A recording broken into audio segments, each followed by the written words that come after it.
on their laurels a little bit too much after that opening score. Always very dangerous time.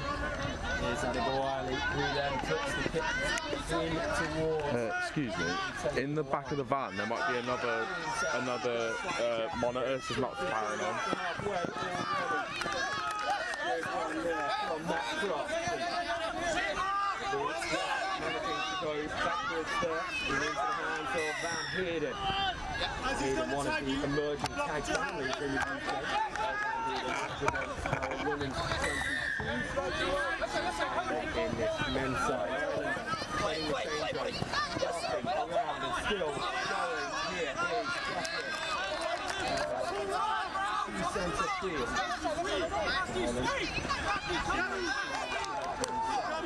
I haven't. There is an overlap here on this left wing, and GB needs to work hard to close it down.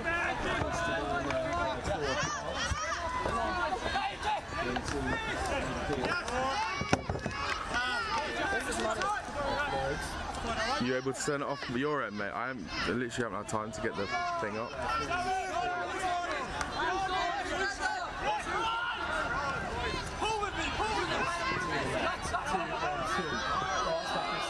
Creates the gap. A wonderful bit of play.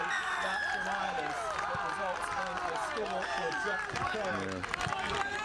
Ireland now moving themselves into... Never going off 8 times again.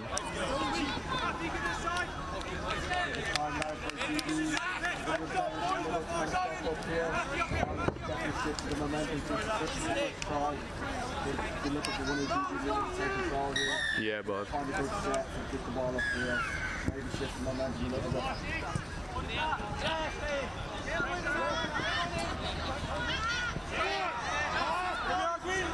GB have shown with pulling ground, playing hand, they can gain ground very easily. Finishing off those moves, they work really hard for that opening score. Yeah.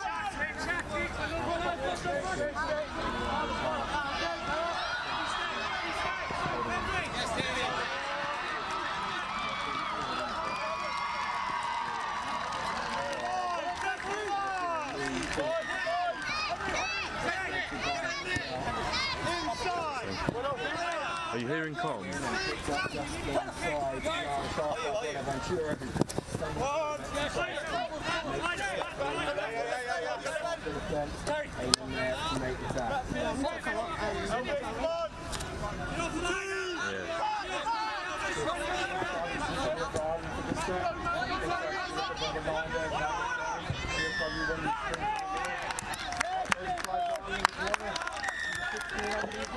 A very nonchalant one in the end. Of course, Mooney runs over one of the few players in this side that was last year. Jacob O'Keefe. Most of the side from their debut at the BNI. I'm not looking at the most experienced side right now. They're still trying to move forward to the good. And step back. Takes the number 3, maybe to provide that.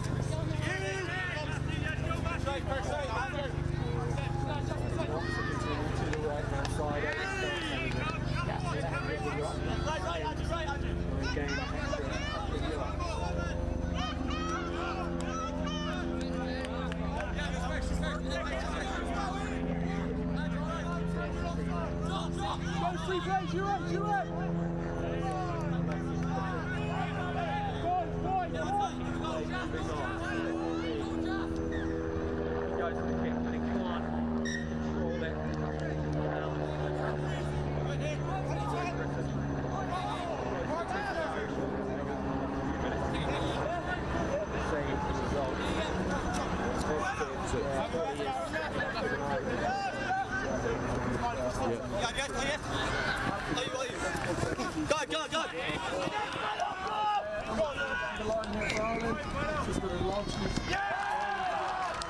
Kind of hard to be like that.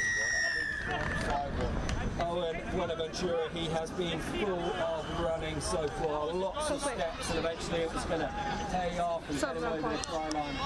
And Sean in the same hospital as David Seconds certainly seems to have had some of the flair of golden balls himself. You flick down that hammer, look. Turn up on the pitch for him today.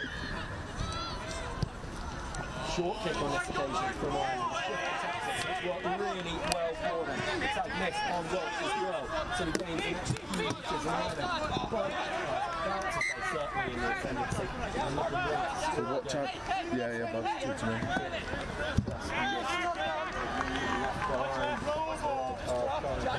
Yeah, no. GB, bit of a let off.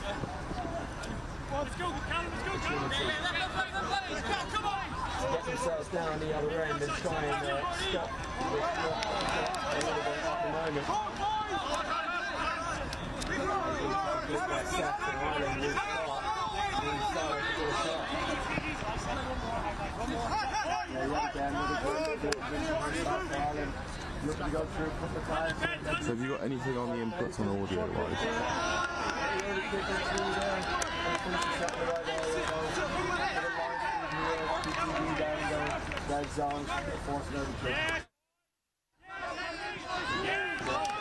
Anything now?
incredible tag by GB to stop that relentless Irish attack, and the hooter has gone, so this tag will bring to an end the first half of the men's 22/here. The 2025 British and Irish Cup.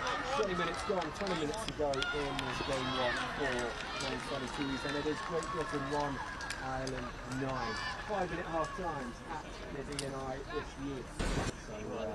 So, taking the opportunity to head to the huddles. On that first 20 minutes, and it's certainly going to be a bit of a happier huddle on the green side compared to the blues.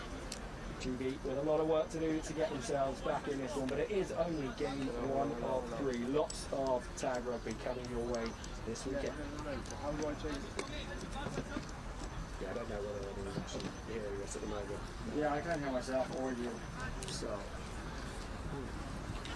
I'm actually going to stream and just rewind it. It's on YouTube, isn't it? it is, yeah.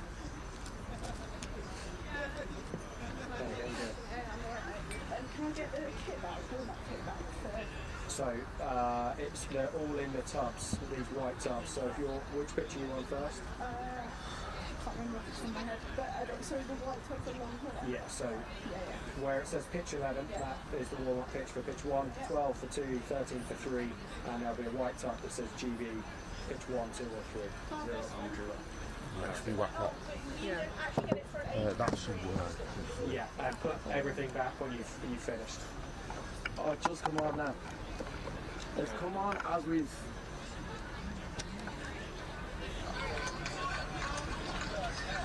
Yeah, we've got a bit technical, which is Okay, that's alright. if you red button comes on. Yeah, because the light was on through, but I mean, people were hearing it at the start. Nice. Sorry, I'm trying to resolve issues. Yeah, of course. We'll just carry on commenting. Yeah. When it comes, it will sort itself out. Yeah, sorry about that. Right, so what have you got on pitch 1 now, bud? You're running number 4 for...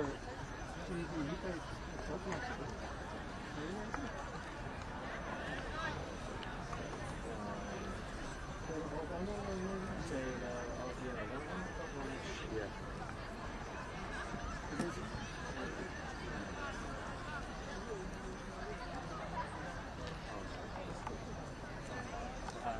Yeah, he did. Eligible for the Angus.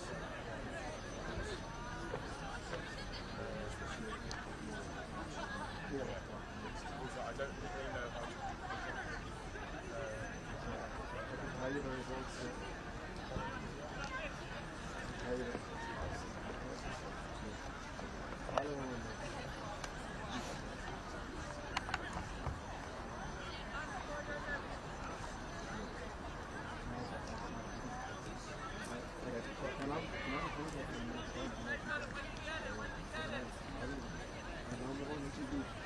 I don't know like what. It's tricky.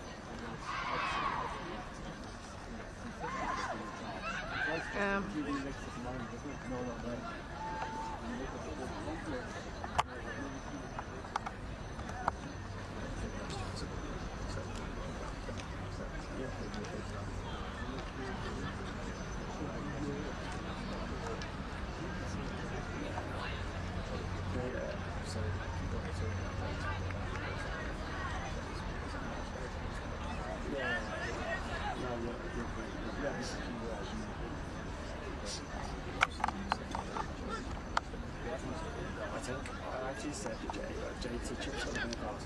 I think it's so unfair with that wins you good chance. That's a great team. That's the thing. I think Jay, like, obviously I'm a bias, but I think Jay's one of their main players. He's a great player, but I think it takes so much from them to like the fuse of players who know. Yeah, that one's open to me. I mean, they're going to test that in 2024. They've been phenomenal for being like the last few years. It would like to go and either get an equivalent result in Australia or potentially to go one back. It's just like Jeremy came up to me the other day, you go to that thing, this has been like that. Go to the US countries. I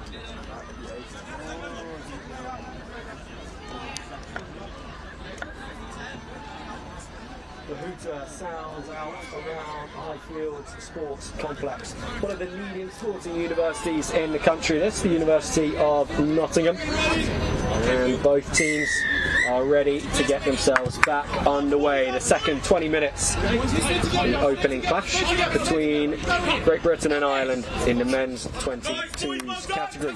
This category, just like women's 22s and men's 50s, will be playing 3 tests today, and then they will be done for their contribution towards the 2025 British and Irish Cup. The winner of each of those categories will receive 1 point towards their nation's tally. And at the end of the weekend, one of Britain or Ireland will take home the NI Cup 2025 based on having more points than their opposing teams. It's Ireland who played the better tag in that first half, coming to the break with an 8-point advantage. And it's Ireland who start this second half the brightest as well. Already throwing the ball around inside the British red zone, already trying to cross in the far corner. Owens pulls the Irish back, and in fact it's going to be a changeover to GB. So they just hold out on that occasion. Super important, Paulie, that GB get themselves on the board early in this second half.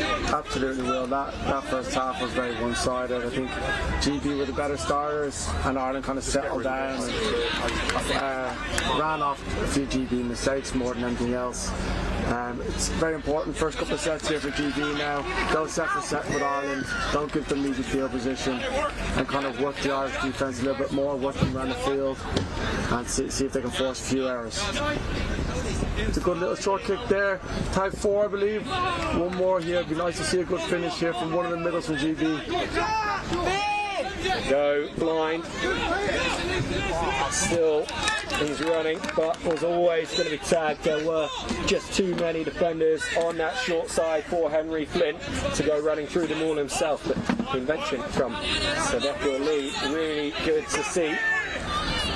Kicks like that GB tried in the first half that didn't work out for them. First one they try in the second 20 does. Ireland already to halfway, and one of the big things is how much ground, although GB have turned this one over, how much ground Ireland are able to gain on each tag, Paulie. Yeah, absolutely will. Tag is made on the ground. It's all about your hard work on tag 1, 2 and 3 to earn the right to play up in the right side of the field. It's all about someone just stepping up here now for GB, taking control of the game, earning the right to play. But it's a great start here for GB. Ireland made the first error in the second half. Could they start off with a try here? Oh, tag 4 here now. They might settle one down and go for a strike play, maybe attack the box here. Just need to sort out these loose passes. Oddie fires it wide to Aylan, who looks for the offload. Croft not able to take it, and Ireland trying to come away with it there. Croft, thankfully, from a GB point of view, making the tag after he was unable to claw in the ball. Ireland beating the first defender. The Pierce Mooney's got. Everyone go to that far side. Loose ball from them now. Coughing it up. It's scrappy here at the start of the second half, Will. I think Ireland were kind of very clinical in the first half, not a lot of errors. It's going set for set here, a few couple of errors. It'd be nice for one of the teams just to settle it down, take control of the game, and build a few points off some of these errors. Back up to GB here now in the corner. Ireland scramble well, make the tag 2 here in the corner. Good offloading play though from GB to get the ball through the hands quickly. Matt Croft having the opportunity to score in the corner. Let's come back to centre field as Capri dives, and then through to the left, tag made. Oh, that's a try awarded there. No. I think the Ireland defender was offside there, so he couldn't make the tag. And GB have got off to a great start in the second half. They scored first in the first half. They score first in the second half, this time through vice captain Oliver Aylan, making his GB debut this weekend. And yeah, good advantage allowed to be played there by Owens, the referee, rather than calling it back. Try scored. GB got plenty more work still to do. They are now heading themselves in the right direction. Important to get this restart right. Good hits there by Pierce Mooney. Will he beat the last man? It's a foot race to the corner. Great scramble there by GB, but a great start to step for Ireland. 2-on-1 here down into the corner. Good tag there again.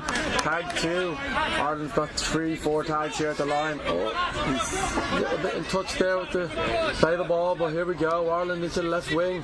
Good pass, Tygo Shea, 2-on-1. Oh, knee down maybe. Yeah, I would say so. Simple overlap there, but Ireland's just being a little bit too slow to get the ball down. So they will have to try once again. And the interception coming in from Hollabon, but penalty to Ireland. Late tag made.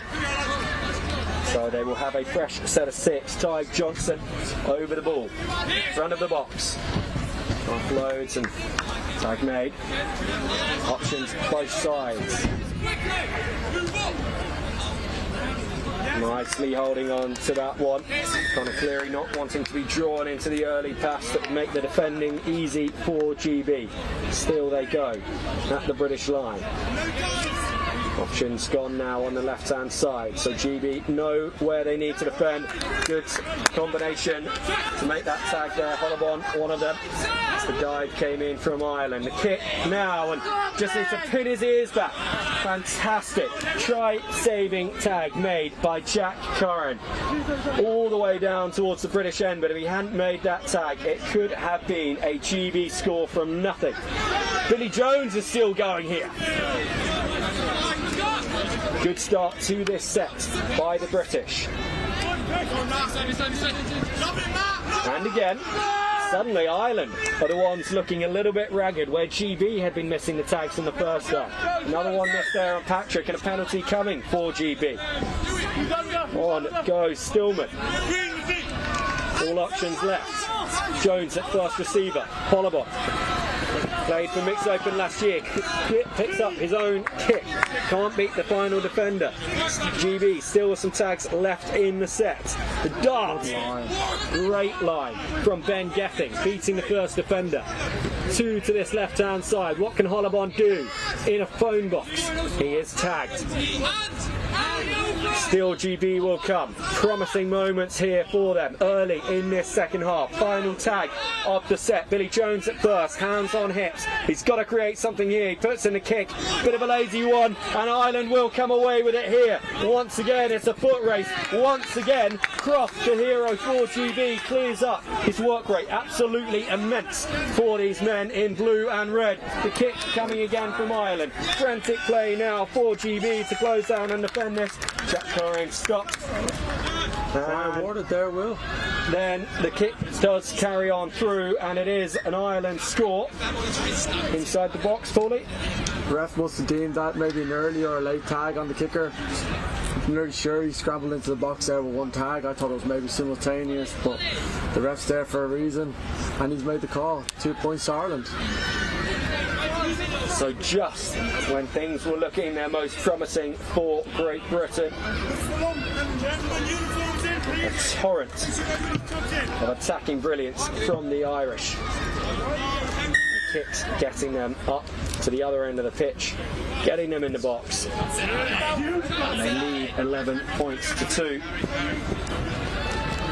Really, you'd say early in this second half they've done enough. Feel pretty confident seeing out the rest of this opening game. Still 2 more matches to come in this men's 22s competition, so it's not over by any stretch of the imagination. And that is the attitude that GB will need for the rest of this second half. That they can come back in it. If not, to win the game, to lay down a marker of the performance that they can bring. Great running here, absolutely impossible to tag. Seemed to be Henry Flynn, just jinking around multiple Irish defenders. Aylan now, and he's got Flynn outside him again. This time Ireland do make the tag on Flynn on that far touchline. Aylan tripped over as he goes towards the line accidentally, but did lose his footing, does score the try for GB. Their third try, all of which have been single pointers. Ireland able to stack up a few double pointers, and that's why their lead is at 8. More of that needed by GB for it. That's an important set there for GB. They scored first in the first half, and there just seemed to be compounding errors, and Ireland took control for the whole first half and left a bit of a scoreline. They scored first in the second half. Ireland come back with a box try. It's great to see the GB men taking control there, making it 2-2 here in the second half. 11-3 for the game. Oh, Chris Mooney down to a short kick, down to the corner. It's a foot race again. GB scrambling perfectly there again. I think a little lock on there for GB, so Ireland get a repeat set here in the danger zone. Huge momentum maintainer this for Ireland. Have a full new set of 6 in this position on the pitch. Said Paulie, that tag all being played on the ground. It's good ground for Ireland, and it's ground that is going to lead to their 12th point over in the left hand corner. Simplest try they have scored so far today. Yeah, absolutely. Just simple hands there, 2-on-1. Ireland failed to execute it there a couple of minutes ago. They've learned from their mistake and they've executed it into the corner.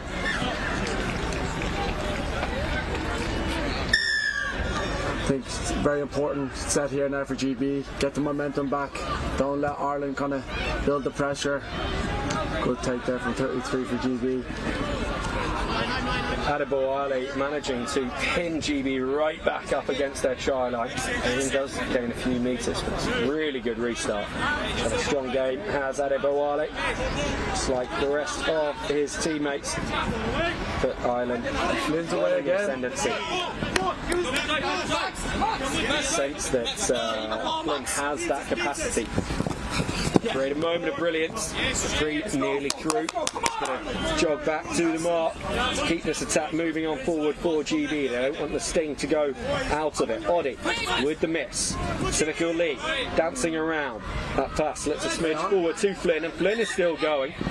Owens will eventually call it back. Calling 5th and final on this GB set. Oddy. Yeah, kick, and is that played out? It is played out and knocked on by Ireland. Bonaventura, so Reyes saying that it was off his foot, not his hand. Not what Owens has seen, unfortunately, for Reyes. And so Ireland having to see out another set of 6 here. One of them gone already for GB. Flynn. Oh, he's on to Aylan. Got a flat attacking line this for GB. And a simple one. Halfway through this set, Flynn loses his footing on this occasion. No ability to step around the defenders when you're on the ground. He doesn't need to when Oliver Aylan can find his way to the try line that effectively. His second score of the game for Aylan. GB 4, Ireland 12. So just about keeping pace with Ireland in this second half for GB. Yeah, well, a lot of debutants on that GB team. I'm sure Dean Irvine, Alex Ryan were in the year of them saying just a learning curve for the first half. First time a lot of these lads are playing international tag. Pace is always a surprise for the first time out, but it's great to see them in the second half. They settle down the nerves. I'm sure it makes a very exciting game too. Certainly does. Tag rugby, always an exciting prospect, and more of you joining us on the streams every passing year, every competition that comes up at the representative level in the UK and in Ireland. You know how exciting it can be. It doesn't get more exciting than international tag rugby, and what a feast of it we have for you this weekend. 9 matches being brought to you live on pitch 1 today, 8 tomorrow, and then of course pitches 2 and 3 also being live streamed on Tri-Tag Rugby and Irish Tag Rugby Association YouTube. Get bored of the voices, myself and Paulie and the other lineup of guest commentators that we will have for you this weekend, then you can watch a quieter affair on pitches 2 and 3. set. Ireland not quite able to keep the ball in field there. They will maintain possession. I think a GB player just got to touch the ball there, will knock on into touch, so Ireland will get another repeat set here. Attack the line, looking for Tygo Shea here, maybe to trick play there. Oh, a little knock on there maybe. GB can work the way up the pitch here. And being reminded by Owens that they can bring the roll ball out to where the knock-on actually was, well up from their try line, rather than having to play on the line itself. Hollabon. Just outside Flynn here, but Flynn continuing to go. What a weapon he has been for GB in this second half. Gaining ground almost every time his hands are on the ball. Definitely the difference from the first half, Will. A lot of players just putting their hand up, looking for Flynn more and more, 2 or 3 times a set, and he's just making yards at ease. Happy I'm not out there defending him, Will. Well, I was just thinking there, just saying that, Paul, it's the difference between being a young man on the pitch. At 22, you've got that running in you to just keep going set after set after set. I certainly couldn't do it. You probably could, Paul. A try here for GB, coming from an excellent kick. And it is Dupree who is the one who chases after it, plucks it out of the air just above his head, and GB with another score. They move to 5 now. So they certainly have the attacking weapons, Paulie. They certainly have the ability to find their way to the line, to get the points that they need to, which would suggest that the narrative we saw in the first half of this game is not necessarily going to be the narrative we see for the rest of this men's 22 series. It's a contrast to 2 halves here, Will. I think the main difference from the GB team is a lot more calm. Oh, number 3 here for Ireland, he's away, man on man here. Aylan in the sweeper roll, slows him down, and then Sveko Lee gets back to make the tag. Ireland could fall through the hands, and as I say that, they do lose control of it. Unfortunate knock on there from Noon. We will now move into the sweeper roll for Ireland, who could be called into action if Flint finds himself on the ball. He's actually headed to the touchline, I believe. So maybe a slightly easier set for the Irish to defend than recent ones. Sveko Levy frees his hands here. He's got Aylan. Aylan's pass needed to be just a little bit tidier than that, but still GB do keep possession. It's getting on that far side. Lee again. Loose ball, bounces time. That's right there for the interception, and so nearly was clawed in by Bevington. The man from Fecal could have gone the distance there. Ireland haven't scored for a little while, probably one of the longest runs we've seen, Paulie, but they've not gone over the line. Yeah, doing a job in defence. I think it's just simply GB are a lot more clinical, Will. There's no errors up the field. They're finishing the sets in the right area, if not scoring. When you look at the score from the first half, I think it was about 8-1. I think GB are actually ahead in the second half, so there's a lot to take away from this game. Real opportunity here, 2-on-1 maybe.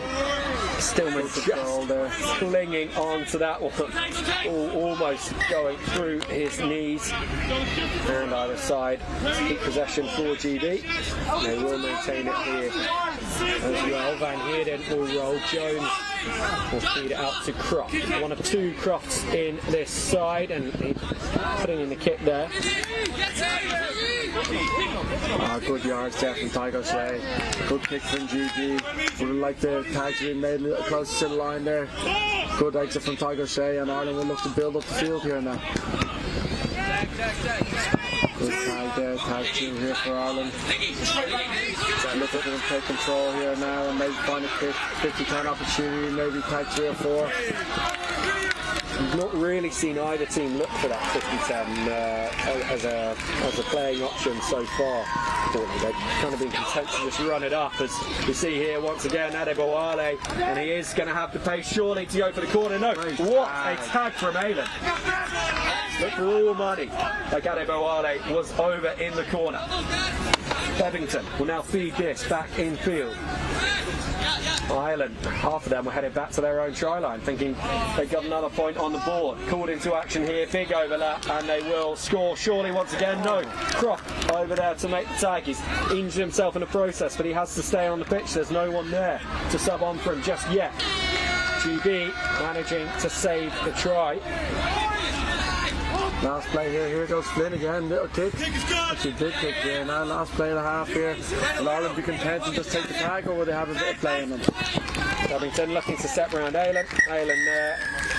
Final play of the game brings this one to an end. Great Britain 5, Ireland 12 in game 1 of the men's 22s competition here at the 2025 British and Irish Cup. So Ireland drawing first blood. 3 tests in this men's 22 series. GB need to win both to secure the points towards the overall B&I itself. It's Ireland who have advantage after game 1. Next game that we will be bringing you here on the show pitch of the British and Irish Cup is the first game from the men's seniors category. To give you a bit of a rundown of our schedule of the day, we've had men's 22s, men's seniors, as I say, up next. That will be followed by the women's seniors at 12:10. An hour later, we will have the second game from the women's 22s competition. They've just played on pitch 2. I'm sure some of you may have been following that one on the pitch 2 live stream. At 2 o'clock, mixed seniors. The first opportunity that we'll have to see the mixed format of the game, followed by men's open and women's open. Then we will see men's 50s at 20-5. Their game 3, that will be the deciding match we expect of that competition. And we'll close out the day here on day 1 of the British and Irish Cup with mixed open at 5:30. Men's seniors up next in just a couple of minutes. If you just mind dropping a message in the group chat, just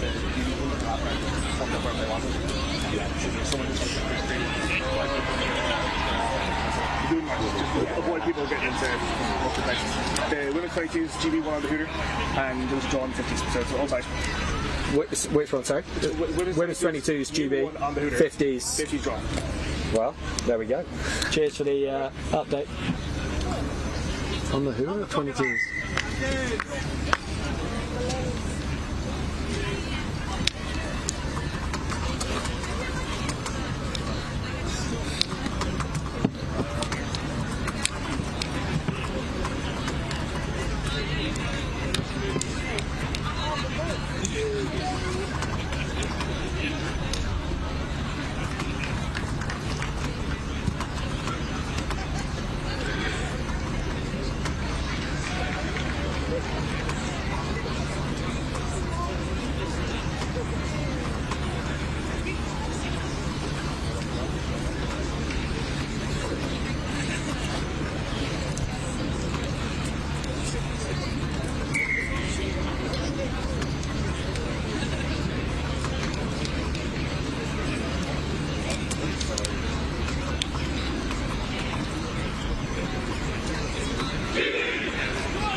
People are like, I mean, okay, who else they get a message, but like people messaging like, you know what I mean, stuff like that.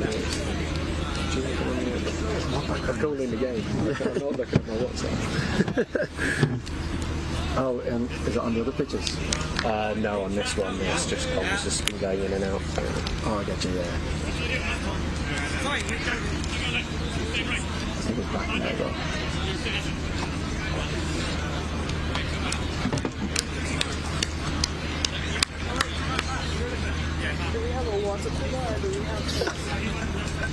I'm afraid we don't have one, but hopefully the water from or the tap should be quite good. Hello? Hi. Have you just arrived? Cool. Could you... Sorry, Paulie, you're right to start this game. Of course, yeah. Sorry, mate, I'm just on commentary at the moment. As we are here, men's seniors about to kick off through John Cole. Ireland will kick off the ball here now for men's seniors game 1.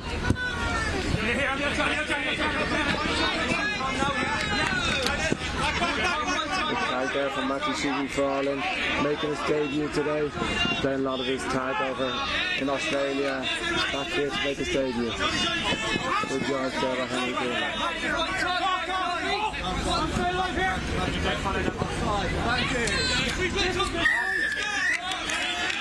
Penalty for offside there. GB get a repeat set here. Look to move up the field.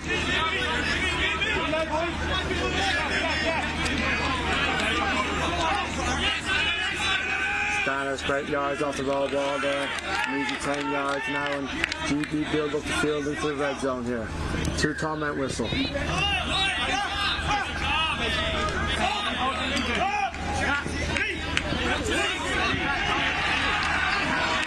Great tag in the corner there by John Cole. Tag 4 here for GB. Looking to maybe set up a strike play here. Comment whistle on the wrap. Oh, Jack Reels. Just clean up the ball here. Last tag here. Comment whistle looks to kick it, maybe 50-10 opportunity. Good kick there. Noam Malloy's back there to gather it up and work his way up the field here now. Ireland with their first attacking set of the half.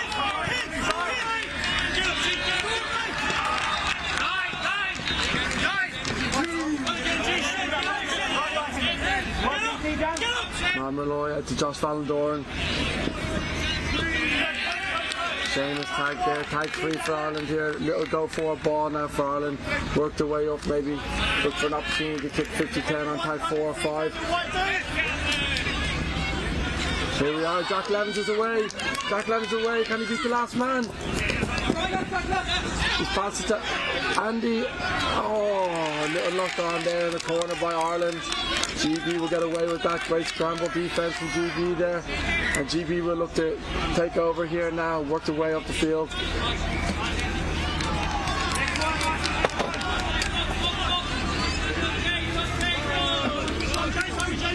Set for set here, Will. End-to-end rugby here. GB had a great opening set there. Let's go through the phases here now. Oh, great tag there from Josh Valendorn. Dickinson so nearly through for GB. Big miss pass coming in.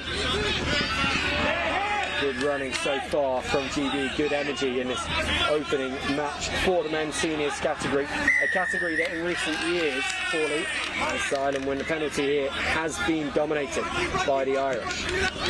Yeah, absolutely. Well, I think the difference is, I think Ireland kind of send their players off and up to Ireland seniors before men's open. I think obviously myself representing Ireland at men's open, I've been wishing those boys and the GB men's open goodbye for years after years, just terrorising me. Oh, that's right, no try awarded there. Refs call a tag there. Ireland will come back here. I think it's about tag 3. But like I was saying, I think I've been wishing those boys onto the men's seniors because they just keep terrorising me year after year.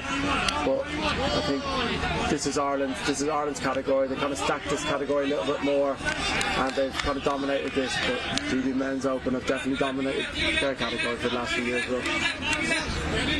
So Ireland, they got the penalty after thinking they'd gone over in the left-hand corner. And that gave them a fresh set. They then found themselves chasing the ball backwards a little bit, but are once again moving towards the GB line and able to vary their point of attack so fluidly here. You see Chris Cole involved. Again, the ball comes back to him. He tries to weave around the outside of Ainsley. It was cool. Ireland passing over to the left-hand side. The miss pass comes in and not quite enough pace there. for Rodrigo Bryant to go for the corner, so he stabbed the little kick through. He managed to get his hands on it, but no try awarded. GB see that attack out once again. Dickinson to Bab. Bab is one of the players that has moved from GB Men's Open to GB Men's Seniors. Line of success that GB Men's Open have enjoyed. That unit has stayed pretty tightly knitted together in that category.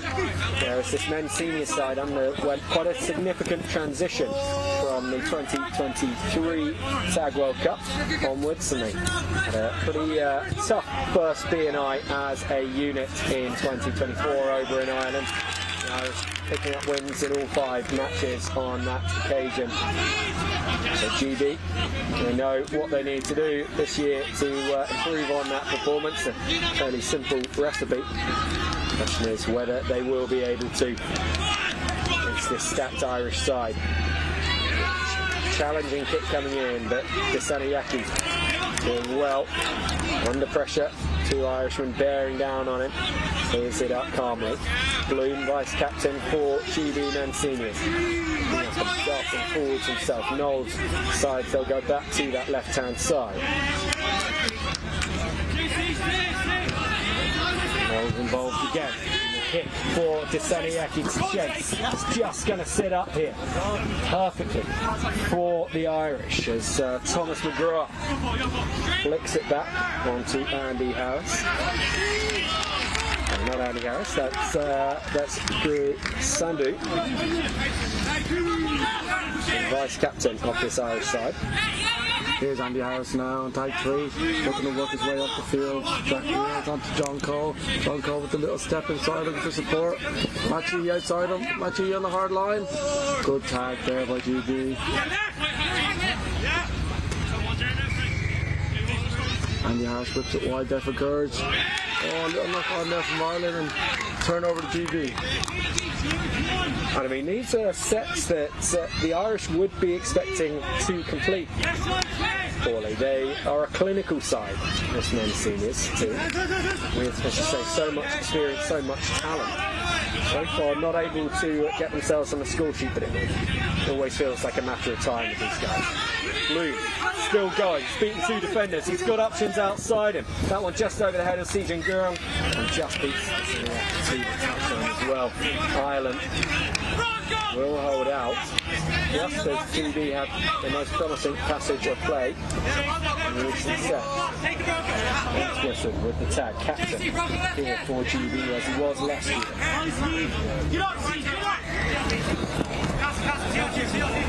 I like the way John Cole, quite a directional player, the way he points where he wants his teammates to be, where he winds up the pass for quite a long time before delivering it, but even with all of that he still manages to deceive the defenders so regularly. Great kick put through here, great chase, and it will be the opening score for Ireland. It will be Jack Reels, the captain, who goes over for the 2-pointer.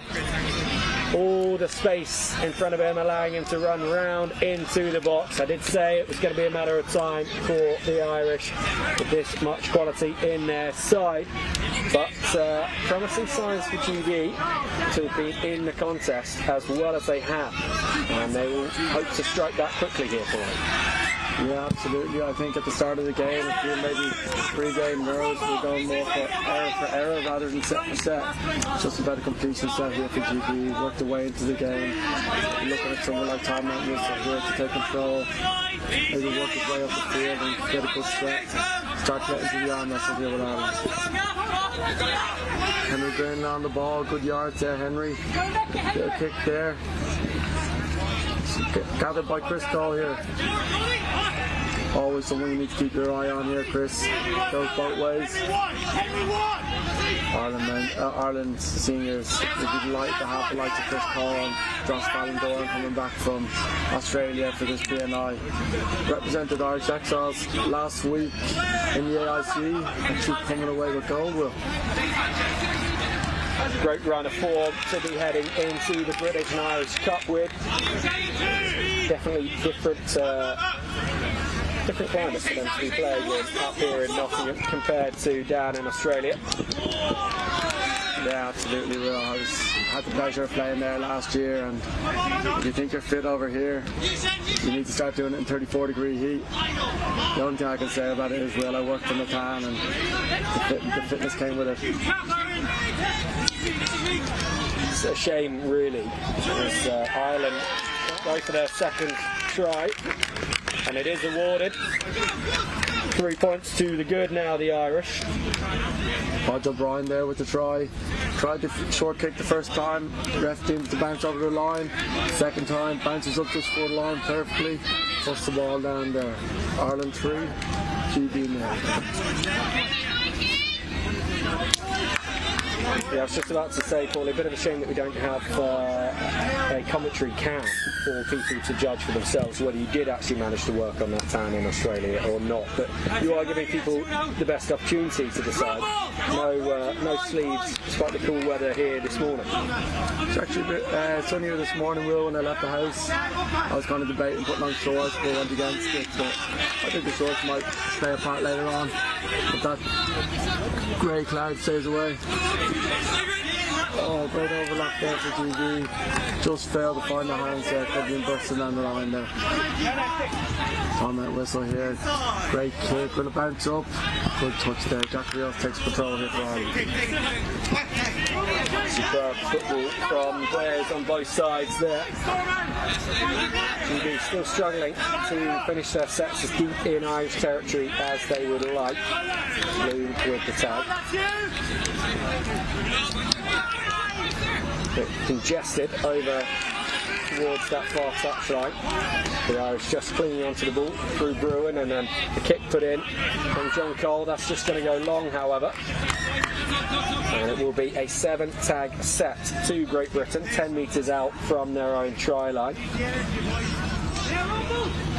So coughing up one more tag that they're going to have to defend, the Irish, but still completing their set essentially down at the end of the pitch they would want to.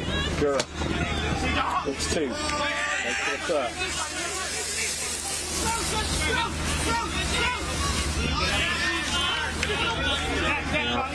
The British do have plenty running in them. They are able to shift the ball a lot quicker than we've maybe seen in years gone past for this men's seniors outfit. Positive signs for them early on, and gambling now. The Irish still on their heels, getting back into that defensive line as Stanworth ran at them. Final tag of this set. Great opportunity to finish up in the red zone. Switching the point of attack twice. And on again they go.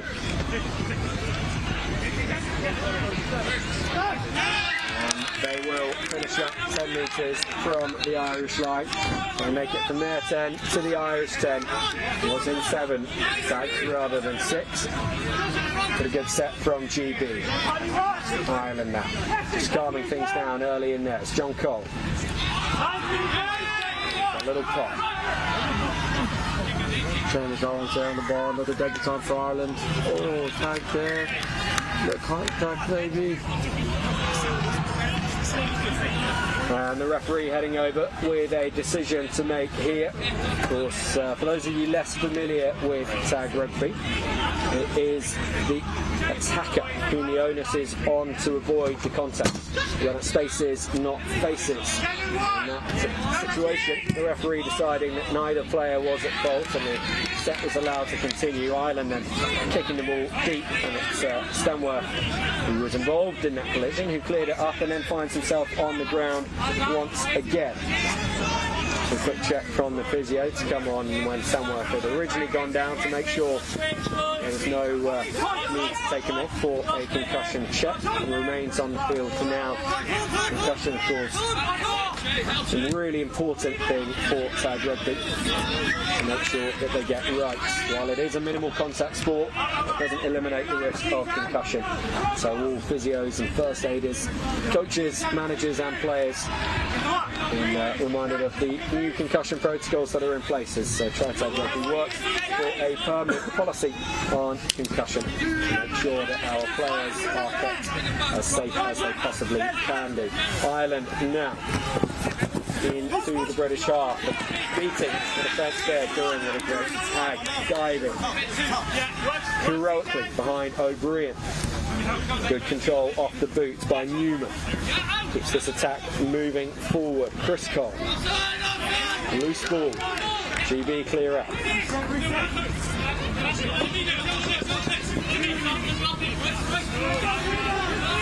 Bloom there with some good yards there. Will tag 3.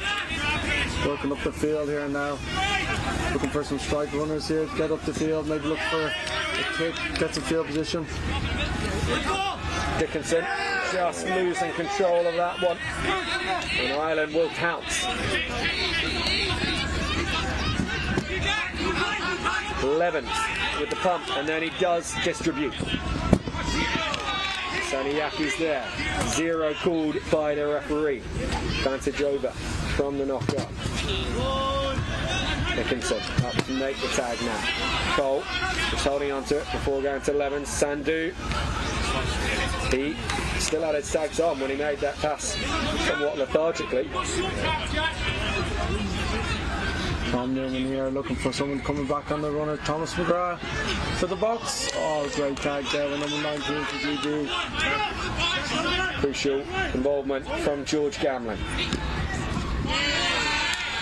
A wonderful tag made by Bab. Levens is not an easy man to keep out from that distance.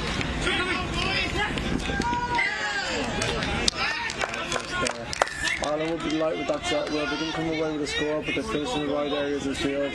Looking to get a bit of line speed here. No easy yards for GB. The other person who'll be pleased with that set, Paulie, I think is Darren Dickinson. It came from his knock-on just around 10 short of the halfway line, and he was the man that made the 6th tag of that set on the GB line to prevent the score. Knowles almost up to halfway now. Dickinson inside to Disaniyaki. He's got Entwistle as captain outside and thinks about the kick for a moment. Goes back the other way to Dickinson. Knowles does kick. Played at by Ireland, and they will be the ones to get their hands to it. Through Thomas McGrath.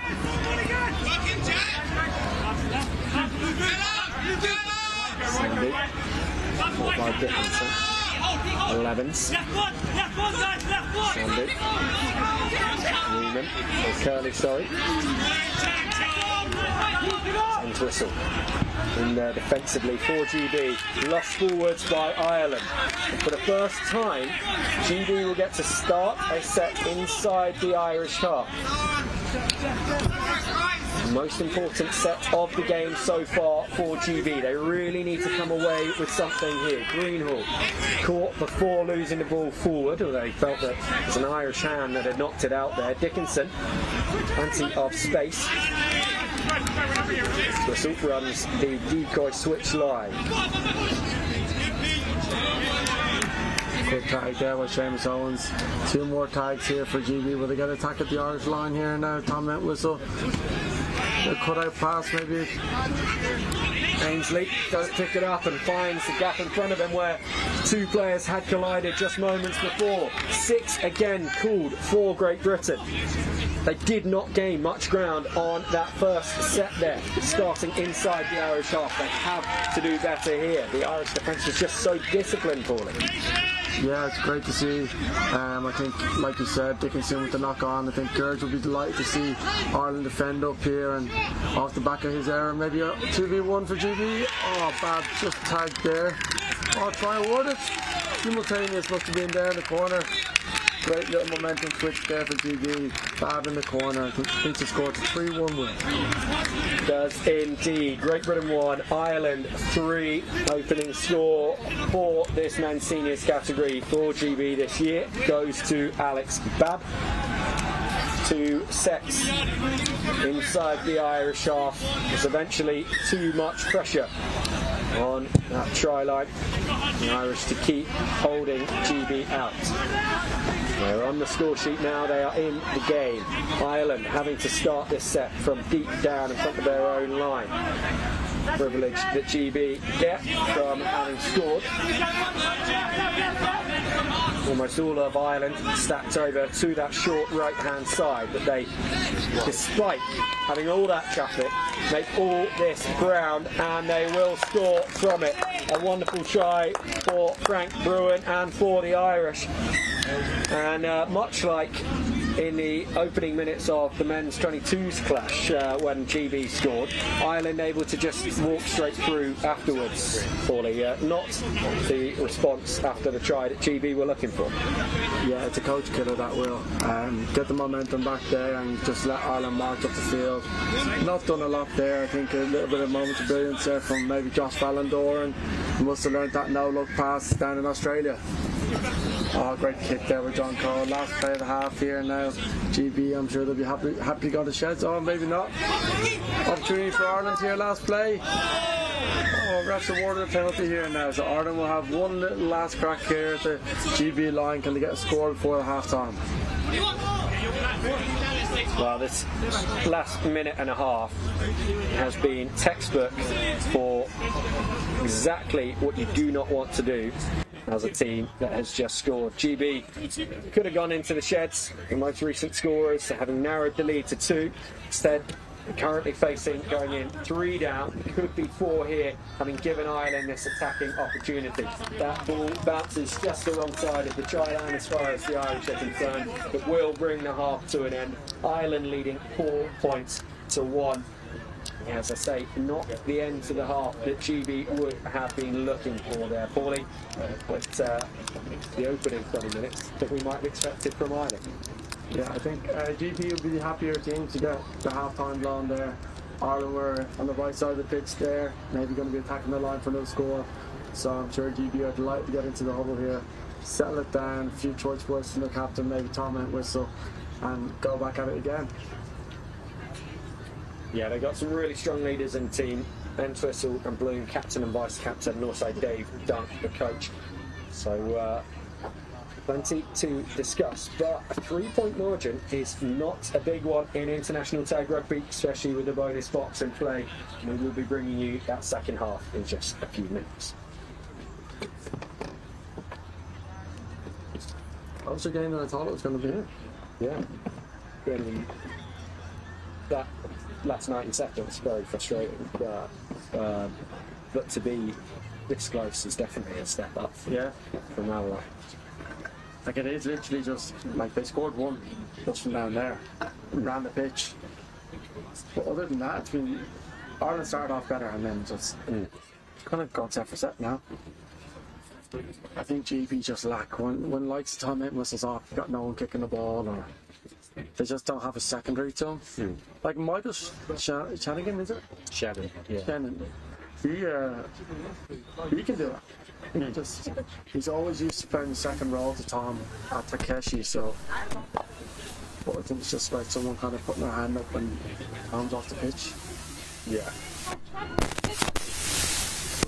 Who else is on it this time?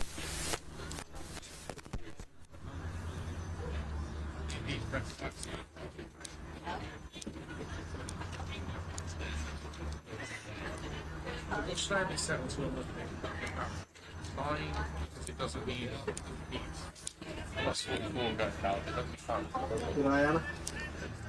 I get a bit booked to it. You can't get what's it?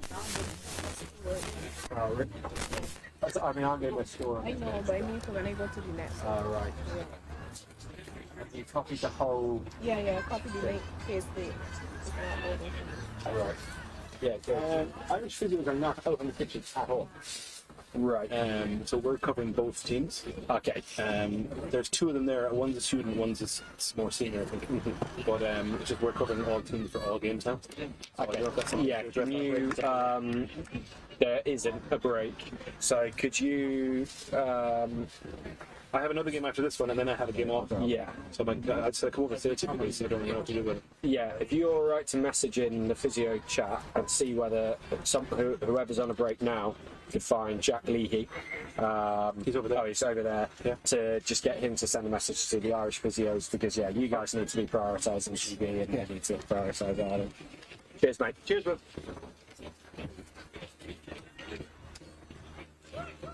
Murphy's on the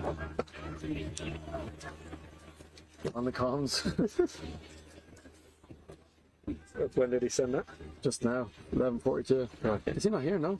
No, he was going to be on. He said we're a bit quiet when the games are on. It must just be the. Can we turn that light up a little bit? Or... It's not on this. No, we can only turn up what we do, but not.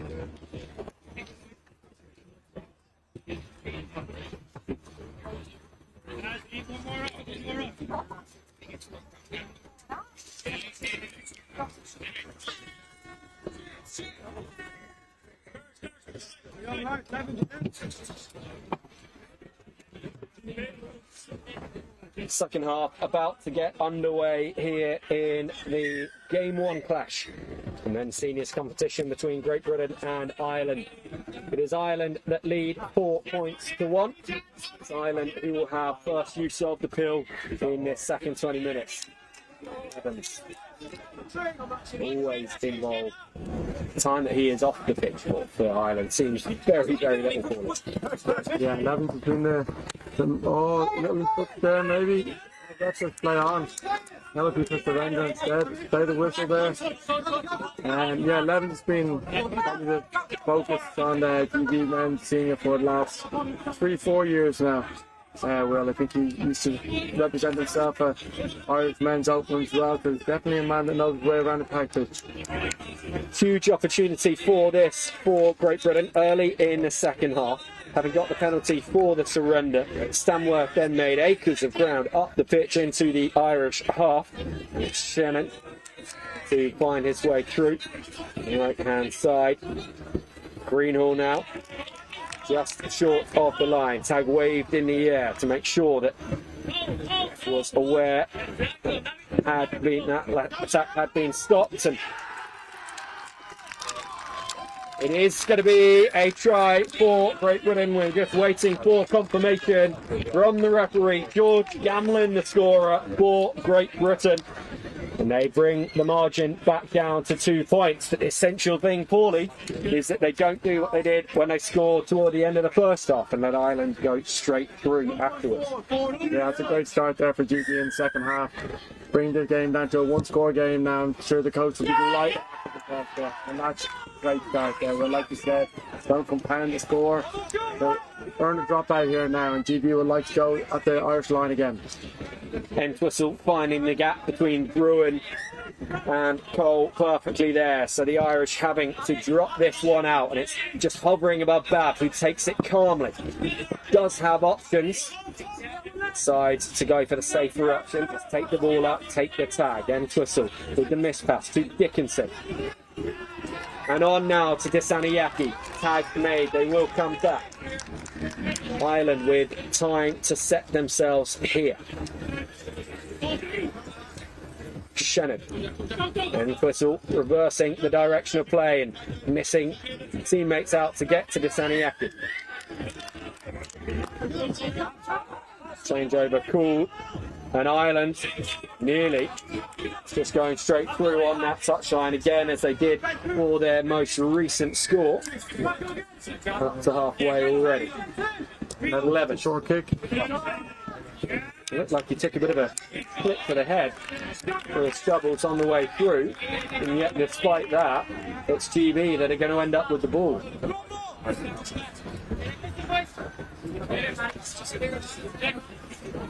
Loose ball from Entwistle. Saniyaki there to clear up. Levens there to make the tag. Entwistle's not going to get away from Chi.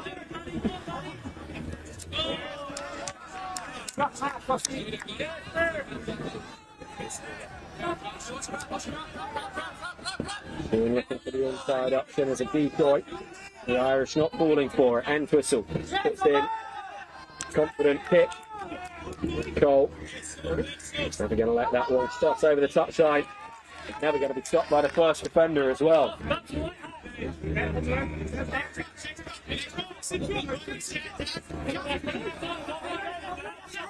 Good start here for Ireland now, working their way up into GB territory. John Cole here now.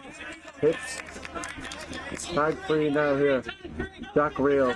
Tom Newman looking for someone to come back under. Flat there now. Fallendor back to Tom Newman. Out wide here now. Good tag there for GB in the corners. Jack Reels here now, looking to set something up here to Newman. Maybe a little short kick. John Cole on his bike here. Great take there by Pete. Great wrap up there, but it's a great set for Ireland. Finishing 2 metres off the GB line. Bit of line speed here now, and Ireland will look to keep GB where they are. Needing to go the length, but they've got a good chance of doing that when Bab can step defenders with that kind of ease. And to assault to Shannon. 2 Irish defenders on him. Cutting down his options. This is a good run though. Kasaniaki's still going down that touchline. Neil's there to make the tag, and GB with one last roll of the dice in this set. Kick from Shannon, and then it's knocked back by Ireland. Come on, boy! They are going to have to drop this ball out the second time in the half.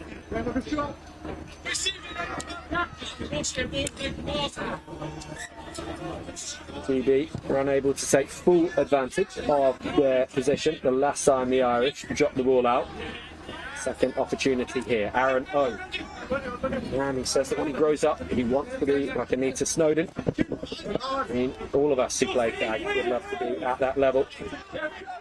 I know he's made some huge improvements in his game over the last few years that greatly earned him this place in the GB men's senior side. So I'd say he's well on his way as Noel picks and goes.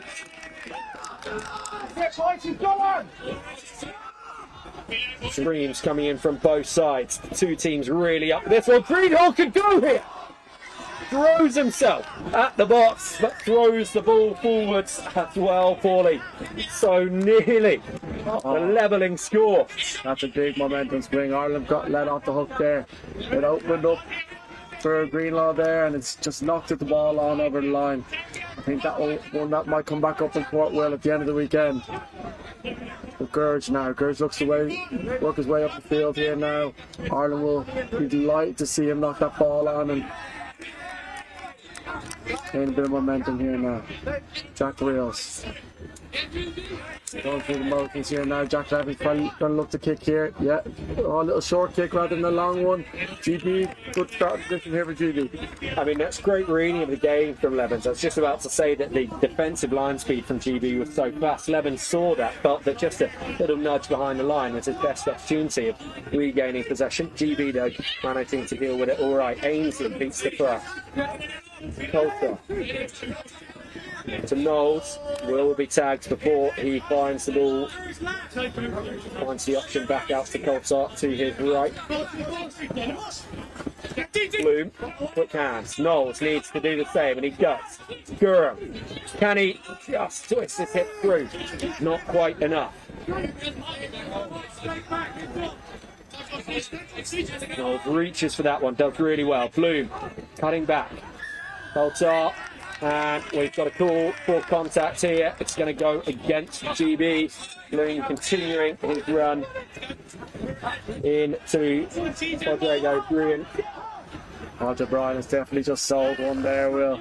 I think GB were definitely down in the corner. Roger Bryan maybe initiated contact there, and I think he's filled the referee a little bit there, and Ireland worked away at the field here now. To Jack Levin. Surely not. That wouldn't happen in the men's seniors category. There's no dark arts like that, are there? I think it goes both ways. Will playing tag long enough. Matthew Sheehy debut here. Oh, Matthew Sheehy on debut. He'll be delighted with that. You won't hear the end of that for the rest of the weekend now. What a great try by Matthew Sheehy. really critical score for Ireland. GB certainly finding themselves in this game. They got the only score of the second half, and they were having most of the territory, most of the possession. So that one against the run of play puts the lead for Ireland back out to a 3-point margin. 5-2 now. No, when I was saying about dark arts in the men's seniors category, I wasn't meaning from one team more than the other. This category is one that seems particularly well known for that kind of stuff. No, absolutely. As the bodies get a little bit older, we look for any opportunity to slow the game down a little bit, like a little bit of an extra breather on the pitch rather than subbing off. But it happens in all sports. So if we can win one over in the competition, we will. Legally, as we can, will obviously. Of course, the acting skills are immense these days. Kick bounces over the touchline into one of the GB flags, and standing right by it, you might be able to make out the familiar figure of Kimiona Parkinson, head coach of Great Britain Mixed Seniors these days, but for a long time head coach of the men's seniors side. And was, of course, the man who coached them to a silver medal at the 2018 Tag World Cup down in Coffs Harbour in Australia. And it's pedigree for him as a coach and for this men's senior side as they look to find their glory days once again. 5 years on the bounce that Ireland have won this category. GB struggling to get a foothold in any of those years, but showing so much promise in this opening game to this point. 3-0 to Antwerp. Sit back to Shannon, the two of them combining work. And all with the little skip step, takes GB up to halfway. Final tag, Dickinson needs to get rid of this one. He's got Shannon. There is space for GB to run into. Antwerp decides to go back to that right-hand side. Shannon still keeping it alive. Still opportunities here for GB. Bab, he's in the end, he is caught just when it looked like he might fire it back in field. Ireland see out that step, and a crucial tag made there. Seamus Owens will be pleased with that. Seamus Owens, another debutant for Ireland there. As we said there, Seamus Owens, little knock on there. He'll be working hard to make up for that mistake now for this set. Through Charlie. Good tag there by Josh Ballendor, tag 0 here for GB. Good opportunity for GB to get this game back into a one-score game now. Should Tom that whistle. Good tag there by Chris Cole, shooting up the shutdown opportunity on the wing there. And this pass to Dickinson's there. Tag there, Matthew Sheehy in the wing. Tag 3 here for GB. You're looking to set one up here now and strike play through the box, maybe two. Tom Entwistle here. Here we are now, a little short kick. Back to Tom Entwistle. Oh, tag there. Tell you what, the number of times I have seen Tom Entwistle score in that situation as the ball bounces back up to him. One final chance for GB in this set would have been, but the 6 again had been called. And so one tag got, 2 now in the set. Dickinson to Entwistle, just reaching out for that ball. And close to a surrender, but GB continue. Bab sliding as he takes that one. He pulls it back right. Dickinson. Whistle blows from somewhere else, not from this pitch, to Saniyaki. Takes us to 5th tag. And over to Posso on the left-hand touchline. Not able to hold on to it, but advantage called just beforehand. And Great Britain will have a 3rd consecutive set in Irish territory. The last time they had repeated sets in their opponent's half, they've managed to come away with their 1st score of the game. Can they get their 3rd score of the game under similar circumstances? Bab trying to see where the gap might open up in front of him, but this Irish side too good to give him anything for free. Decoy line from Dickinson, Shannon's court. Coulthard, Gamlin, steps back inside, needs to keep those hands up, back. Arcs round, right of the ruck, Entwistle is there. options are not quite as in evidence. He finds Shannon. Bad. Cameron falling for it. Coulthard just a little too late. Ball coughed up. Ireland hold out. That's a big set in the game there, Will. Like you said, 3 consecutive sets at the Irish line. Ireland holding out. Must have about maybe 5-6 minutes left in this game now, roughly. That's a big holdout for Ireland here, and then look to gain a bit of territory. Last 5 or 6 minutes feels like it's been in their red zone, so they look to work their way up the pitch through Gurge. Maybe look for a long kick here rather than a short kick, get a bit of territory. Oh, don't kick, you've got Patrick O'Brien. Patrick O'Brien down the wing, Niall Malloy outside him. Pass to Angus O'Brien, little bounce pass there. Gurge working out to the right corner here. Oh, great scramble D there by Bab. Great tag by Bab in the corner there. Jack Reels here, gonna have a go to the GB line. A bit tentative there, but Tom Whistle makes the tag. Gurge out to John Cole. John Cole looks to wind run up, dummies, and he goes through. John Cole with that far too familiar dummy and go. Gets the point. That's a momentum swing there. I think that brings the score to 6-2 with him. Certainly does, Paulie, and you saw there the difference between a man with years and years of experience on the international stage running at Mike Fosso, the debutant for men's seniors. Fosso doing his best, but Cole, wily old box, winds his way through. And, another point to the good for Ireland. 4-point margin now. Right, as well, building that ball off his foot and then chasing it up on the rebound. GB will be frustrated that the end result of that sustained possession, sustained territory once again is an Irish score. 4 points, the biggest margin that Ireland have enjoyed in the game to this point. Ainsley. That kick is good. It's just challenging over the head and allows a little bit more time for the British runners to get there and causes enough confusion for contact to be called as Curley ran into the defenders. To be going right. Hayes, Gura, Bow puts in the kick early in the set and he's gone after it, and a decision to be made here by the referee. I was giving a knock on against Aaron O there, I think. Yeah, he has signalled the knock on. Good inventiveness from O.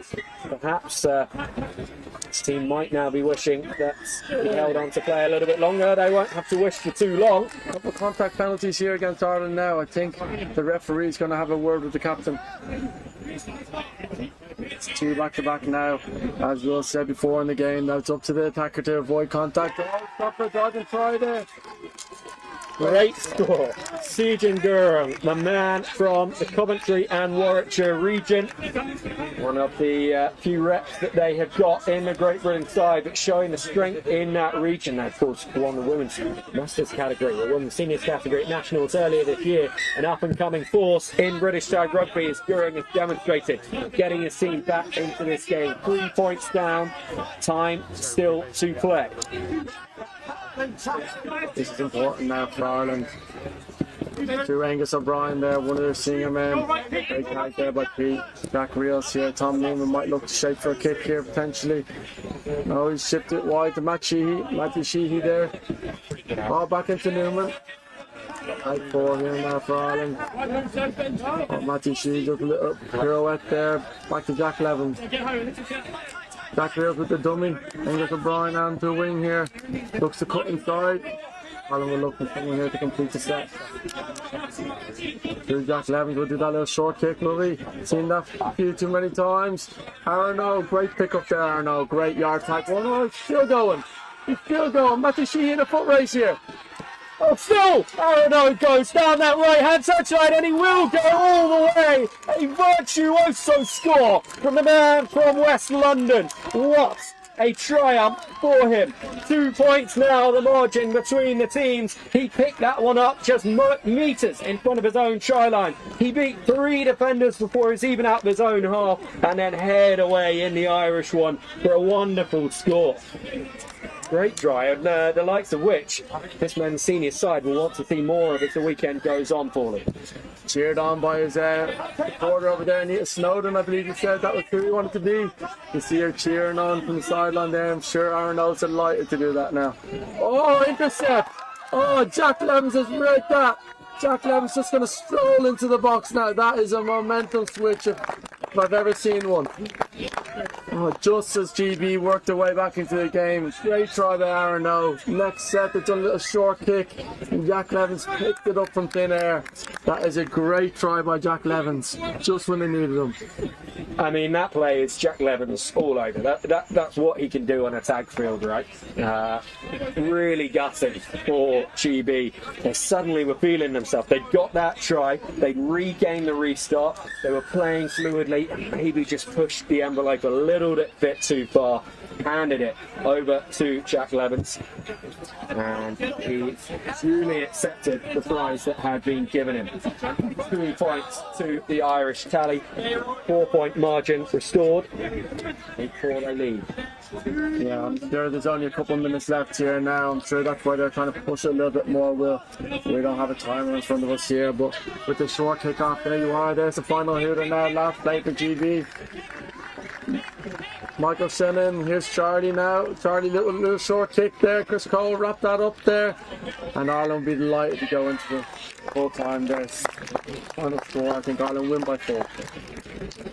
Yeah, GB 4, Ireland 8 to close out this opening game of the men's seniors category. Unlike the 22s that we saw just before them, these guys are playing a 5-test series. 2 matches today, 3 matches tomorrow. So all of those 5-test series will be undecided as we go into Saturday night. But while the result obviously favours Ireland here, 8-4, there's so many positives for GB to take away that they've not taken away from a game 1 of the BNI for quite a while. Yeah, absolutely. Well, I think that's a great start off there for GB seniors. I think myself and Will, we were discussing the experience in that Irish squad. It was going to be something that GB were going to have to stand up to and front up to, and I think they did that there, Will. Like you said, it doesn't really reflect the score. Jack Levins with that intercept there kind of makes the score a little bit more appealing to Ireland, but there's a lot to take away there for GB men's 30s. I think game 2 it's all to play for. Certainly is. That game 2 for the men's seniors category will be taking place on pitch 3 at 10-3. So if you're wanting to follow that one, make sure you tune in at 10-3 and you go to the pitch 3 stream. Next up on pitch 1, we will have the opening game of the women's seniors category. That one just a few minutes away. Oh yeah. I appreciate that. It was a good game. Yeah, it was. It's a big swinger though. Yeah. Like Jack Levins, like they obviously have to go short because obviously only a minute left. But closer than I thought it was going to be. Yeah, because I mean, arguably they can sort of like, let's forget that. Like we were pushing it there. Yeah, if you're more in the game, you're not necessarily could have gone for that one in that moment. So. I will see you for men's open. Yeah, men's open. I'll be here. It's a 3. Yeah. Right. Do you want anything shop? Murchie dropped a message saying please chuffed with you as his replacement. Do you want a drink and shop or anything? I'm all good for the moment. Sure, yeah. Cheers. Just drop me a message if you want anything. Grand. Cheers, pal. Will do.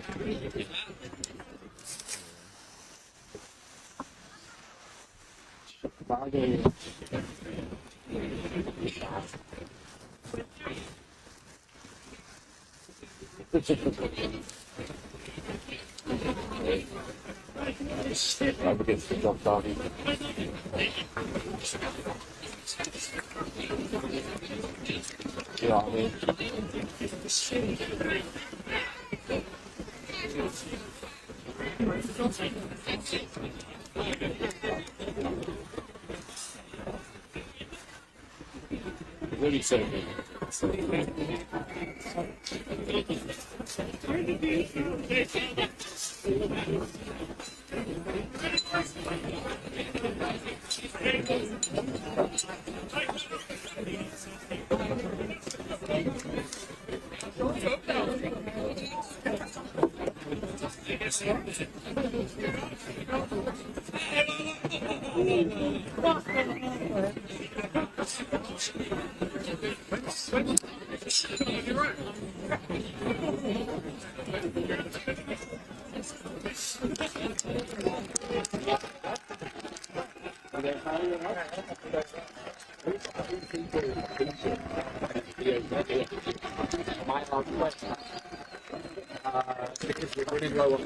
Unfortunately not, because yeah, we don't want the We'll just yeah, I'm named on the. I'm on the squad list. But the thing we need to get.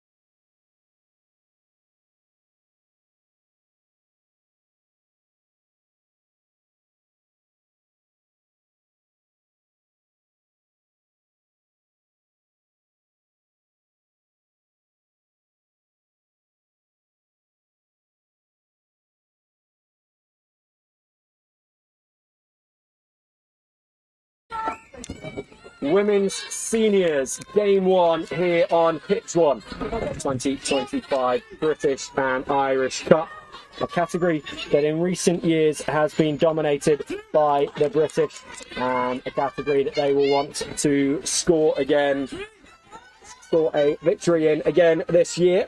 In the last 3 years it has gone for GB, a draw before that, the winning game in 2019. Been a long period between drinks for the Irish. 2018, the last time they won in this category. They came so close in Dublin last year. And alongside me for a number of those matches at University College Dublin was Matty Kennison, who I am pleased to say has joined us again today, despite moonlighting as a mixed open player on this occasion. How many sides have you played for now for Ireland, Matty? Thanks for the interview and thanks for the introduction. I think I've completed the system. I've gone mixed men's, mixed seniors. Just got to get around the women's, and I'll have the full complement. But yeah, thanks for having me. It's a great game, and I'm really looking forward to seeing this new Irish 30s team. See if they're going to put it to the GB girls who have been so dominant in this category for so long. Yep, this GB team still carrying a number of players that won the World Cup for them in 2023 over the University of Limerick. They picked up a few more along the way, all proudly wearing a gold star above the GB badge, the only team to have the honour of wearing that one as our sole world champions to date. Of course, all 11 GB teams are wanting to change that next year in Australia. Charlotte Towerton will be among those for the women's seniors, wanting to get them to go back to back. On this occasion, she's not able to work her way over the line. So GB, who have had the best use of the ball in these opening couple of minutes, not able to turn it into a score as of yet. Ireland gaining a few yards there on the first play of this latest set. Yeah, the Irish girls haven't had much ball early, but they've had two little breaks here rushing out of their half. Over halfway with a couple up their sleeve. There's Val Power, the assistant coach for the team. That's 3. They've got to push forward. A lot of teams I've noticed in these first couple of rounds get over halfway and start to set up to play footy. And that's just not the case. Still got to ruck down and get to that 15 metre to set up for a strike play. And won that tag. So that's 4 called by the referee, Mr. Worldwide, Marcus himself. Good little kick there from Delaney. Picked up, should double it down. Oh, it's a great defensive tag there on the line. That could have been a box for Ireland. Got a spread, hands will do. Power with the long ball. Finish in the corner. That's all on the board for the first point of this match. Liz Williams, the 30-year-old from Toronto, now a resident in Galway, is the woman who goes over for Ireland. They take first blood They went the length of the pitch there from their own 10-metre line all the way up, nearly scoring in the box were it not for the interventions of another Canadian, Stacey Coffin, on the British side. Ireland lead by 1. And I think it was that great little double kick there by Delaney that drew in a few extra defenders for the GB team, which kept them short on the outside. So it's a great little foreplay before the spread.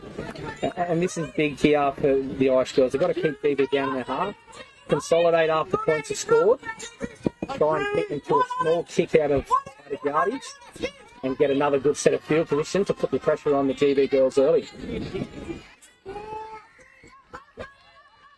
As we see now, some absolutely incredible names within the British tag circles running onto the field following that score from Ireland. Lois Lau chasing up the kick that had been put in by Samira Lawrence, making the tag.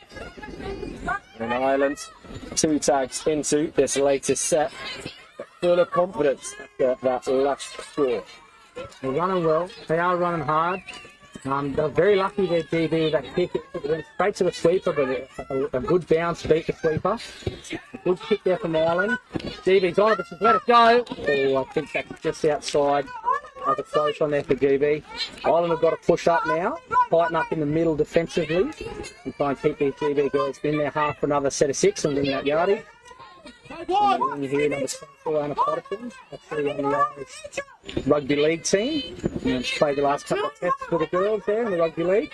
Good to see her playing tag now. And let's push the pass there. Play on for GB. Okay. Yeah, the ball just flying in front of Sam Bedford, now assistant coach of this women's senior side for the last couple of years. Not able to hold on to it. Therefore, GB finding the gap here and starting down that left-hand side goes Hayley Parrott. Last got to rip it. Oh, unlucky. We needed to spread the ball there on the last. Had great field possession and a good break from GB. I don't think they're aware of the tackles out their sets. I think they thought they had one more up their sleeve. Good run there by the Irish. Laying a platform. So it's a 4 ball from dummy half, puts Birmingham under pressure. She's goose to the outside. Great metres. And wonderfully there, that was really thankless ball to receive with no one outside in support. Oh, great hole running. Great for Ireland, and they will go through. The kick put in as well, and this could be a second score. The British just scrambling around, but what a bit of play from Orla Moore, captain of this Irish women's senior side, and showing exactly why she has been trusted with that mantle. Jack Leahy on the sidelines will be delighted with what he is seeing from his charges here. Stacey Coffin now tries to take the ball away from the British line and relieve some of this pressure, but the Irish are able to just keep piling on. Yeah, they really are coming out of Yardie so well. Another great little run there. I'd really like to see that effort play from the GB girls. They were down in numbers there, and the sweeper was under pressure, but there was 2 or 3 blue jumpers coming back to support there. Really good to see early signs. That's a great kick under pressure. Delaney gets sweeper. She can get a bit of metres here and get Ireland on the front foot in this set, but it's a great chase by GB and put the Irish back in their half here.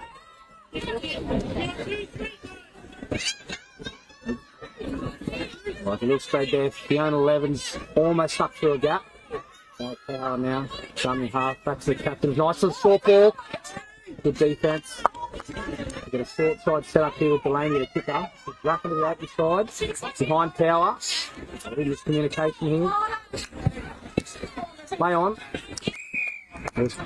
Not for the first time, Ireland dealing well with a bouncing ball on the left-hand side, and the reward for it ultimately is a penalty tap 5 metres inside the British half, and it's Marr once again involved in so much of the good stuff that Ireland had enjoyed in this opening few minutes of the match. Get away with another one there. I'm not sure what that penalty was for either. Sheffield offside. Play had moved away from where the call was, so yeah, I'm not certain. Delaney with a kick. Hit the ground here. Things have got a good shape here. They spread. GB are short on numbers. Ball's got to go. Oh, that's an old-fashioned shepherd there. They would have called that up. Mr. Worldwide, the ref has missed it. They had numbers. The ball just had to move there to get to the sideline. Good defence by GB. Power to 11. There to move back to the side. And that's a changeover. I really think the Irish there They just had to let the ball go. I think they tried to overplay their hand a little bit and run the footy just through the hands. GB was short numbers on the open side. Yeah, they've kind of missed that play there in the Irish, and now they've got to work hard, get their line speed up and try and keep them in their half of GB women's team. You might know. Well, had some crackers in there too. Lau to the right hand side, and Talerton will be the latest full GB, forced into a kick while still in her own half, and the 50 not able to be achieved by the British, which again gives Ireland the opportunity to start their set not too far short, halfway. It's going to dart through there. Talerton does make the tag, and Ireland have options both right and left. It's right that they decide to go, and the British are there to make the tag. Big hit from Tower. Now the assistant coach looking at the great position there by the sweeper. A good chase there by the Irish. A bit of a field battle here, looking for that field possession early in this game. A bit of back and forth here from both sides. Lawrence, and now at first receiver. We'll have to head back to that 10-metre line. Just Lau and Livingston to the right, so Lau decides she will go back left and almost hands the ball over to Ireland. Tag made beforehand.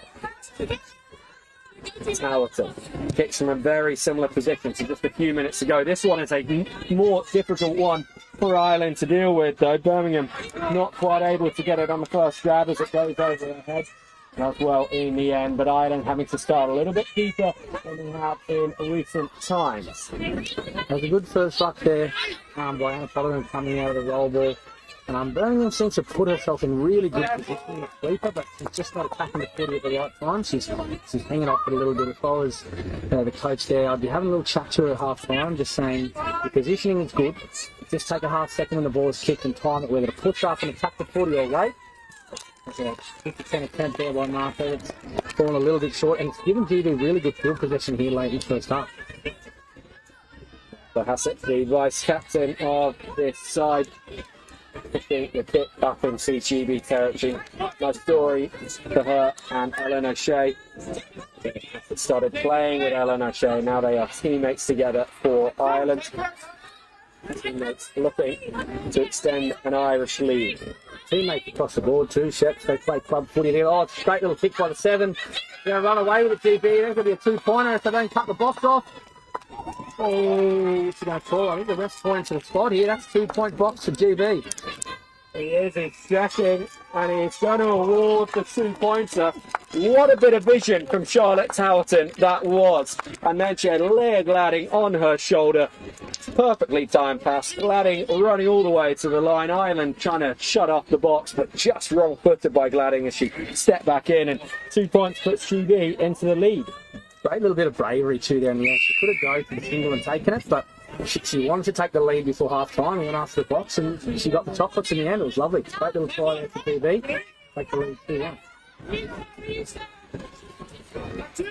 Ireland to not let themselves get too worried by the fact that they find themselves down for the first time in this game.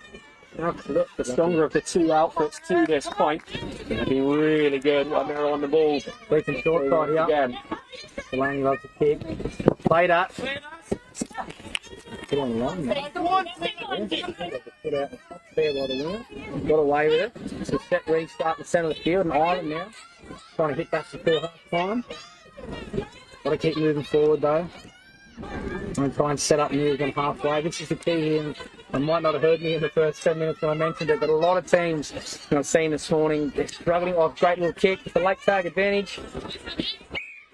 A lot of teams are giving Ireland too much territory here, too many opportunities to restart. Too much time, and they could pay the price. They've got a big open side set. They've run the short side. Great tag, good line there. And I'll be attacking this open side again. DB have been short on their right defensive edge in the last couple of sets. Get on the outside with Delaney. It's a good little kick, but the ball goes. She's going to get a double. Oh, pulled the tag, missed the world wide. Liz Williams nearly over for her second, and Ireland's second it would have been as well. still have work to do here if they are to tie this game up in front of the box, so they could go ahead. Going back to the box side, they would have gone opposite the big fling by Power. Too much pepper on it. Yeah, I was saying that there before, Checks. A lot of teams are getting turnovers or penalties on halfway, and they take one up the middle and then run a play. It's just not how you play this footy, especially international footy. You get a turnover on halfway or an error or penalty, lock down 3 or 4. You can only score once in a set of 6. Get down to the line, put the pressure on the team, and have one good crack at it. So many teams, and I was with the men's opens there in the last game, just wasting ball, just hanging around the halfway. I saw a little bit of the 40s. Just want all these teams just to get the ball into the percentage areas down to the 15 mark, and it comes when you're on the line. You need to stop wasting the ball around in the midway. GB, that's a good kick on the back, going to bounce kick. The bounce wasn't favourable. Right option there by GB. Yeah, reasonable bit of field position when not too much was on in that set. 50-10 would of course have been far more desirable result. Ireland now with the opportunity, just 1 point down, to work their way back up the field. And a bit of a knot here. Still a lot of wild ball coming from dummy half. You know, the lack of accuracy on these passes in their half. It's putting so much pressure back on the girls. When they get played up, that's knocked on by GB. Got it there, Marcus. Referee seen it. She's quick if she gets in a bit of space. A little shot by Delaney, kicking very early in the set. A great defence by the sweep. I think that was the wrong option. I think that was tag 2. She hasn't got a great kick, but she needs to harness that weapon for the right time. Great work by the GB sweeper to shut that down. Yeah, Karina Litcher doing really well there, and then Rich Livingston was the one to take the first run of the set. She goes here again, gets to such speed, but she needs to wear those ski goggles just to keep the wind out of her eyes. Now Bedford stabs that kick through, lots of pace on it. Great run. Big one of our new players, the number 23 from Ireland, Megan O'Mahony. I've seen her at training, and I did ask Jack who she was. She moves really, really well. She comes onto the ball at pace, and you saw there, her positioning was great. She ran through 2 tags. Oh, straight to the middle. Ireland on the attack here. Incredible run from Kim Baker. Woman from Mead. They've got a big open side here. Can they let the ball fly? They're running short side again. Option there, girls. Yeah, I mean, they've been so fruitful over on this open side, and GB are leaving that space there for them to run into. They're just getting a little bit too caught up with what is straight in front of their nose instead of the glories that could await them. And it is early in the game, they were really attacking the GB right edge and spreading the ball left. They got that point. It should go back to where you're getting points. You know, I always say, if it's not broke, don't fix it. You're scoring points on one edge, go back to it again. Good little kick, good scramble there from Ireland. I think that 2-point box strike has really put pressure on the Irish girls. It seems their game plan has changed a little bit. A bit of white wine fever when they're getting down there rather than setting up trying to attack points. So they really need to get their mindset right for this second half. GB did a penalty here as Sam Lawrence put in the kick and chased after it. He was nudged off her line a little bit, according to Marcus. So penalty to GB, fresh set of 6. With a 1-point advantage and just a few minutes until half time. Great opportunity for GB. That one just escaping the clutches of Lawrence. According to the ref, though, it's gone backwards, so GB keep on going in their attack here. Lau. And on to Tallerton. Oh, so nearly through. Had that tag just been made a fraction later. GB were herring towards the corner. Let them fit the numbers too, as they do here on the short side. Hang on to it there. Just a little bit of confusion on the lines between Lau and Lawrence. There needed to be a little bit more separation between the two. But still, not a terrible place to finish up the set for GB. I wouldn't say with long left on the clock, Ireland really have to work on this field position. Start on a positive note for the second half. They've got to work to their kick. Big chase, put pressure back on GB. It seems the momentum has swung a little bit in the last couple of minutes with GB on top. Well, perhaps just a little bit stung by how well the Irish came at them in those opening minutes. GB didn't quite look on their game as we would expect. really any excuse for that though, because they were in a hell of a contest last year, weren't they? They know that this Irish side is getting better and better year on year. Great ball. So she's really playing good footy. She's orchestrating that good defense so well, kicking down the passing down. A big break here for the GB girls on left edge. Good covering tag there. Pressure here. Ireland is scrambling to get back into their set. And we do it. Running on to Towton with Lawrence, and they go again, one more, and that will be the score in the corner. Mr. Worldwide giving the tag. Tag made on Lawrence. Kate Merson thought she was over. I thought she was over. The step from Gladding. He scored that 2-pointer for GB earlier in the half. Now they will have to go again. Livingston drops it off to Hayley Parrish. Caught just in front of the box, and GB set comes to an end. Agonisingly close to another 2-pointer. Ireland, they've got to run it away from their own line here. This set should see out the half for them. That's a very good attacking set there by GB. Had everything in it. Great set-up play, some individual brilliance. A little step back there. I was sure she was going in there again, and I was with you, Jeff. I thought the ball was away and trying the corner, but Ireland scrambled and have got the ball here. Can they get it out? Can they get one more little attack play if they spread the footy? Going straight up the middle here. Simple footy. Maybe they've got the word from the coach just to lock it down. Pitch good. Not bad field possession. One more big set here from the Irish to keep this score at 2-1. They don't want to concede another point so close to half time, especially after the effort they've just displayed down there on that try line to keep the GB girls out. Well, GB can bring the electricity they had on that last set. They'll give themselves a really good opportunity, but the hooter has just gone. Lawrence trying to get underneath this ball that ricocheted up in the air off her own kick. If she can free it here, no, knocked on already. So that will be half time, and GB will be the one that takes the lead into the break. 2-1. Ireland scoring first, with GB striking back with that wonderful box score created by Charlotte Towton, finished off by Leah Gladding, and we are in a contest here for the second half, just a few minutes away.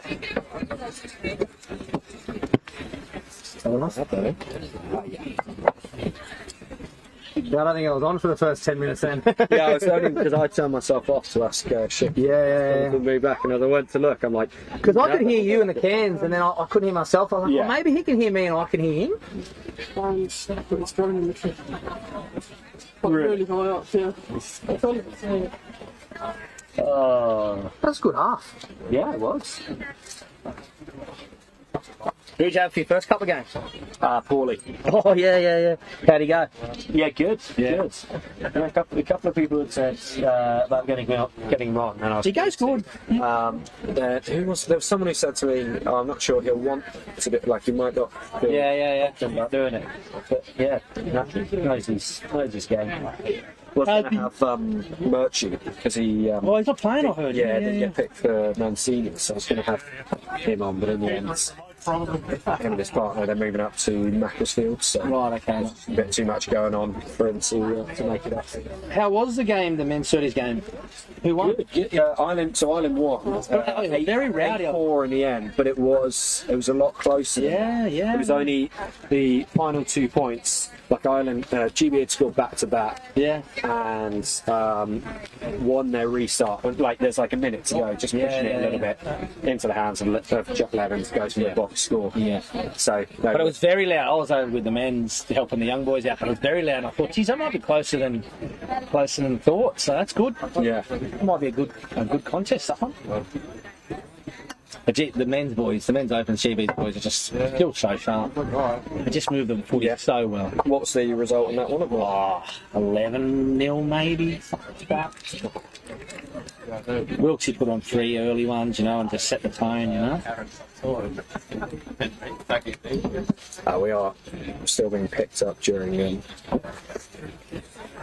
Lucky I wasn't slating it. Oh yeah, I know that. I think it's the ambient mics on the cameras. What happened? They wouldn't let you on pitch 1. Yeah, okay. Yeah, that's pretty much it. Yeah. So, Al and Carl are coming out having a so it's brilliant. So they've got how long is this going to start? That's the ability to be able to stream from quality, and then how long does this like start? 20 minutes? 20, yeah.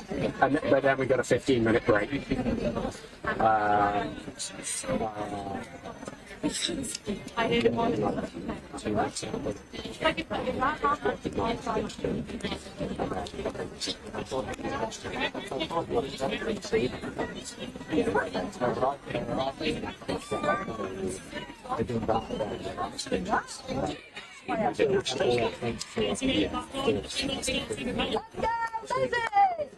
Saying that was all warm up to fitness too.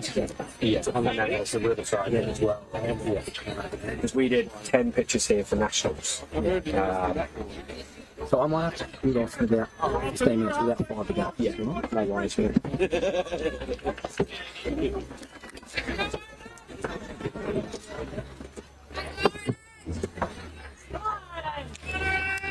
Great Britain 2, Ireland 1 at the break. A try apiece. GB was in the box through Leah Gladding, and that is why they have that single point advantage.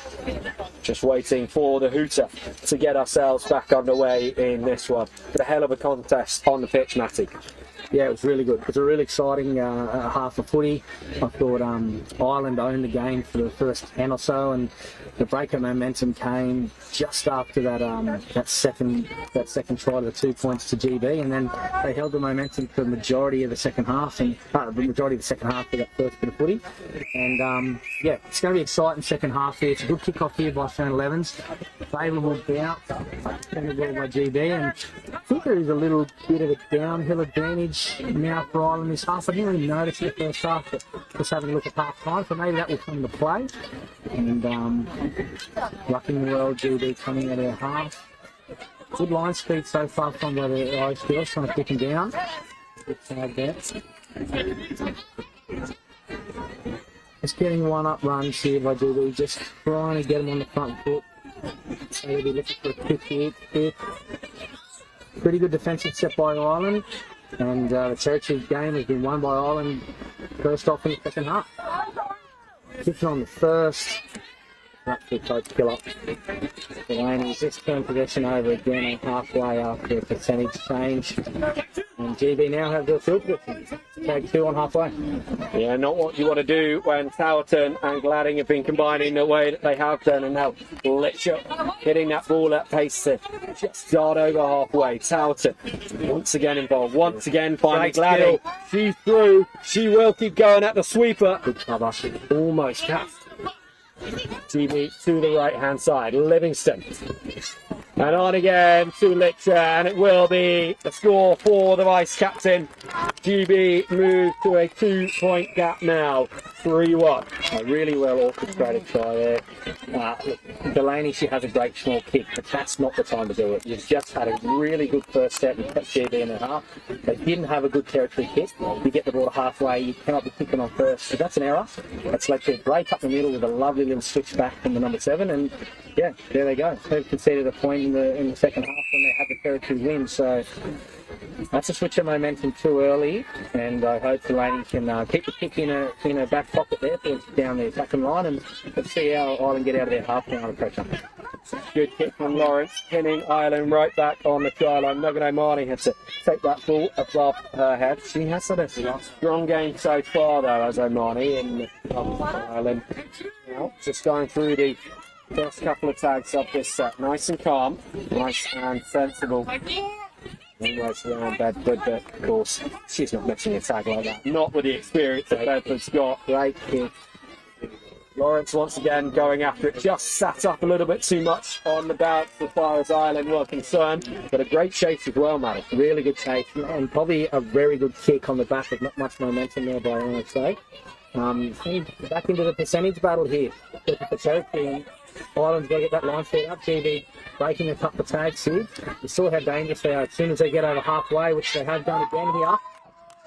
Here's Tamara Lawrence with the break, and she could go all the way here. just the Irish defenders managing to get back and form a defensive line that she wasn't able to weave her way through, but the support runners are there for GB as they attack this near corner. And Hayley Parrish is involved with the mixed open set up last year, a women's open set up through training, and now finds herself with women's seniors. One more pass forward there, I think. Nice little play, the old bounce play, the old Aussie Bullets. I think the last pass there just tried to go over the top of the head, was a little bit further forward, but geez, if it wasn't running for scores there, and momentum is really with GB here. Ireland have to swing the dial now. Yeah, a double score for GB so early in the second half would have been really difficult for Ireland to come back against. But, clinging on here. A better service than that. They're going to maintain the momentum that they had early in the first half. Yeah, and I think that first 10 minutes of the first half, the 1%ers, I don't know, shaded on the toe, but great positioning there by the sweeper. It's the 1%ers here I've noticed in the second half straight away. Kicking on first, loose balls going to ground, overrunning the mark coming out of their half, and they've given again GB the third set in a row on tag 2 on halfway. And, you know, history shows you can't give a good side like this field possession over and over again. You've really got to be better at it in the set Ireland, get down to their try line. Blau, she will find Parrish. No, cool. Is that play needs to go back to where Blau was tagged by Tina Thornton. Very sharp on that little switch back play around the ruck. Number 12, very sharp. She knows when to do it and who she's got on her outside. She's done it 3 or 4 times in this game. It's needed every single time. Very smart for her. Brian, great kick. The key players in the 2023 World Cup triumph. Pins Ireland back with that latest kick. Fisher done. Running it up, and now Ireland trying desperately to find a way through, but this British line up so fast and winning the penalty as well. Defend called. In Birmingham, it's the woman that coughs up possession for Ireland. Lau caught there. A massive step here for Ireland. They cannot afford to concede another point this early in the second half. Ball's on the ground there, it's overhead, it's going to be out to the 10.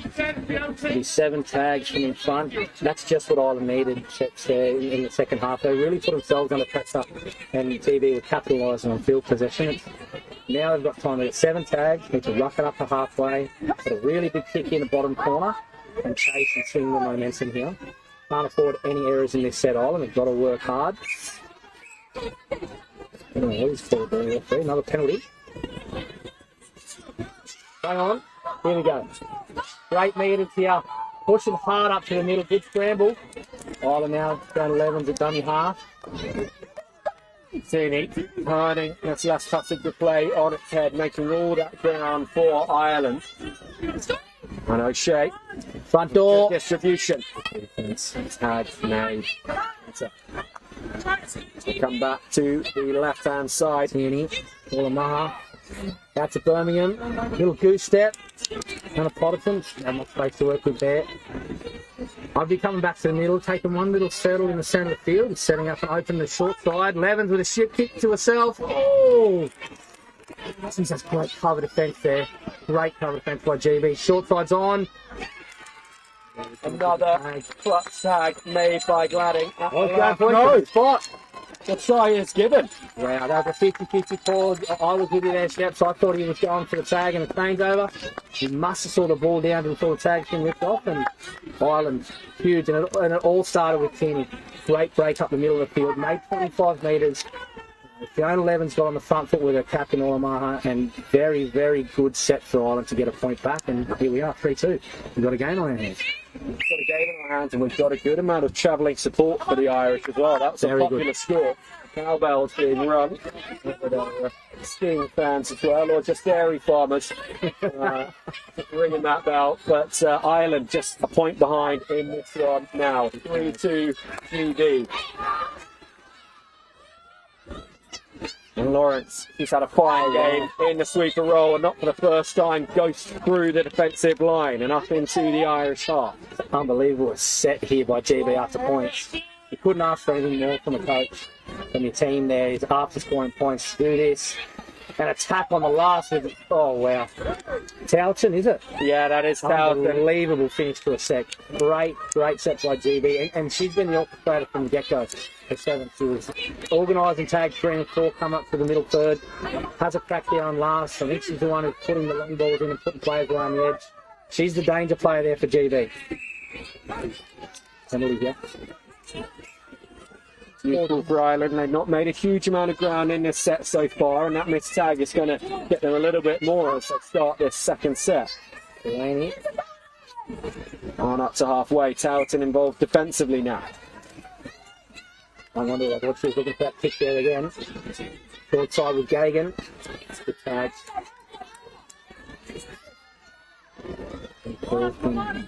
This bit across the line here for spread. For the freeze. We're going to go here. Delaney will switch back to Hassett. Hassett to Gagan. Cover defence. Last here. Got a passionate strike. And Hassett puts it on the toe for Dunn. Favourable bounce. Oh. Not quite going in field for Dunn. Nice little play. It's interesting now. I heard her calling it just in front of the commentary booth there, and I saw the same thing she saw. An unfavourable bounce, but great way to finish the set. Yeah, there's a lot of work that Meg Davids had to do for GB to get across there. So they will count themselves lucky that that ball went just a little too high and into touch. Stacey Coffin's run there not going to count. We'll go back to Bedford. And it's Emily Stone there picking the ball up and trying to get it in field. Not the M Stone that has struck terror into the hearts of this Irish women's senior side for so many years. Oh, great little break there. Look at Towton again, she's definitely pulling the strings. She's talking every player on the field, pulling them and pushing them where they need to be. So Towton would like to get out and get ready for this 50-10 attempted kick. Awkward hands. We'll go back to the 7 on halfway. Outside, so it's an attacking kick now. It's a really good kick. Found the grass and put Delaney on the back foot.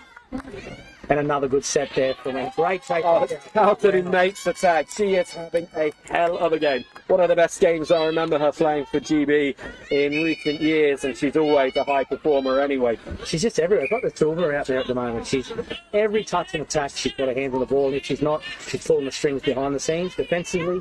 She's kicking up, she's leading the chase, she's making a tag, as she does there again on Val Power. She really is leading this GB women's team so well from the middle. And Delaney makes a little bust up the middle here. Shapes the kick, bounces short side. Good cover defence there by the winger. Got a couple of tags up there, Steve Island. Settle it down, get back to the middle. Just a little bit too narrow though there, them running together. And the options were over to the right hand side, surely. O'Shea's gone through here. O'Shea in the box, has fit the mid tag on the edge with a run around with Kenny. She's done the show and go on the short side. Put the afterburners on, and Ellen O'Shea has skyrocketed this Irish women's team to a 1-point lead at 4-3. Wow, Sheps, what a turn of events. A hell of a score for Ireland. An incredible turnaround to go from a point down to a point up. Certainly he will be loving this on the sideline, and his players really enjoying themselves now. They have the belief. They knew last year that they could go toe-to-toe with GB. Now they're showing that they can be the controlling force on the pitch. Doesn't even matter if they've had to come from behind. Nikki Bryan on the ball for GB. This is a time for big game players. We know that GB have them. We know that Towton and Lawrence have been having really good games so far. Neither of them on the pitch right now. So that's the team's got to step up, as Lau so often does. She finds Bryant there. She will then distribute it out again. Great done. Got Litcher with her. Really good score, and back inside to Lau. This is going to be the levelling score. Unbelievable. That is all Lau from dummy half. If you could rewind the tape, you'd see a head shapes to the open side, picks up and goes short, draws in the A defender. Lovely little short pass and creates the space. And like every good play from dummy half, follows in support and gets the try. That is a really good hit back from GB. And if I was GB right now, I'd be getting Towton back on there. After Lau comes off, Towton on, they have got some serious strike plays in the middle here, these GB girls, and 4 apiece. Well, you've had 2 completed games so far on pitch 1. 2 incredible contests, both won by Ireland. this one even tighter than either of those. 4-4. We are locked up right now. And well into this second half. It is anybody's game. Ireland with the opportunity now to be the ones to put themselves back in the ascendant. Yeah, it has to be a territory game here. It's a good first bounce. Play on. The chase isn't big enough there, but Valpower's maybe tagging these first two. Line speed pressure from Ireland has to be big to keep DB down. They've got a bit of salt behind them now. A little bit excited after that try from Lau. Really need to break them and don't let them out of their half.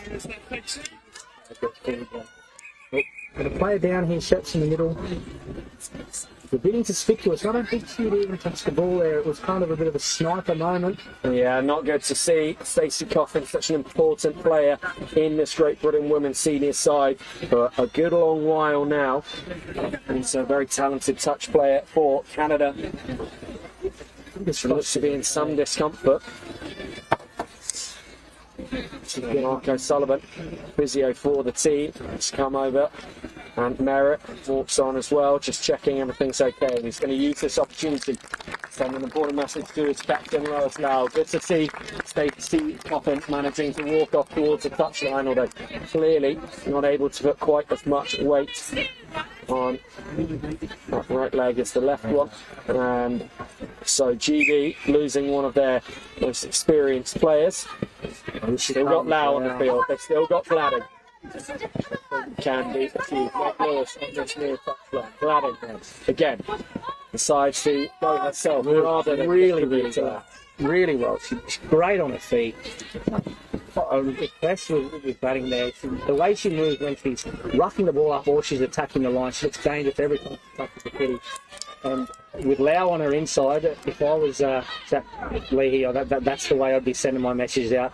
Those two players are on the field, double down, get our defence up in their face and take their time away from them because they're just killing it through the middle.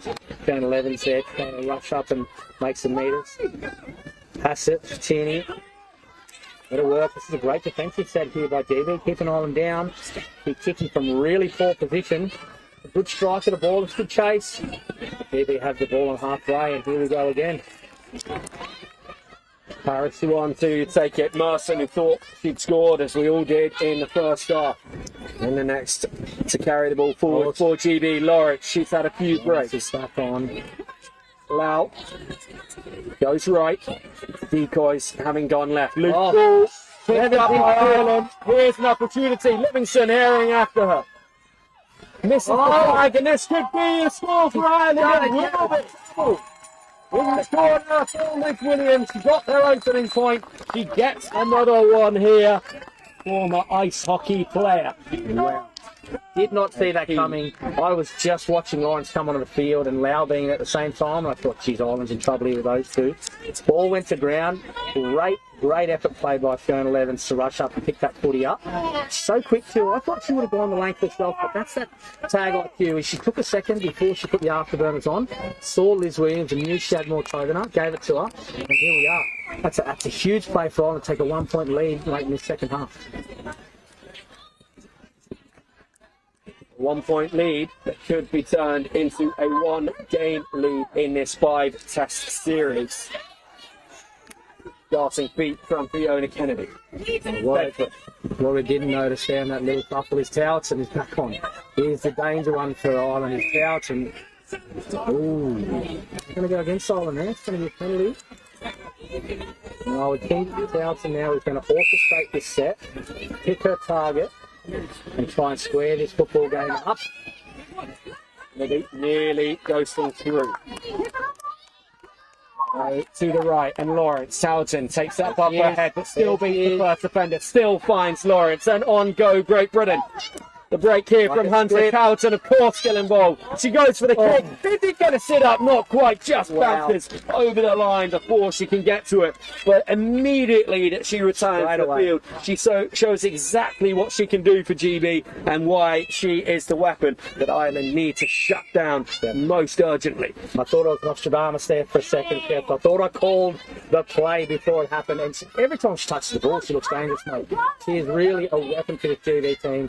And if she's got the energy in the tank, I'd be keeping her on for the rest of this game. Because every time she touches the ball, Ireland looks in trouble. And Val Power from dummy half to Birmingham. Good tag there. Merson, who made it on that far side, Birmingham, a bit of a way to run to get back, and that will give GB plenty of opportunity to get their line set.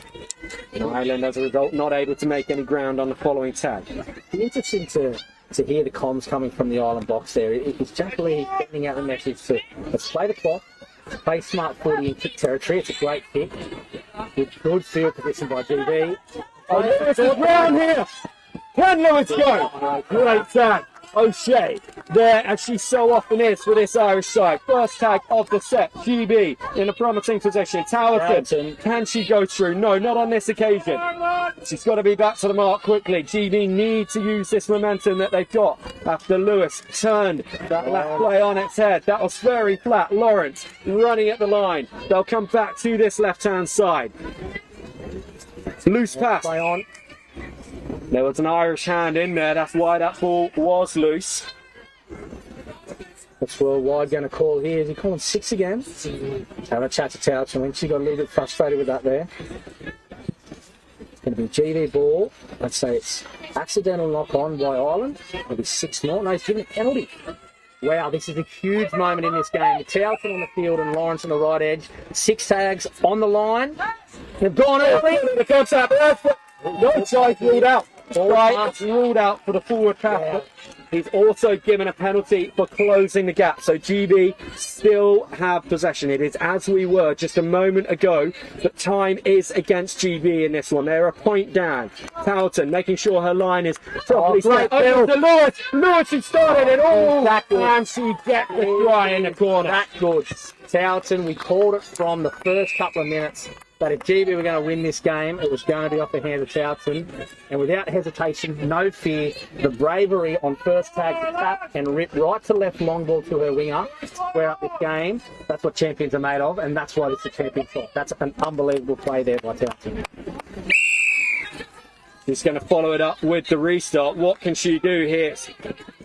Going to just sit up and allow the British players to chase hard onto it. So Ireland now finding themselves once again tied up 5-all in this one. Mark with the distribution onto Tina Thornton. Ireland, do they have one last play in them? Can they get this win? Play on. Good kick here. Big kick here from Val Power. Need to play percentage game and look for their error in their half. Right to run the footy. Right to left open side. Thornton. Be last there. Val Power. He's going to run the foot in the last. Delaney. Play on. Ooh. It's going to be, what's it called here? Accidental contact. It's going to be just a change over there. Just a changeover. Risky option for Ireland. Very nearly worked out. And Lipka, she could have been through there. No home either. She was gone. Towson again, orchestrating things from the middle. She set up a break on the short side. Covered by Delaney. The supporting runners need to be there. Now they're coming up on this left-hand side, but Towton has to go to the right because they weren't there in time on the left. Some of the less experienced players in this women's seniors side now need to step up and show that they are made of every bit the same class as the world champions they're playing with. Couldn't get away from it there. I think he's going to call knocked forward by Ireland. It's another set of 6 here for GB. I probably would have called the same. I think Towton went to go over the top there. And it was touched by Ireland. No, it's giving this to Ireland. It's been knocked dead by Ireland. And Mr. Worldwide Marshall has called a dropout. No, only minutes left on the clock. And GB are going to get field possession inside Irish half, probably inside the 20. Looking at that kick, and Towton has the ball. Here we go. Grandstand finish. See what Towton can do. Oh. Can we have another couple of minutes, please? Just give us 2. Well, we have 4 more tests left in this series. 4 tests for one of these two teams to find the margin to take them to victory in a series, in a category that has had draws written across it for years before, Maddie. 2021, they tied the series 1 win apiece. 2022, the first time we played 5 test series, they drew 4 out of 5 matches. The GB won 1-0. So a draw in this opening game, not against the form book at all, but what a contest we had here. Great, really enjoyed it from start to finish. I loved the way GB played their footy. I loved how Ireland came back under pressure. I'm going to clear my schedule and you make sure I'm on this mic for every single women's seniors game, because that was awesome. It was electric. We will have you back at 10 to 4 for Women's Open, their second game of the day, their first one on one of the other pitches. But Maddie, thank you for joining us and good luck in your mixed open match coming up shortly. Cheers, mate. If you want to see Matty in that one, he will be playing on pitch 2 at 2 o'clock, so just over an hour's time. We are going to take a short break here. We've got about 10 minutes until the next match, and that is going to be the second game of the Women's 22s category.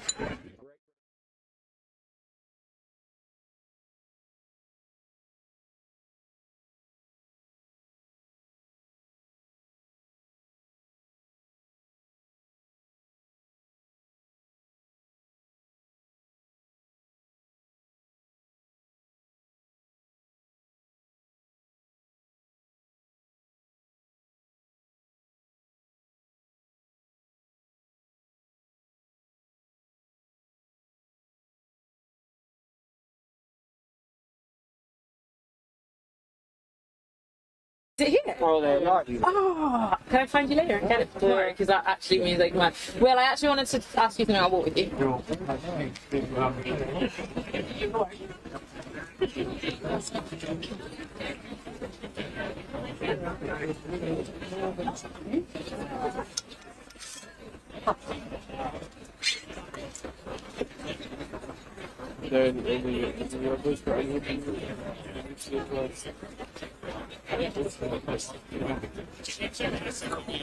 That's the right answer.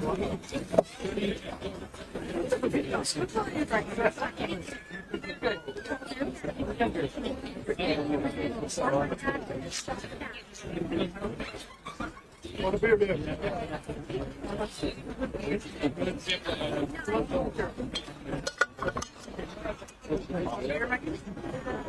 What's your paper now?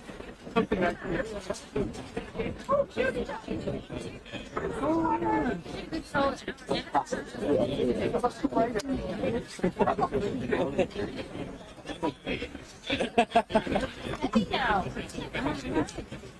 Want a beer, bro?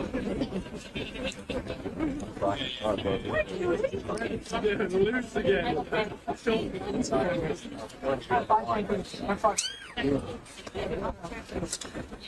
Oh, my girl.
Did you find it? Have you got the hooter? No. Where was it then? I didn't find it. Where did you leave it? Oh, I have part of it, Right. but I'm missing the middle tube. So when I came back and I got your thing, I had moved on in case I was being stopped and I still had to move. And when I went back, but I've dropped it because it's in pieces anyway. So it's somewhere between here and there. Yeah. Right. But it's like this long, bright red. So if it was anywhere, you would literally you don't have to look, you would see it. Maybe check the path into it.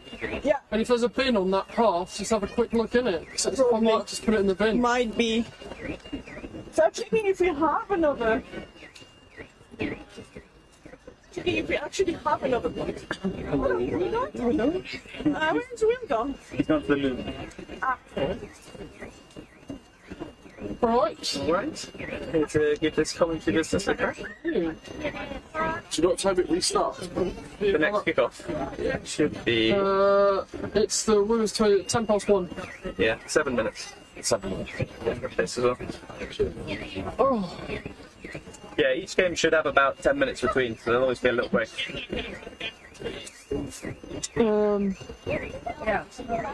What do you think of that Southampton logo? I'll send it to you. Yeah, I did send it to you. Logo? Yeah, it's good. Yeah, it's good. It's better, isn't it? Yeah. I saw your post about the 100. I enjoyed that a lot. You're not usually a cricket man at all. No. I'm not surprised it appeals to you, but it's made me laugh that I think it's in its 3rd year now. I know. And I should actually be like, next year they're launching a brand new franchise tournament where they've like developed identities and. No, I know. I saw a bit of it last year, and then this year I seem to have turned the telly on so much, and it was just been off, like on Channel 5, it's unavoidable in orbit, it's everywhere. It's really cool. But yeah, it's. I did see a few games last year, but I seem to have I really got into it this year more. I think it's over the hump now. People are quite resistant to it. You know, like a classic cricket crowd. Yeah. Anything. I wasn't quite sure how it's perceived, like in the wider cricket world, but it seems to be generally quite good. They've got good crowds and stuff. But it's just such an awesome format. It's it's just so much simpler to.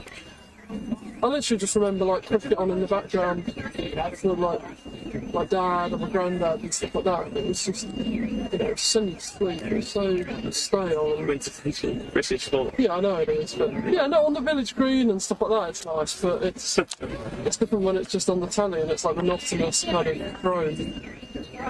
Yeah, I find it fascinating on a few levels, like the fact they're all sponsored by snack brands. Well, kind of KP. It's a parent company owns all the British brands, and they put one on each. It's like KP snacks, isn't it? That's how I get my partner into watching it. I'll be like, right, it's Skip's first tour today. who are we going with? That's brilliant. The only thing that annoys me ever so slightly, which I always put on that post, was on the TV they used to use the full-size logos in the corners, on the graphics, and I kind of think they could, with a lot of them, they could use more kind of elements of the logo. So if we were going to do something like that, we'd use just the lion head. We wouldn't try and put the whole logo on. You can't read the text. Yeah. So from that brand point of view, but it's one company that does. Some of them are mix and match, aren't they? Because some have text built in. Yeah. And the Phoenix one is quite good because it's just graphical. Yeah. But Pixel Supercharged one is it's written into I their. haven't really got a favourite team.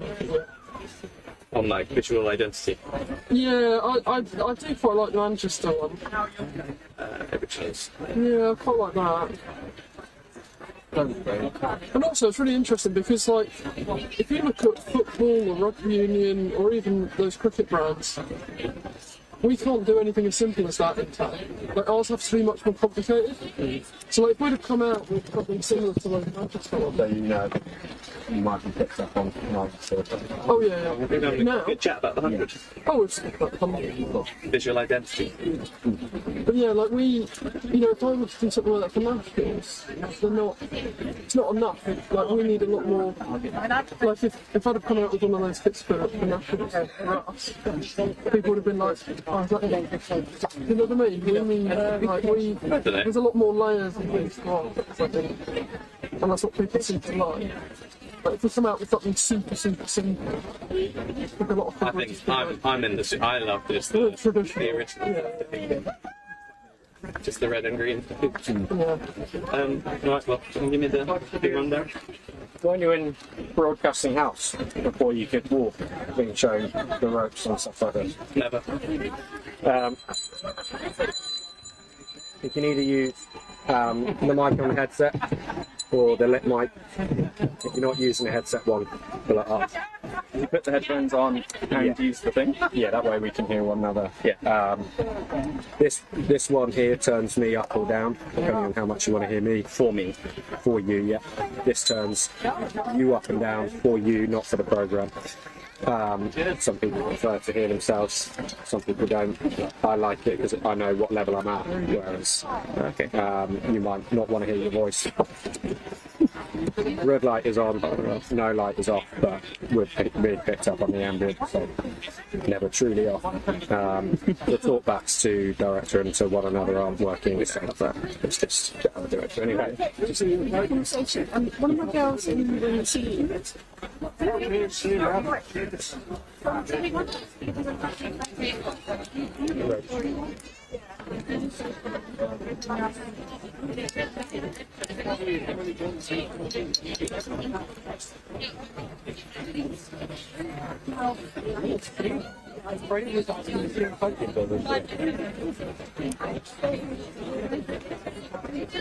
If I put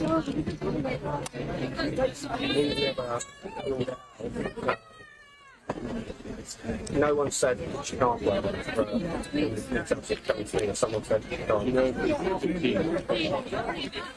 Cool game. What I need you to do is blue there, black shirt, blue, yellow at the top. It means one. Check what was good, what's good.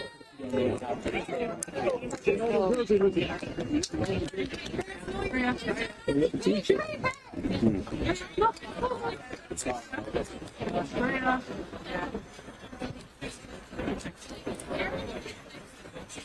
Annoyingly, didn't have time to get a stuff, so that's awesome.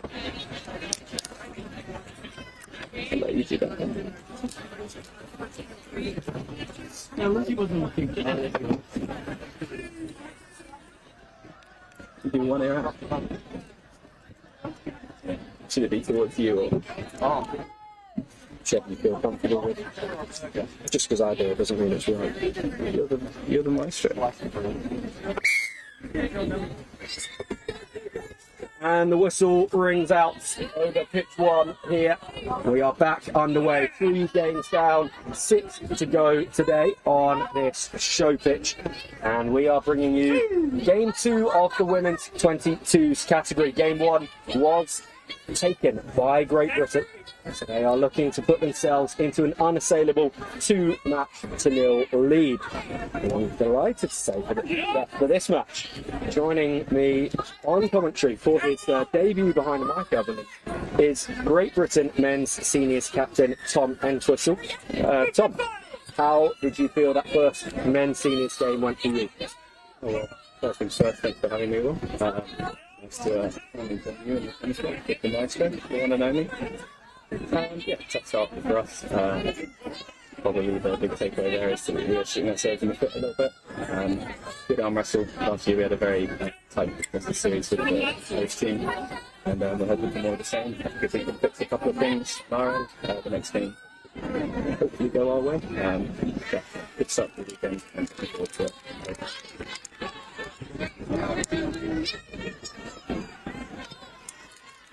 Certainly seemed like a close contest between the two teams when we were watching it from the sidelines here, and expecting a close one here between the two women's 22 side. They were the women's 23s last year at University College Dublin and played a 3-test series there as well that Great Britain managed to win. And that time it wasn't counting towards the BNI. This time it does, and so that's why breaks like that from captain Millie Robinson, who has also trained with Women's Open at times in the past couple of years, are so crucial. And here is another break as Jamie May Rimmel, the Coventry and Warwickshire Young Guns, goes sprinting through the middle. GB building a really good platform here. Ruby Shipley caught. It's interesting. I should probably do a couple of shout outs of ones to watch, and they've absolutely just demonstrated that for me. Up against both Jamie and Lily, my South London women's squad at Nationals this year. They definitely my two pictures guys to watch in this game. Along with that, I think we've seen too much play yet, but Phoebe Shipley, number 12, currently in a sweeper. Very, very talented. It is Ireland who take over possession. They've got lots of stars of their own. And quite a few debutants as well. Sides managing to find more talent in the ranks around their countries from 2024 into 2025 as they look to build for an assault on the Under-21s World Cup in Coffs Harbour next October in 2026. It's October the one after, and just held on to there. A really challenging pass for Imogen Evans to keep possession on, and then the dart through for Lucy Ball. She is one of those players making a debut for GB. Shipley able to take that one in. Ball still forward. Ireland left off and will be able to start this set of 6 midway in their own. Yeah, not an ideal finish just to the set there. I think did well coming out to the sets to hold onto the ball. Sometimes the attack doesn't quite go out the way you want to, and to kind of save things rather than trying to look like expansively out of a difficult situation. And they did well there, and unfortunately they turned the ball on, but Ireland in a very promising position here, looking strong. Tom, me and Paulie were talking in the men's 22s game about the age profile that people tend to start playing tag rugby. So they nearly get a break, nearly get a chance to run that box. And the fact that because tag's a social game, people often start in their mid to late 20s. You were one of the ones to buck that trend in London, and that's what we're desperate to have with these unders sides. How important for you was it to start playing tag at a young age? Oh, massively. I think long term, looking to with Australia, we need to put more emphasis into getting the players involved from an early age. Let's see if it's down to getting the sport schools here, or even tied into rugby clubs from the junior level. You'll start the game playing tag, and then when you progress to contacts. When I was under 8's first year of contact, we still had girls in the team, and things have so much since then that you no longer lose those girls. Women's teams that they grade all the way through. But otherwise, I think it suits different structures in a way that the contact game doesn't. And It's the knock on as the try line was starting to show itself for the Irish, and they're able to get that through, and there would have been a big gap in the blue wall for the Irish to have run through. As it is, Paul can now run this one back at the Irish a few metres out. The big area tag and look to expand into around sort of university. People have played their age grades, you go away and you kind of have this break, and I think at that point you can lose a lot of people for a variety of reasons. But tag should be sort of looking to scoop up people at that level rather than sort of 3 to 4 to 5 years down the line when people move to big metropolitan areas and pick up the sport as a social contact. Kick from Robinson, just finding its way to the touchline a little bit faster than she would have wanted to. He's got a bit more ground. It's a good arm wrestle this so far. Most of the game taking place in the sort of middle third. No team has had a really good shot at the line yet.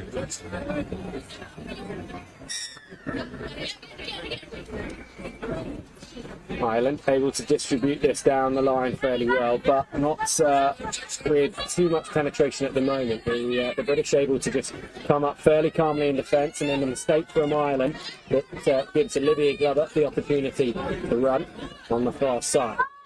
And now in a step. It's Madison Gunningham. Great position to start a set from him. Should have a real try line towards the end of the set. Here we go. Expansive 3-on-2. Ball has got to fix her defender. And in the end, she hadn't quite done enough before going for the pass, and the pass itself was loose.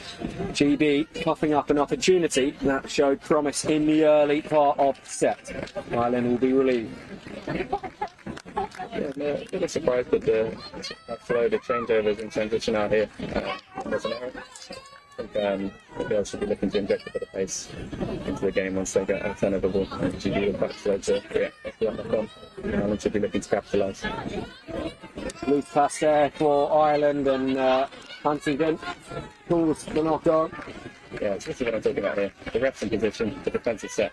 Get ready. Marker's now in. Hopefully missed opportunity to go faster. I mean, so much of tag rugby is all about getting up in the face of the defence before they get themselves set, and those changeovers of possession are the perfect opportunity for that, Tom, aren't they? And something for the coaches, teams on both sides to work on. Nice support play from the 7 Sarah Jane McDonald. Been impressed with her skill set so far.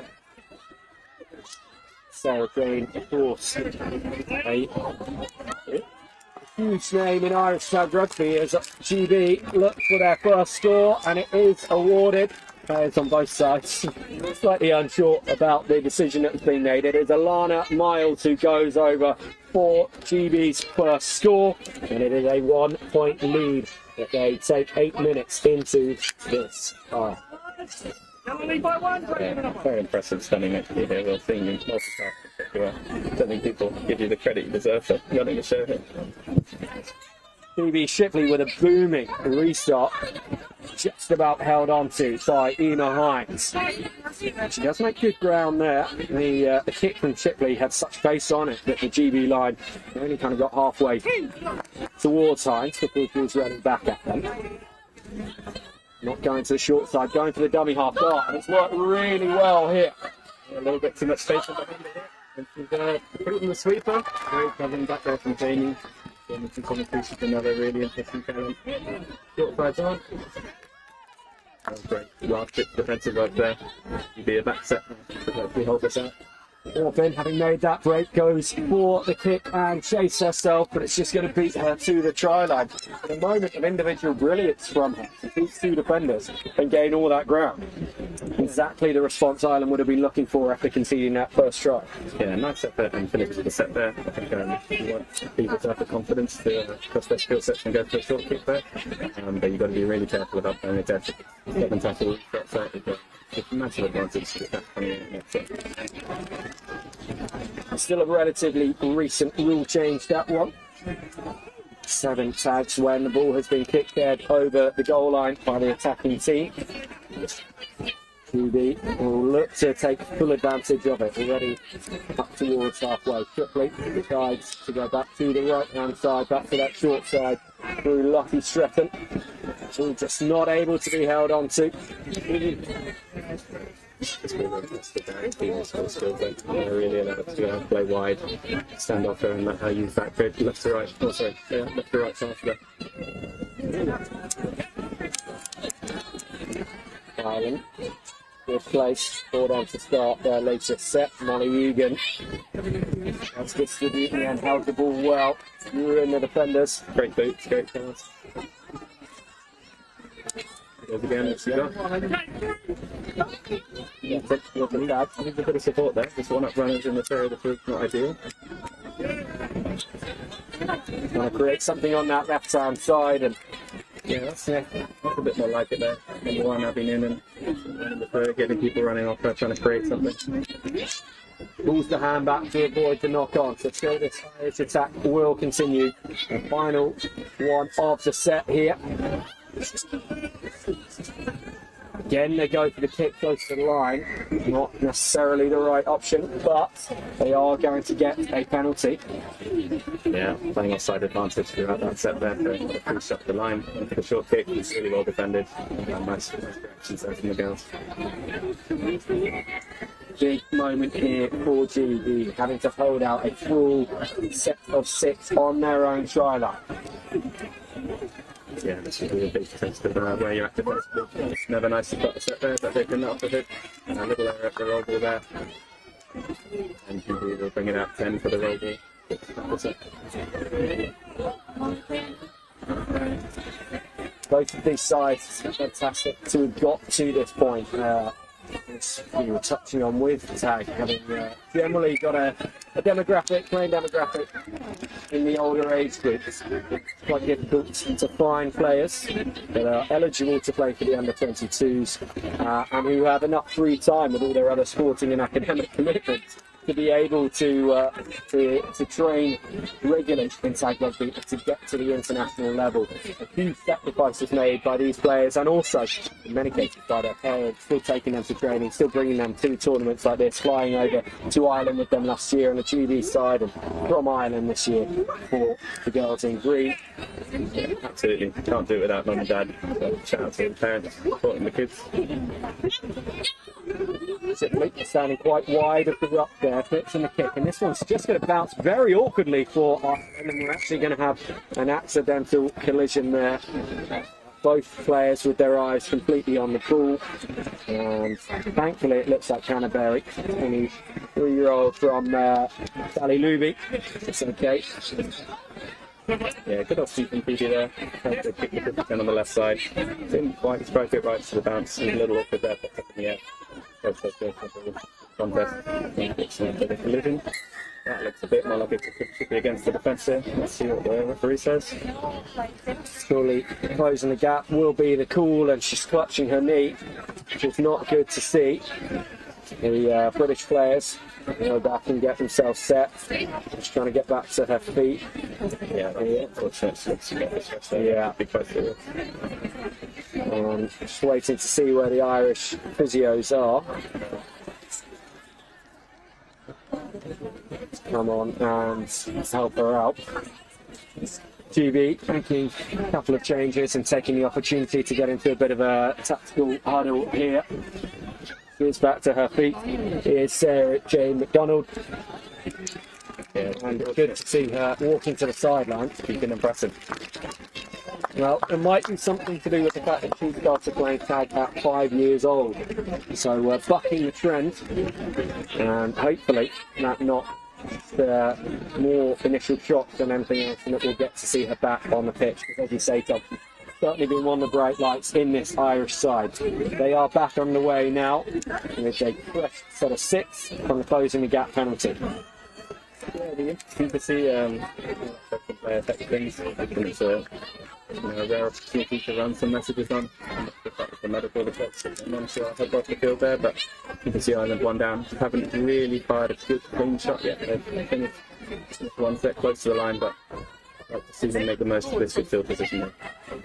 Abby Noonan running the show again. Nice little block shape there at the back. Murphy takes us to the final tag of this set. Noonan not able to get past Lucy Ball. He's enjoying a strong first tournament so far with Great Britain. She runs at Noonan herself and actually did manage to beat her. The tag in the end made by Miriam Murphy.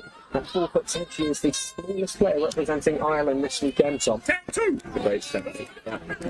Actually from Miriam herself. But fantastic stuff that she has and is able to pass on.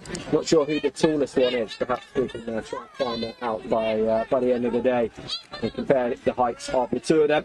Shipley running a brilliant line there, holding up the defender, firing the ball out to the touchline, and Jamie May Rimmel, who's caught just 10 metres inside the Irish half. Shipley there again at dummy half.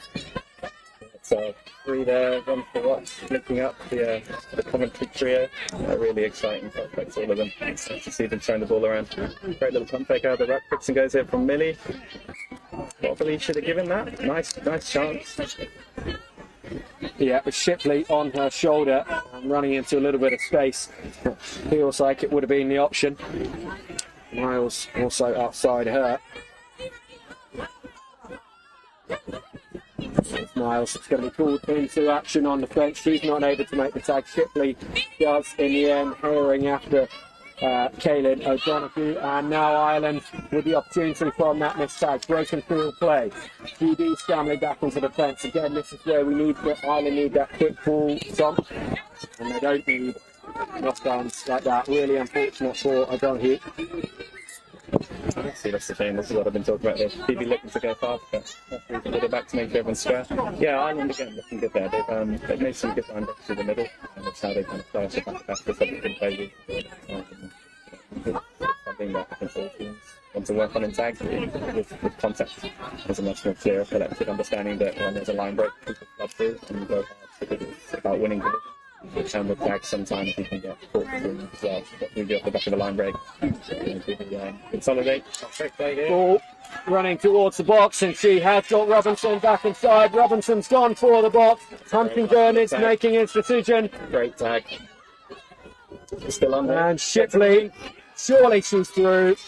And she's not shutting it down yet. She was alive to the opportunity that a box guy could be on offer. Arcing back round to her right-hand side. But a woman who has recently received a scholarship from rugby school and will be headed there in September, showing every little bit of rugby nous that she's got. Yeah, great break from GB number 7 there with the white knee brace. Lucy Ball making good ground through the middle there. Little line break. Generating nice quick ball. GB coming out to the edge here, a little bit of space off the left foot. And yeah, looking calm, strong and casual there. So GB extending to a 2-0 lead. And Ireland with it all to do. These 3 test series can be over very, very quickly once you've lost that first game. That's why in the longer running categories, push it up to a real test of 5 matches over 2 days. Yeah, I'm not sure exactly if Ireland need a sort of collective buy-in in what they're trying to achieve when they're coming out their half there. You know, these are massive tall passes. Oh, great pass. That's a try there, Johnny. What have we got there? Checking that Megan Pickles was still in the field of play. She certainly was. And I don't know, a young man, Will Slater, is probably going to pull a pickle out of the jar at home. That is his traditional celebration. As you say, great name. Pickles used to be flowing in South London. No, that's brilliant. Tries like that, you know, just a little bit of opportunism, staying alive, towards the try line. Didn't quite get the number, but nice little pass over the top. Let's go at the 2-on-1 and then a good finish. Good finish by Megan. So, a tight game where Ireland were just a point behind, suddenly turns into a 3-0 lead for GB. It's just a matter of moments, and that could be extended further here. Messy roll ball for Ireland, with hand possession back to GB, 11 metres away from the Irish line. It's cut up by him by that, and making Pickles try that. Just struggling to get out there halfway, struggling to exit, and yeah, good skill set on these passes, but they're ripping it back of sort of 8 or 10 metres at times, quite a static runner at first receiver. When you're in your half, you just want to get people flooding onto the ball and getting forward with intent. Can't really afford to sacrifice 20 metres. Great beat by Jamie. Yeah, that's a good stab attack. He's dangerous there off the right foot. Final one in this set for GB. If someone can through. That'll be knee down first, but that is a great effort. He's totally beat her player there one-on-one. Half time. It's a great way to finish the half. Yeah, half time coming just at the right point for Ireland. Cunningham nearly adding to GB's score. 3 for them already. Could have been 4 there. They will go into half time the happier of the 2 teams. And we will hope that when Ireland come back out for the second half, that they are able to call on the services once again of Sarah Jane McDonald. Great Britain 3, Ireland 0 in game 2 of the women's 22s here on day 1 of the 2025 British and Irish Cup. So professional. Nice to see you doing your thing. Oh, it's nice to run the game with you. Yeah, it's really fun. Sign me up for more. Close The problem is when you're playing for one team, coaching another, coaching another. ready to retire me. You're going to be able to leave these platforms up. We should be able to. It's more down to whether you guys are happy or not. But there won't be any. They lock it. In this side. Yeah, they lock it up, so no one really comes in here. Yeah. Also, there'll be a place to leave. If you want to, again, if you're happy to leave them on site, the pavilion will. So that means that they could be basically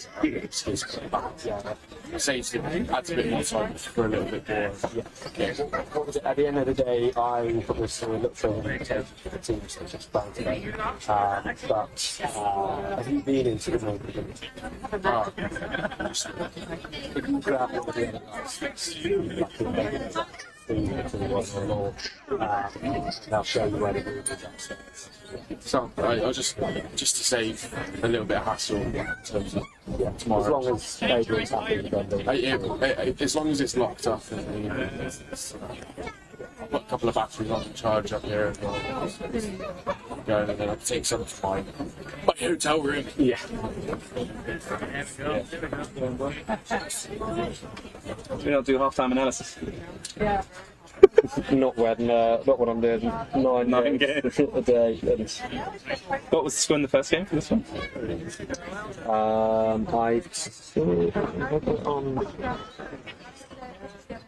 I can't hear myself at all, by the way. Is that a good thing? This one's the one to turn yourself up. I think it's fine. I don't like hearing that. Yeah, some people absolutely hate it. BT did it, or no, Sky did like a social media post, and they published like the producer feedback along with the live view of the presenters doing it was like a football match, and all the comments are like people who've like obviously never understood that that's what's going on in the background, and they're like, how do you think when someone's going in your ear and 10, 9, 8 adverts coming, set, Dan Burns here, rah, rah, rah. Yeah, I mean it's quite funny doing it like this and not having anyone in my ear, whereas normally.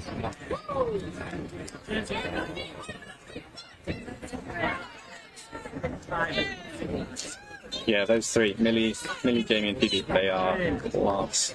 I've seen quite a bit of them now. Yeah. Some of them are really good. This one.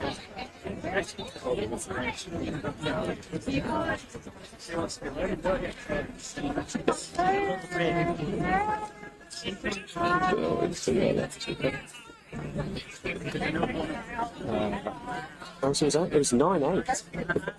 9-8 to Juliet.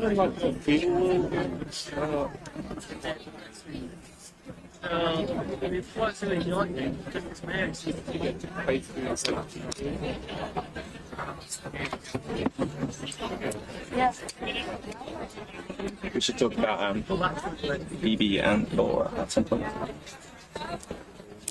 Coaching Joe. I think that's such. If I was a under 22-year-old woman and I was getting coached by this, I'd be like, wow, yeah, what great eggs.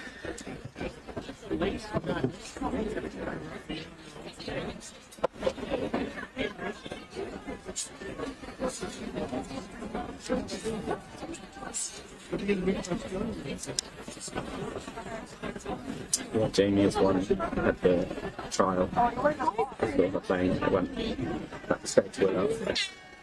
Let's go.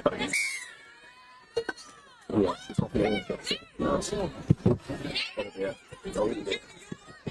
We're back underway in the second half of the second game of the women's 22s category at the BNI, and it's Great Britain who had the kick to restart, and it's Great Britain who were able to get their hands on the ball after the ricochet towards them, and they'll have the first opportunity to score here. First game, there's just a point between the two sides. 9-8 in favour of GB, that one finished. This one is 3-0 currently. And now as Phoebe Shipley collects her own little step through, throws herself over the line and brings her side an even greater advantage just moments into the second half. Yeah, I mean, that's all class, isn't it? Great kick-off, hard to deal with for Ireland. They've tried to play at that and it's gone forward, suddenly gathered by Jamie. Nice little bit of line attack. And then, yeah, that's how to execute the short kick at the line. I think one of the massive skills there is got the ball in two hands. She's showing that the player outside her is a passing option. That makes the defenders respect the two attackers in front of them and space out because she's running on the overs line out to the open side. She's got a nice little channel to kick into and she executes that really nicely. Speaking of Phoebe, it really is the name to have in this GB Women's 22's setup. As head coach Phoebe Rubin has been involved in this side for the 2 years that it's existed. She is a player with just an immense back catalogue of success. She captained the GB Women's senior side for so many years, culminating in that gold medal win, the 2023 Tag World Cup in Limerick. I'm sure you played alongside her and against her many times, Tom. What kind of impact do you think that a player like Phoebe, now in the coaching role, has? We'll come back to that. Outside for Cunningham, and she will go all the way. No, the chase back is excellent from Ireland. No try. Tag made. GB erupting in celebration. But Cunningham, she'd done the hard work. She just had to do the final bit of putting the ball down. Maybe the 1 point would have been enough on that occasion. GB still, though, do have an overlap if they can use it here. They've just got to straighten. They're not able to. Tag made. Megan Pickles has got that knack for the line. Millie short side. Good hit flick. Great tag. Be very careful this close to the line. The short side is always the threat. All stacked up to the right-hand side now. Lucy Ball with just a little bit of a stumble as the ball went into her hands. Allows Ireland to make that tag. The gap opening up, and this surely now. And he does the try for Jamie May Rimmel, and well deserved for her. GB did well to get that one after the disappointment of not getting the score from Madison Cunningham. And that moves them now to 5 points to the game. Oh, that's 6, I believe. I think that was in the box. Yeah, getting with a great break. Unfortunately, she didn't get to the conversion there, but that's a little highlight reel play. And then another tough error there. They're really putting themselves under pressure. Great try from Jamie. I think it's always pleasing. My first debut in commentary to pick out a few players in the business. But yeah, nice outside break there from Jamie. Good little hit flick and nice finish, getting down the corner and finishing the box. But unfortunately for Ireland, yeah, another knock on. Themselves under more pressure. This is not where you want to be. That's a good line. Really nice strong line and a really good try. Lottie Stratton, the one to go over on this occasion. So GB doing a good job of sharing the scores around as well. They're only 2 points away from their game one tally. Ireland, however, are 8 points away from their game one tally and 7 points away from GB in this one. So this not quite the same scripts of game one. I think that was also in the box. That's a little mysterious there, but pretty fair to have gone up as 8-0 and struggling to do with the kick off again. Probably got a hand touch there. Just having a little touch on that, so it's another turnover off the kickoff. And you really want to see the Hill sort of bounce back from this. It's not nice at this level to be under this much pressure, and the scores are rolling in thick and fast at the beginning of the second half. This is not how they would have wanted things to go. We need to see out this set, get nice and tight, support each other with good height defence on the try line here. Try and lock them out, and yeah, we need to see what we haven't yet, which is a good clean extra set. But that's unfortunate. Bit of a wild pass coming out wild. I think she's spilled out the Irish girl trying to collect that. But he's like he's going to give it to Ireland. Huntington walking to the GB line, so Ireland do manage to see that one out. That will hopefully give them some much needed confidence. Better to start. Good to start further up the pitch than their own try line, and good to manage to go all the way into the British half on their first tag of that set. Great opportunity here to strike back and get themselves on the board for the first time in game two. They know they can score. 8 points they got in game one. There you go. They're looking so much better already, the Irish girls. That's what a little line break from one of your gun wingers does. Now they're in great field position to try and get their first score. Yeah, already at the range to be throwing themselves over the line. Just the one tag remaining though, so they need a bit more inventiveness and they've not found it. Fortunately, putting that ball into the hands of Robinson. She will look to lead her side away. Miles now. And on to Van Heerden. Two Van Heerden's representing GB here today. Her brother had a good game for the men's 22s in game 1. Shipley holds the line. Good pass to Glover on this wing. He's onto ground after that one, but she's getting up to her feet just fine. Yeah, unfortunately, that sort of stalled the momentum of the set, but it's going to be interesting here. This is the first time in a while we've seen them finish the set inside their own half. We need to look to get this big into the corner. Millie, left corner. Great nudge. That's going to go. Yeah, 50-10. She carried it out. The end result, either way, is GB possession. Of course, the 50-10 would have given them the tap rather than the roll. Still, they find themselves in what has become an all too familiar position as far as the Irish are concerned, camped deep inside the green half. Flips on now to Stratton, scored that most recent try. Shipley over the head of ball out to the wing, and that's Scrappy and Ireland looking to come away with it, but they can't get a hold of it either. Yeah, that's unfortunate though. It's hard for them to sort of pick up Austin in that position when they're making a mistake. And you don't want to try and gather that ball, which is probably quite a 50-50 for them, for the Irish to pick that up and go the length. Probably less than 50-50, but yeah, you want to sort of let them be to resolve their own mistake rather than giving them an easy out there, which is trying to pick the ball up and go. Well, that pass to Miles came after the tag was made. She did really well. It's a long looping ball that could easily have been dropped. This GB will bring it back to this right-hand side. Ball. He put double drag, let the ref know, get it from the air. Quickly to Robinson, twists the hips.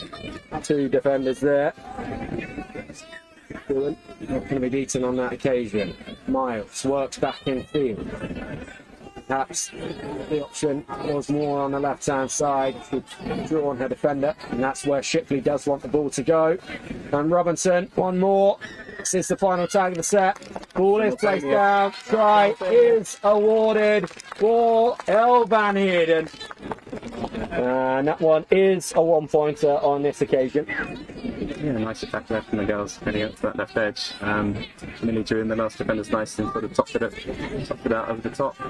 And then, yeah, stepped off the left foot, simultaneous grounding, get that ball down fast. It's very difficult to make tags on the try line. People sort of using their body to lengthen out their chance of getting the ball down and grounded fast. Ireland have struggled with these restarts in the second half. They struggle with this one again. I mean, in a way, they would have been better to let that one go over the line and just drop the ball back out and knock on right in front of the line, right in front of the box. You know, the last thing they would have wanted. Yeah, absolutely will. If you've got a decent drop kicker in your team, that's not the worst end result. Smash it back down the park and try and start the set around halfway. Slip side raid.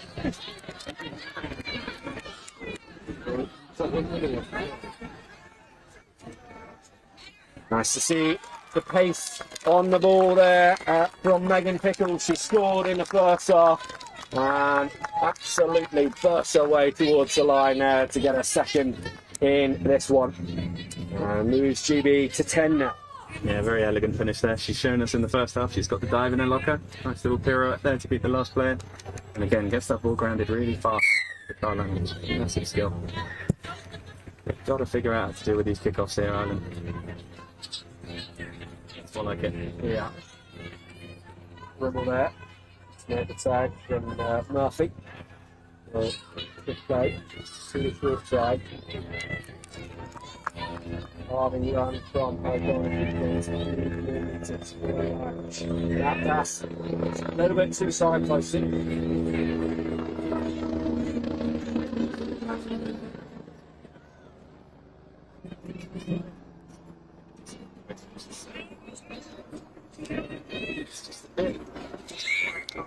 see. Defending again, not great finish that to be already in the Irish half on the 10 metre. They will get another crack at the try line here. It's a bit like Ireland just putting themselves under more pressure by trying to do too much and thinking that they've got to claw back all 10 of these points. They're not going to do that with the time remaining. What they've got to do is focus on the basics and come away with this game with some tangible things that they know they've done well and that they can build on going into game 3.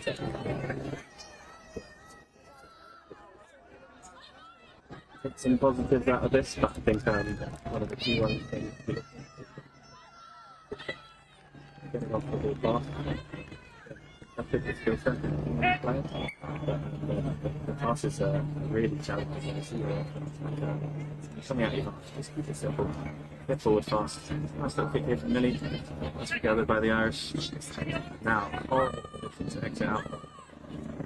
Mark is out fast. First tag is going to be a tricky exit. Maybe even trickier. Very unfortunate for the Irish. GB, they need to show they can be clinical here. They need to treat this like it's 0-0 in the dying minutes of a deciding game. So, that's what I said.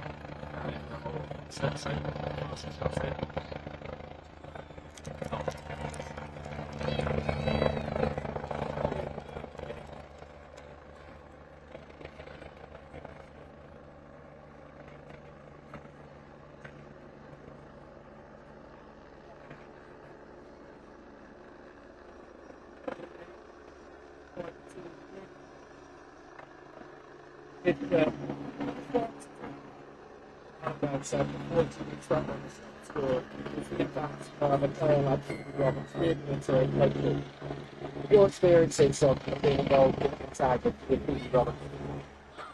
Yeah.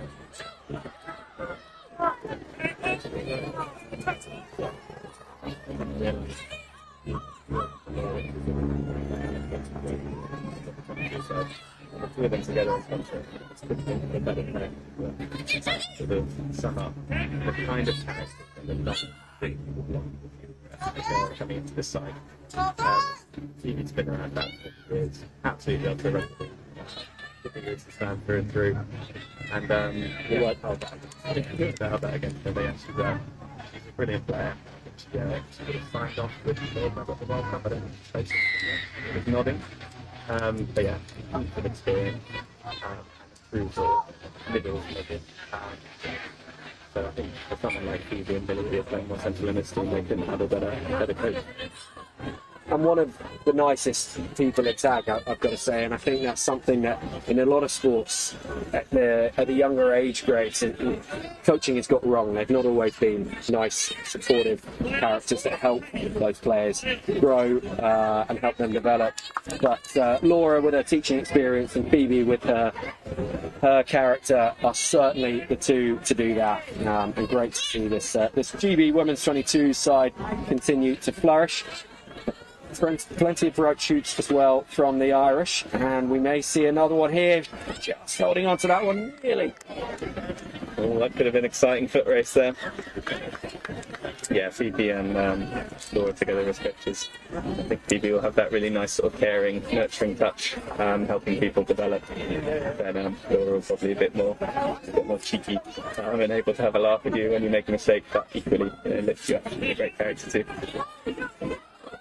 Yeah, the stories that I normally tell about Laura Richards on commentary, I'll save now that she is a coach, character.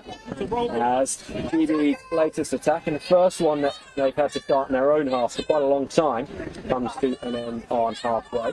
The pick and go from dummy half for Alex Orpin here, and now Taniola on Igode. Again, I think that's receiving Noonan. Some got in a lot there. Turning out a 10-15 metre pass to a couple of people who don't really look like they want it. which contrasts a lot with the GB players, Tom. All of whom look like they want the ball at every point in this match. They're so keen to get stuck in and contribute. Yeah, definitely. Much more on the whole. I think they're just like a little confused about what they're trying to do in exit and why. That's actually a much better indication of what they're trying to do. Unfortunate knock on, but really clear gap in behind the rock there for the inside ball. Great to see on the far side as well. Talking of coaches, we'll come back to that in a moment. Down Hearden will head to the corner. She's got Glover with it. Glover's still going, but Huntington's going to call this one back. Fending is the call. So GB's latest assault on the try line comes to nothing on this occasion. Holding out. But speaking of coaches, Tom, good to see on the far side Hannah Wilson, head coach of the GB Women's Open side. I know keeps a very close eye on this side. See the future stars of the women's tag rugby and women's open side. Can't wait to call their match on this pitch later today. They are a real force to be reckoned with, and many of these players effectively auditioning for a place in the future in women's open. Yeah, that's good interest there. Kind of, I mean, a couple of people that arguably could be in that women's stuff, like CPD is. I think Millie and Jamie have got the potential to. But yeah, I think one of the big things to note there is the on-field. Good line break here. That's Sarah Jane McDonald back on the field. 2 knees strapped up now as opposed to the one that she started with, and the second strapping a little bit firmer than the first. This is a good challenging kick for Ireland as well. That should be out of the touch, which is a good result. Yeah, and that's what Huntington appears to be signalling. He's not calling for the tap on the 10-metre line. So great result. Pleasing result for Ireland. Yeah, Robinson. Immediately you can hear the vocal comms from Sarah Jane. So Ireland have obviously needed her. She's a big figure in that team. Yeah, I mean this purple patch for GB has coincided with the time she's been off the pitch. And do wonder what the story of the match might have been had she been able to remain on and hadn't knocked that other knee. Yeah, she obviously seems to be a bit of a charismatic player for them, but now she's on. She's trying to make up for lost time, really working hard in defence. Lots of vocal communication. Bring a bit of shape back to the ice. Love it. Just trying to see if she can draw one of the defenders out of position. It is the 4'10" rocket that makes the tag in the end. And they're going to put down into the corner here. Keep it down in this corner. Again, that's a nice option from Millie. You can see here on the open side they've got a lot of players stepping back. The sub-options on the opposite side, this is absolutely helpful. How much over a full 40-minute game of international tag rugby, Tom, does it wear you down having to start your set there time after time after time? Yeah, it's twofold, isn't it? So physically, it's the worst possible start there, and obviously with a little hip flick from Millie, goes straight through there and another 1 pointer. But yeah, that comes off the back of a good kick from her earlier. I'm just thinking about it in terms of all the subs are on the opposite side of the field. So Ireland, defending is tiring. A horrible defensive set there, and they had to receive a kick in the corner in the opposite touchline. It's Coffin corner. A couple of them were looking to sub off. Which I understand because they're tired, but exiting out of there when you've got players off the field is also really difficult. And then they make a knock on many that they made in their exit sets today, and then keep you in a good field position to capitalise. They've got so many things to play, and they're just struggling to deal with it. But the root cause of this is their exit. They probably exit. Molly Egan starting this one off on a brighter note there. She started playing in April, so great to see the ability that she's bringing to the game. Orpin had a good dart, but then Massey at the roll ball once again means GB take over yet again. Want to play? Do something cool, Phoebe? Nah, too casual. Phoebe is too wide ahead on her to do anything, too wild at this point in time, and respect for the game as well there. I think, you know, GB 12 points pretty good up. Fair enough to take the ball in, 2 contact or into for the tag, and to end this one. Great Britain 12, Ireland 0, and that does mean that Great Britain take the Women's 22 series here at the 2025 British and Irish Cup. First time the under-22s have counted towards the awarding of the overall cup. So that is 1 point to Great Britain in the bank. There could, however, be 1 point to Ireland in the bank on the men's 22s pitch. We will bring you that result as soon as we have it. But the men's 50s on pitch 2, well, they drew their first game, so no winner will have come from that competition just yet. A fantastic performance though, Tom, really clinical from GB Women's 22s, 12-0 here and 2-0 up in the series after 2 games. Yeah, it's really impressive. I think the things to look out for there is just real clarity around what they were trying to do. Their game plan was nice and simple. I think collective buy-in from all the players. I think the base level of the squad there is really consistent. Performing at a good level, and then you have your match winners. Pick them out at the beginning, and they delivered there. Some really moments of brilliance. Well, thank you very much for joining us for this match, Tom, and we will look forward to having you again for the men's 50s game later on today. Good luck as well in game 2 of the men's seniors competition. Hopefully we'll come back to that one. We'll be talking about the fact that the day has ended 1-1 between GB and Ireland in men's seniors. Yeah, fingers crossed for that. Thanks very much, Will. This has been good fun. And obviously, if you want me back to Women's Open, let's vote in the chat. I'm back on top. Thank you very much. Just a few moments to go until our next match here on the show pitch. It is the first game from the mixed seniors competition. That one coming up in 3 minutes' time. Thanks, mate. Tell you when it's open. I know all of them. I haven't done the which match are you talking about? Kempston. Yeah, I haven't done the schedule for tomorrow yet, so get us both in. Have you got a third mic? No. Two-person Glenson. Hey Claire, how you doing? Hello. Good to see you again. Well, it sounds like a rule, but like you know it's hot, it's like some patches it sounds alright, the patches it sounds like dodge. As in, like, sometimes it sounds really off, but yeah, so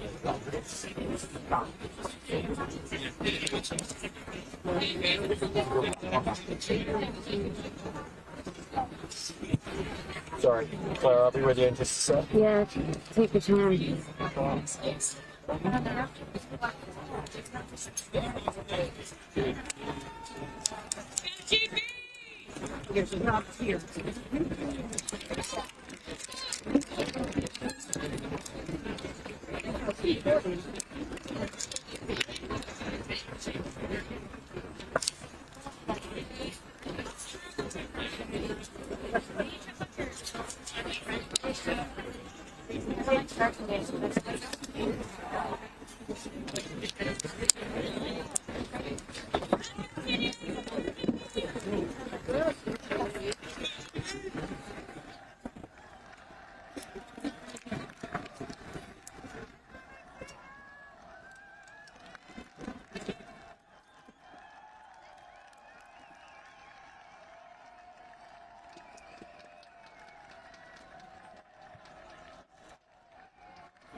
Less on this colour, man. We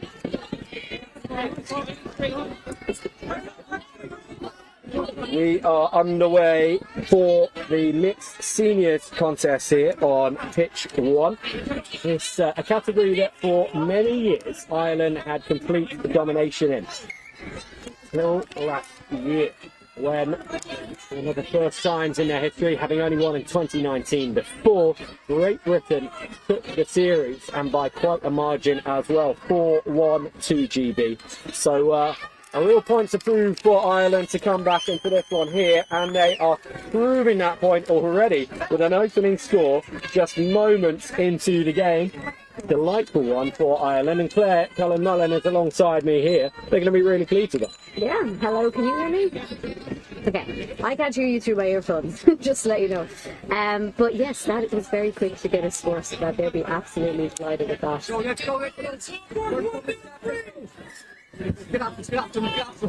The restop coming in from the Irish and pinning the British back towards their own try line straight away. Anita Snowden managing to break through the defensive line, and she's just 5 short of halfway. Billy Lyons feeds this to the right hand side. Here's Ronan Farrell now. Will Powell missed the BNI last year, took a sabbatical from the international game after his silver medal winning success with this mixed seniors side at the 2023 Tag World Cup. He's managed to regain his footing there, trying to link up with Ronan Farrell. And he will dart down this left hand side, nearly going into the red zone. Still GB come, Powell. Lindsay, she twists her hips, but not enough to get away there.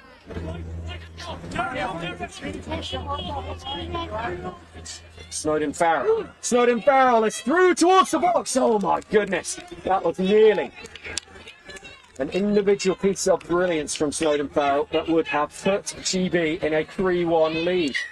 The female box try in this mixed game at the international level worth 3 points.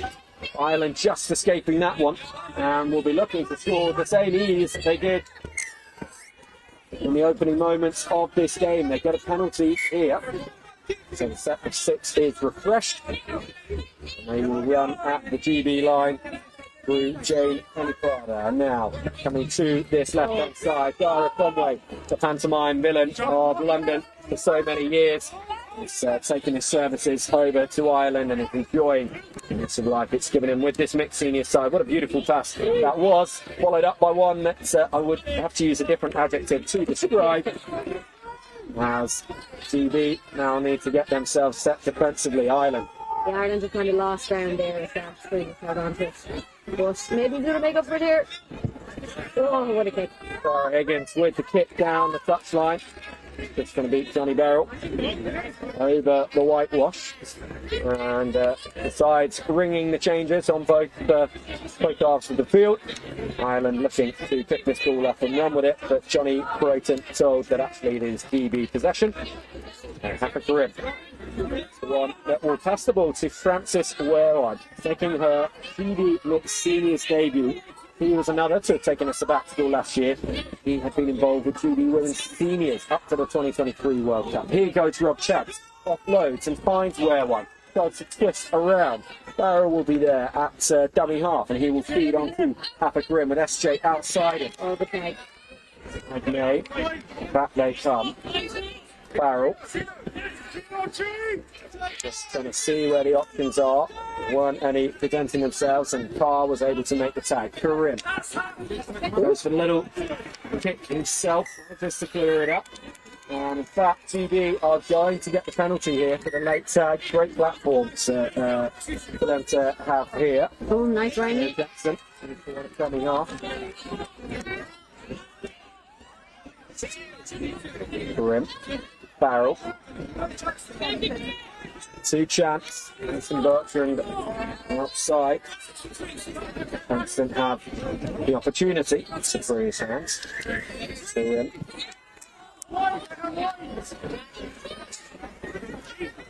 Their line. Coming to reach behind her to get that one. SJ pulls the loop. It's the Katie Peters on debut. This time over the line. Already tagged it. Brings it back. Mid pass. On to Mason Bertrand. Can she carve her way round? No, Ireland still holding out. One more time that they have to do this. One more tag that they have to make on this latest QB assault to keep their lead. And Farrell is over. And Farrell will just got that ball down before the heroic effort is thrown in by Robin O'Flynn. And just outside the box, is it? just outside the box as far as I could tell. I believe that is 1-1 between the two sides now.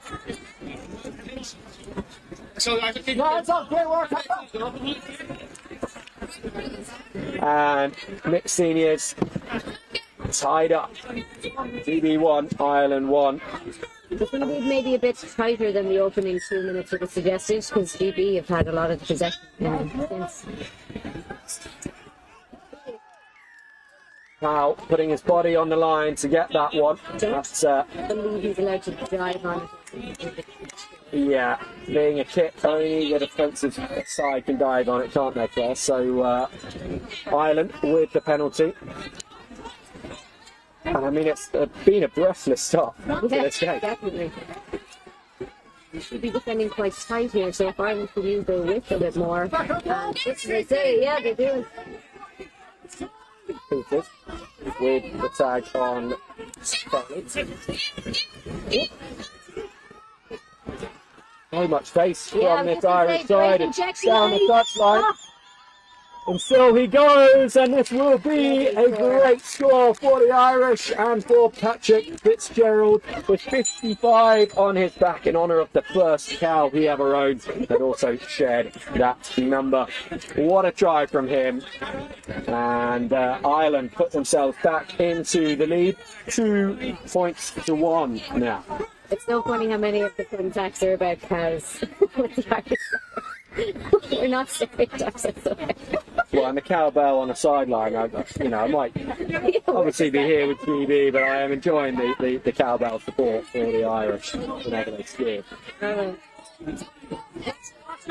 Once again, you're moonlighting as a commentator at the BNI this year, but you're also involved on the pitch yourself. How's your day going so far? Good. So I play for the Ladies Masters, and we've been there, and Ireland won by 3, so very so the lead. I'm delighted. And the game going to be called to a halt here. A big collision there between Dara Higgins and Amelia Milan off the ball. Neither player involved in the play itself. Luckily, both of them look to be okay. But I heard that sound here. Yeah, that one sounded like it hurt. Will Powell. That's the thing with tag, is like it is a soft contact sport, but sometimes you get smacked by accident. I mean, it's such a fast game when it's played at the top level, as these two teams are demonstrating here. And yeah, when there is an impact, it's a big one. Snowden Farrell! And it is a family affair for Great Britain at the moment. Ronan went over for the opening score, and now his wife Anita Snowden Farrell goes over for the second. I really want to be calling Ronan Snowden Farrell, but he won't let me at this point in time. But maybe as the tournament goes on. You have the microphone. So it's a good point. Anita, as ever, contributing a little bit more to the scoreline than Ronan. 2 points. It was a lovely dive. 1 for Ronan, making it 3-2 for Great Britain. So Ireland have had 2 leads. GB has dropped back twice, and this second one gives them their first lead of the game. It's an incredible contest between these two teams at UCD last year. The 4-1 series scoreline, obviously. I thought it was through. We would have loved to have been with Conway. 4-1 series scoreline obviously showed that GB were in the ascendancy, but each match itself was a real arm wrestle between the two sides, much closer than 4-1 might have suggested, as we are seeing here again, and that could be a penalty advantage. It is, and so Conway goes for the kick himself, and that kick's just bounced over the head of Nathan Bertram. Just to explain what happened there, he kicked it through, and because it bounced too high, he tapped it over the defender's head. place, so that means that's not allowed. Because otherwise you do that to yourself all the time, didn't you? So they have to come back now to the original infraction for somebody that shirt as an Irish player. End result, of course, is still Ireland in possession. And they've got a fresh set of 6 with great explanation from you there, Claire, in that part of the rule book. Yeah, it's hard when you're watching it, and especially if you don't play it. Ooh, explain what's going on a little bit. We have more and more viewers on each live stream that we do, more and more people starting to follow this great game of tag rugby, seeing brilliant performances that our players are able to put out match after match, whether they be British or Irish, and now it is Ireland. Great run forward, and looks to be an injury here. Vanessa Hullen has gone down. I think she might have gotten an elbow in the face, which happens sometimes in tag. Yeah.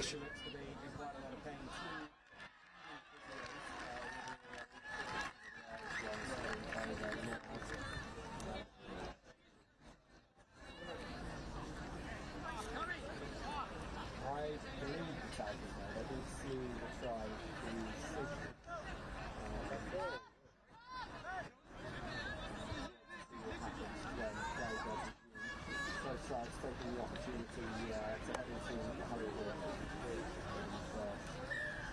and recompose themselves. Reckless path so far, and that latest assault into the territory by the Irish, showing exactly the quality of tag that these two teams are capable of. Very nearly ending in another score for Ireland. Mason Bertrand, the last woman over on the far side for GB, looking to have made the tag. Again, we're just waiting for confirmation of that. And it looks actually like it might be knee related or calf related here. Sorry, I assumed it was head because her hands are on her head. I Yes. think you're right. I think. No, I did too, Claire. Ah, so maybe there was actually no contact at all, and she just went over on it funny. I really hope that that's not serious.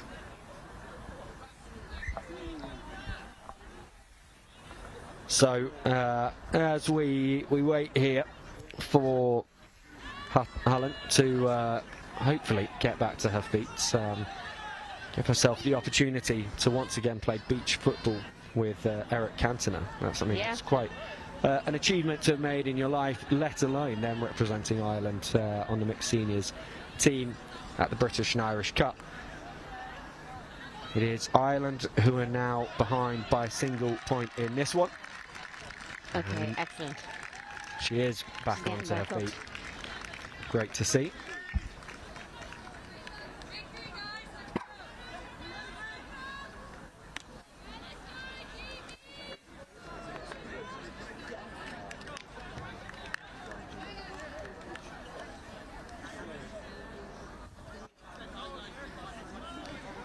Alright, so it looks like play is resuming here now. So it was a tie, yes, so now we're back Ireland ball. I think Ireland just need to calm a little bit. When they get the simple stuff right, they're doing really well. That is great ball. That was simple stuff, but Amelia Milan was there for GB to make the try-saving tag, and so it remains 3-2. Tara O'Connor not crossing on this occasion for the Irish. Tom Higgs, a man who's moved from men's seniors to mixed seniors, rolling the ball in that corner. Here goes SJ. She had an absolutely incredible nationals here just a few months ago for South London. It's culminated in her side winning the title. As Kareem twists and jinks and gains a few more metres. Way wide to Farrell, and that kick is over shoulder height. He's a tall man. So Here's Farrell. What we'll do now is we'll go back to where he kicked it from, and it'll be a roll ball for Ireland. Maybe used to the margin of error that players would be afforded if he was reffing. But of course, it's shoulder height of the referee, not shoulder height of the kicking player. I love reffing for that reason. People, people get very upset. I'm very small. I'm 5'0". Not the shortest Irish player here today, though. 4'10", I hear, is the shortest. Really? Yeah. Rage. In the women's 22s. Yeah. She might not have finished growing there. Well, hopefully, because it's my thing. Ireland, once again, just short of the British try line, and an opportunity for them to tie things up here. They continue to work the ball to the right-hand side with passes coming out the hands like absolute bullets. And perhaps with just a little bit too much sting on them there. Ball spilt forward. GB survive. Chance. Nearly through. Half break. That's Great the job covering back. tag there by Chu. SJ.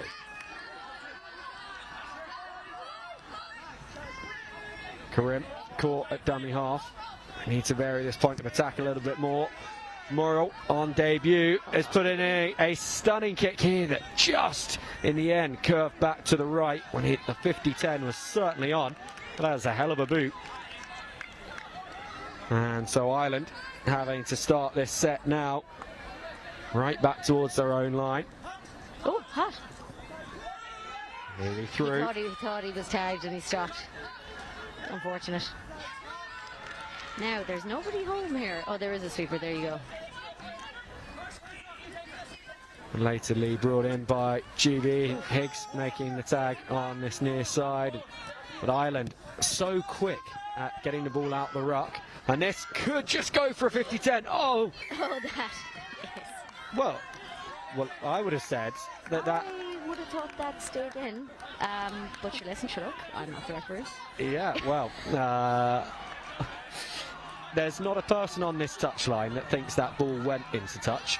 The only person that thinks it did is the referee, but the result is a 50-10 for Ireland, and so that is a huge play for the team. Huge territory gain. 5 more tags left in this set for them to score. And that's a good point. Even if you don't agree with the referee call, that's it. They make it, and you have to play what's ahead of you. So there you go. That call, you could have gone against them. So, like, listen, it goes both ways. Jackson with the tap. Ireland frustrated not to come away with something after that 50-10. Karim will go to the left-hand side here. Morrill passes on this occasion. Despite the kick that we've seen that he does possess. Powell losing that one. Change over to Ireland. Once again, starting a set inside the British half. Step to the right-hand side from Fitzgerald. We have a lovely wide winger out here just waiting for it. So if we can just simple stuff.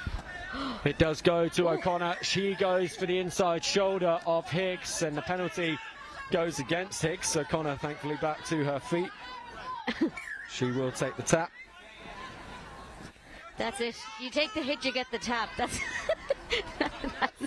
what I always say. It seems a fair exchange, Claire, yeah. He tried to take it off her there and take the tap for her.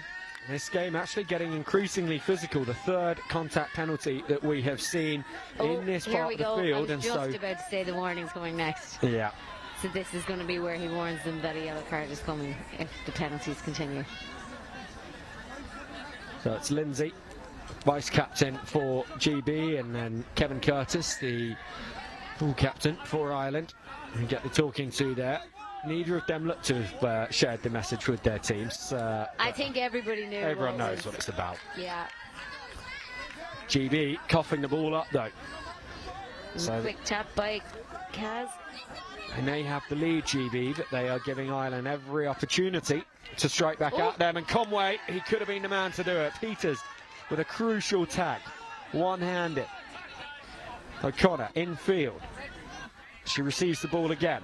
She runs straight at Karim. She had someone off her shoulder. What a pass. Almost through.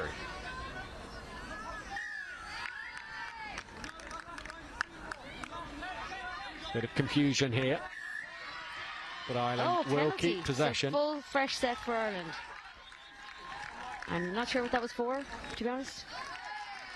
And that's a score. And the little snipe at the base of the ruck will level things up in this one. David Hayes with the try for Ireland, 3-3. And in fact, that will be half-time. Parkinson calling his GB charges in, and they will be frustrated to have given up that hard-fought lead at the very death of the first half there. Ireland 3, GB 3. Ireland, the team to have scored the extra try. Anita Snowden-Farrell's one for GB worth 2 points, so 3 tries to 2. Things are all tied up, and another opportunity taken to speak to leaders of the two teams by the referee here, just clarifying some of the decisions made in that one, perhaps including that touchline call. 5 minutes half time for both teams to collect themselves and get themselves ready to go again. The second 20. Not for the first time we see two sides locked together at the break.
Especially with your watch, it will be and if you want it to be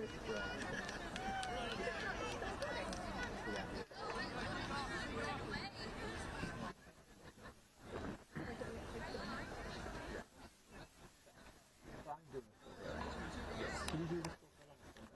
Yeah, but if you're ready to do it. Yeah, I'm happy to do it.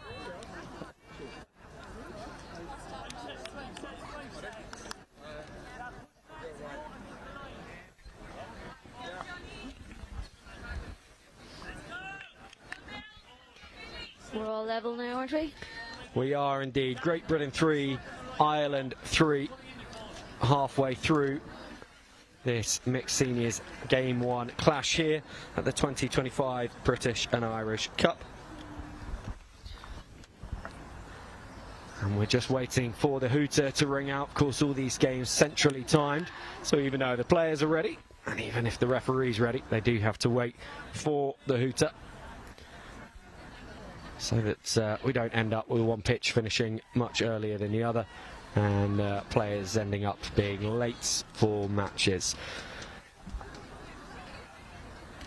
It looks to be Morrill who is standing over the ball for Great Britain, and if his kick in the first half is anything to go by, Ireland need to be wary of conceding the 50-10 on the restart here. It does seem that you can get 50-10s even if the ball stays in the field of play, but I'll leave that one now, I won't mention it again.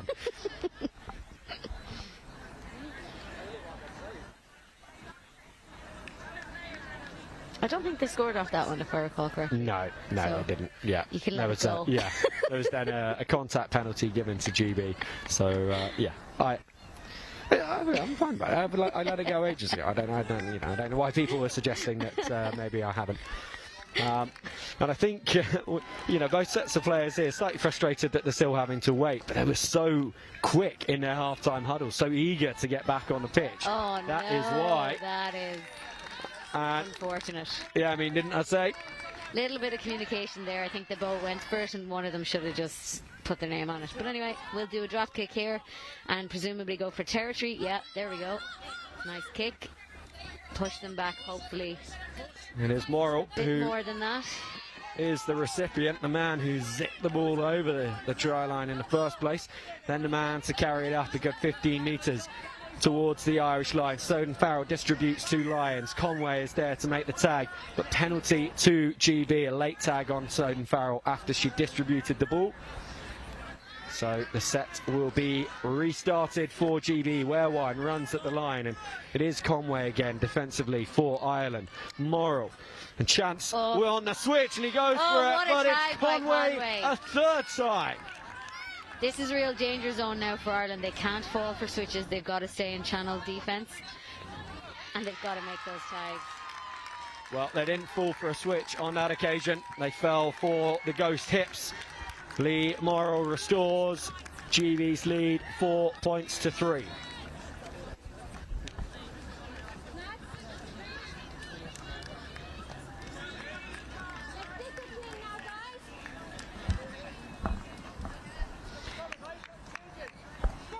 Ronan Farrell just giving a little wave to his fans here in the commentary box. Claire, would you count yourself amongst the fans of Ronan Farrell? I don't think I know who Ronan Farrell is.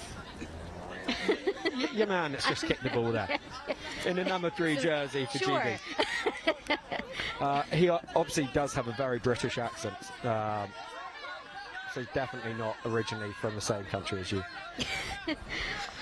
As the ball is shipped to Conway 3 times, he saved the Irish bacon in that last attack from GB.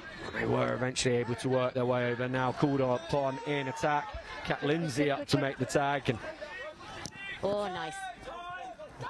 Dave Hayes with the kick that Grace Brown has to chase after. Brilliant pressure by Ireland there, pinning GB back in the corner now. If they can keep up the energy here and push them back towards their own try line, waste a few tags, put them under pressure, then that's going to be very beneficial. They need to not miss tags here. Higgs not quite able to skip around the outside of Karen Howard. Get up off the line and make the tags. Yeah, that's it. That's a great defensive set from Ireland so far. Peters just past the first defender.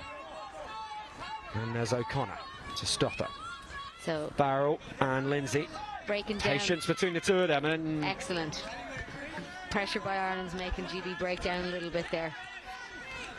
That was a totally unforced error. So now Ireland have the ball.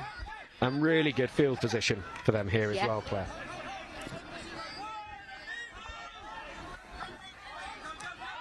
So now we just need to do something with said field position. Yeah, that was a bit of a wasted tag on that occasion. Not much offered, but Conway trying to dart through. Ball will come back to Penny Farther here. And on again, trying to go through. Gets through the first one, caught by the second one.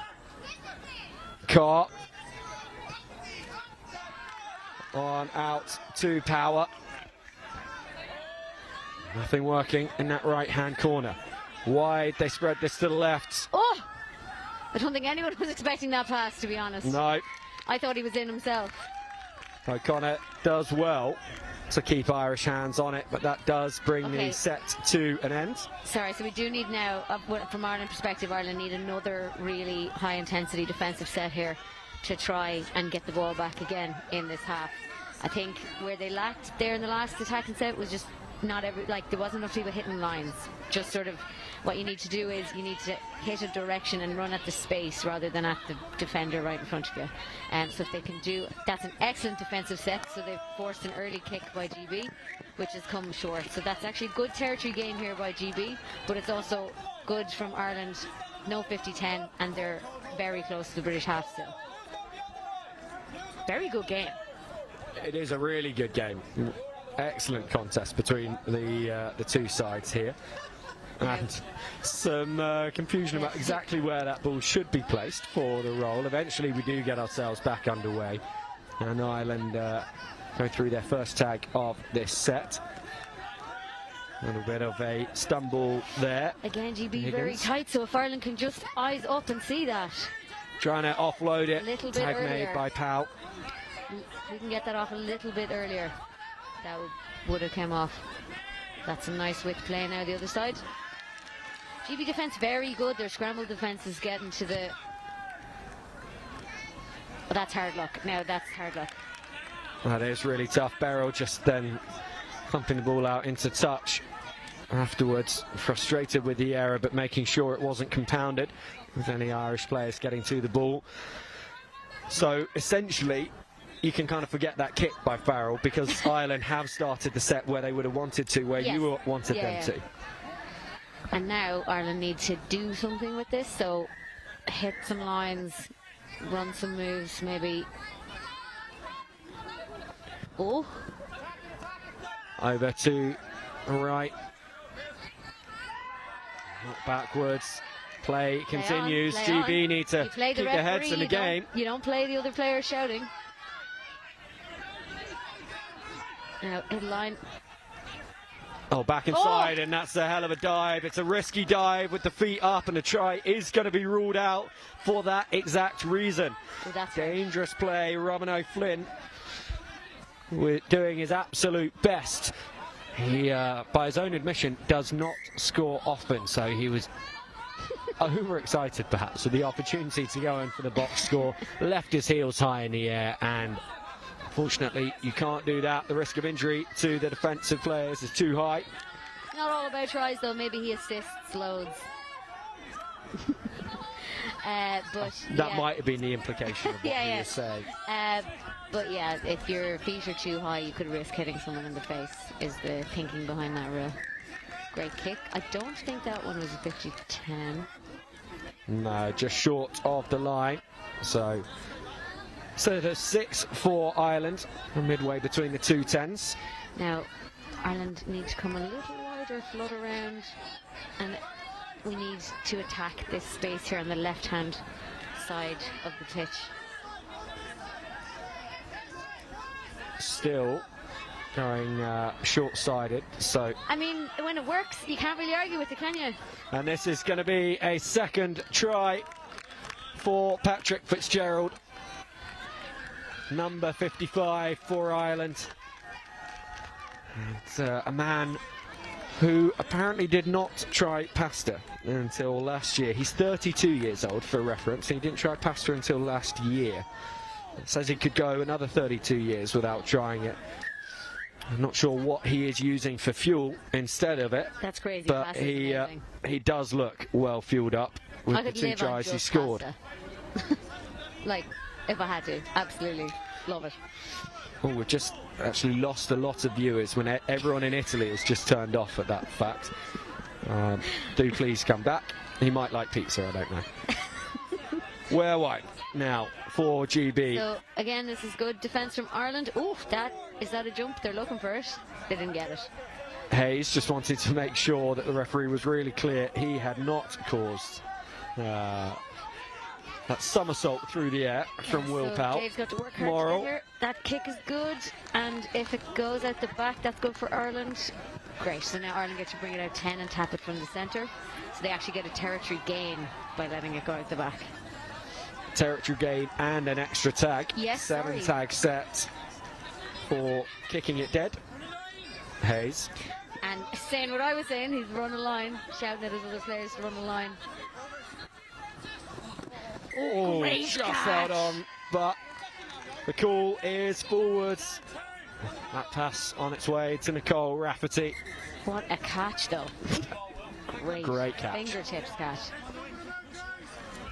Powell goes for that blind side. He saw the opportunity, throws himself over the line, and even Conway can't get there to make the tag, and in fact looks to have hurt himself on the way down. No, he's up. Will Powell with the score to restore GB's 1-point lead, 5-4 now. Yeah, he successfully identified there that there was only one defender on the blind side, and there was a woman at the ruck, so he decided, I'm going to outrun and then the poor lad out had to stop the 2 points, so he had to go out to the winger. So that was very good play.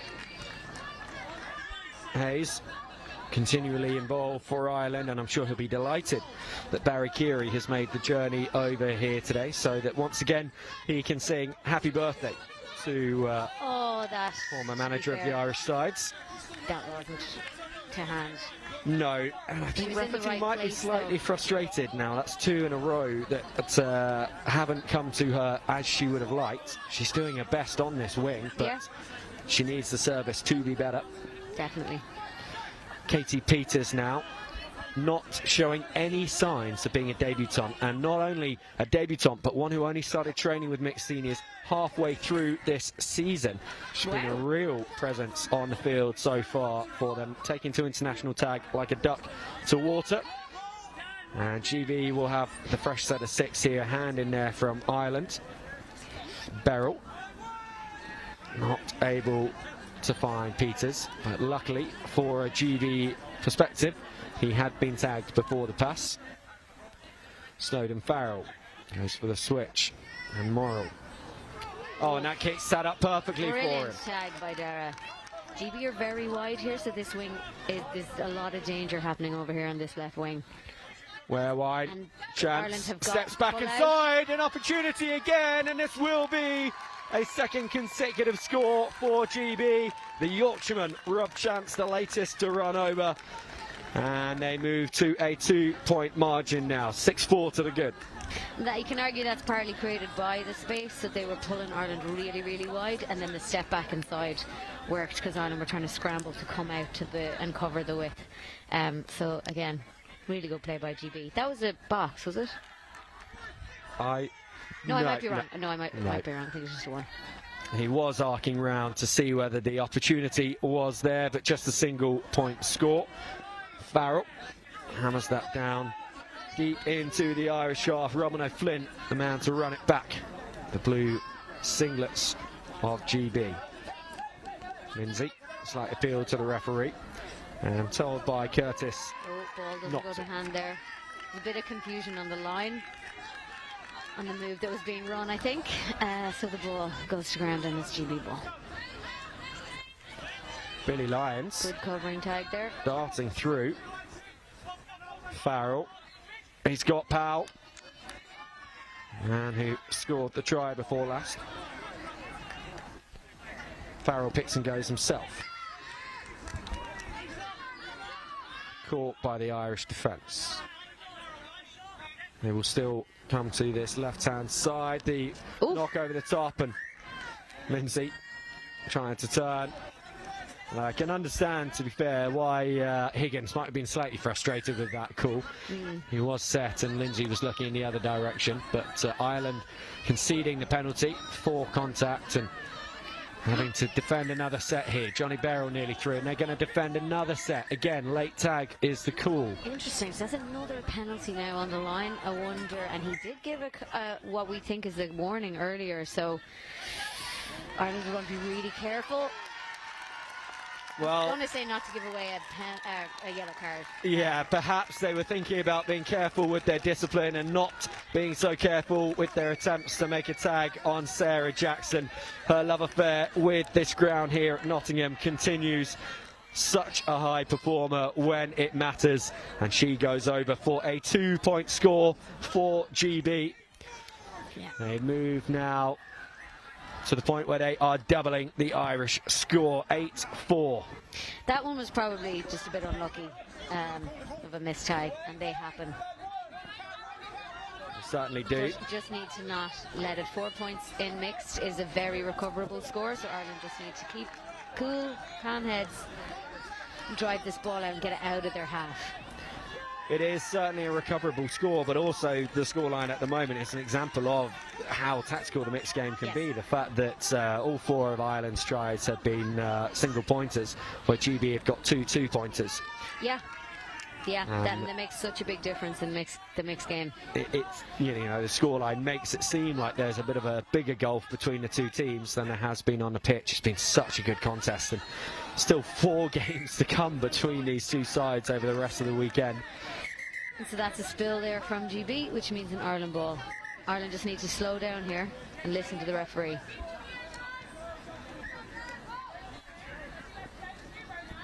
Take that.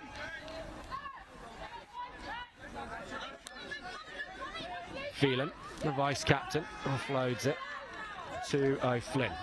He has been involved a lot for Ireland, as has Higgins. And I'd send it now, like now, rather than try and run it out of the half. Stand corrected. Well, I was about to say the last time you told them to do that, they did go to length and score in the corner. Higgins. Yeah, fix, give. Oh. Just get to it. Behind Sophie Power, and chance taken. That's hard. By Rob. Second try for him. That's unlucky. And GB 9, Ireland 4 now. The Irish, I'm sure, Claire, not going to feel that that's a fair reflection of the game. 9-4 scoreline at the moment. I do think in this half GB have been fairly dominant compared to the first half. But I think that Ireland have it in them to come back. As you said, there's 5 games.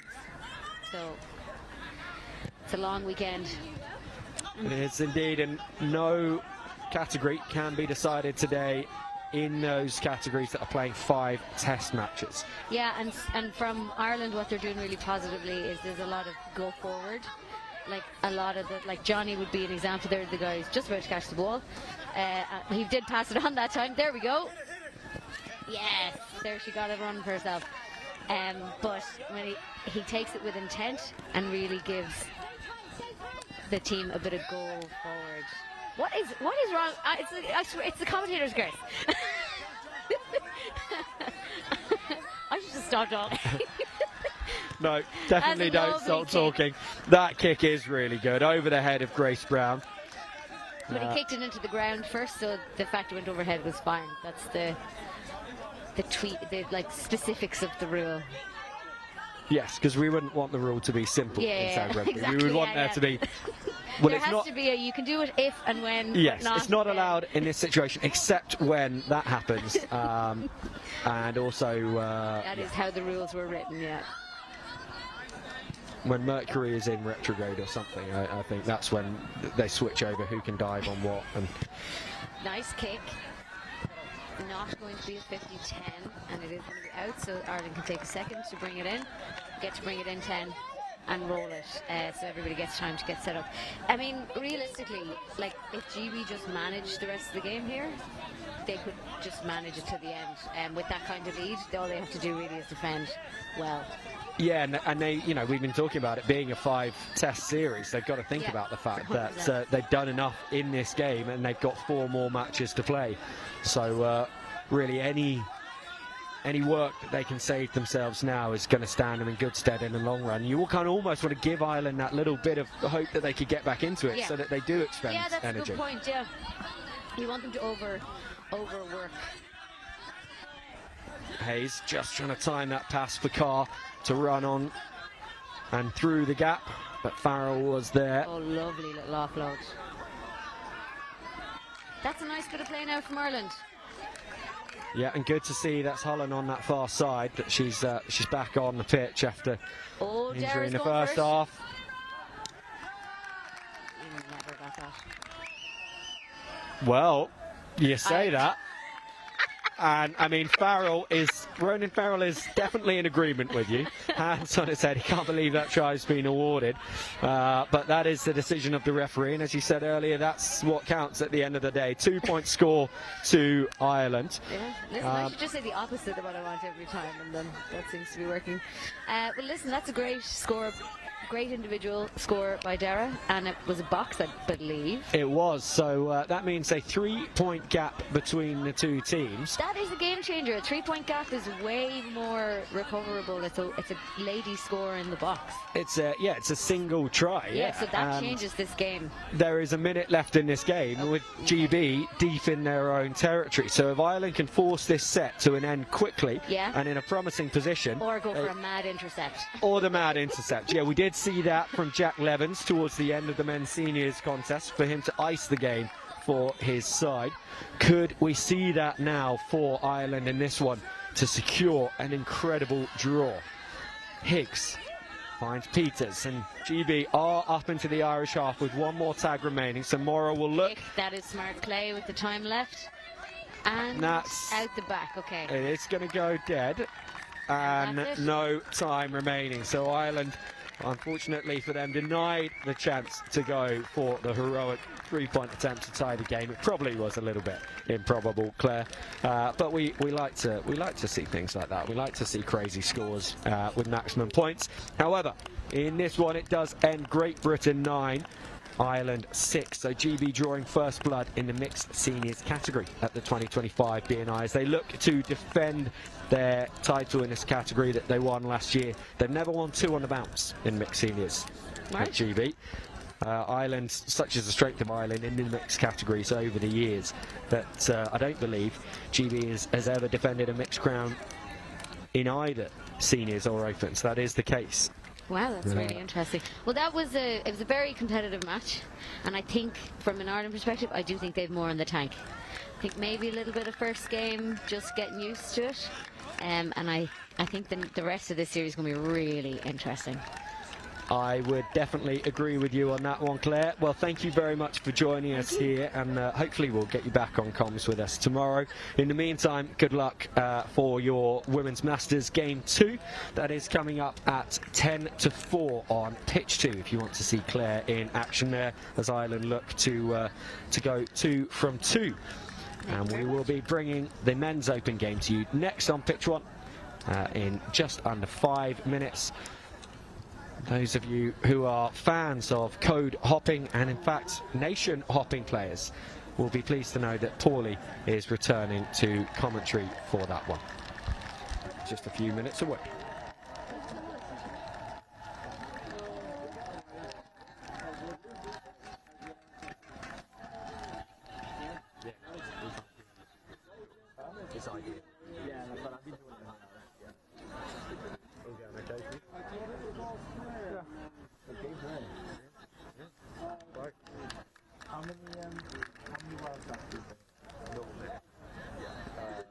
There's a Welshman on here, just crew, wearing number 11.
There will be one. I didn't know if you was a team when you was a team. So it's maybe a bit harsh on you. I've got to bounce on, bounce back in. For me, Siri on the line. Gonna stick the league about it. I thought it was on the line and then bounced back into the field of play. So,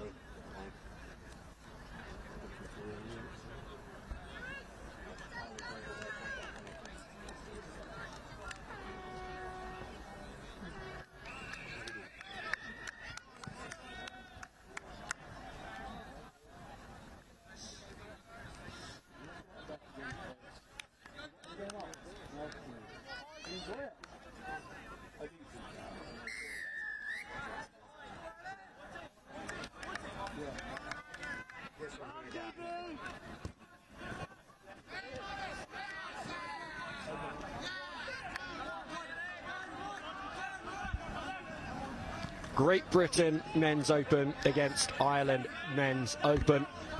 The first game in this category went the way of the British.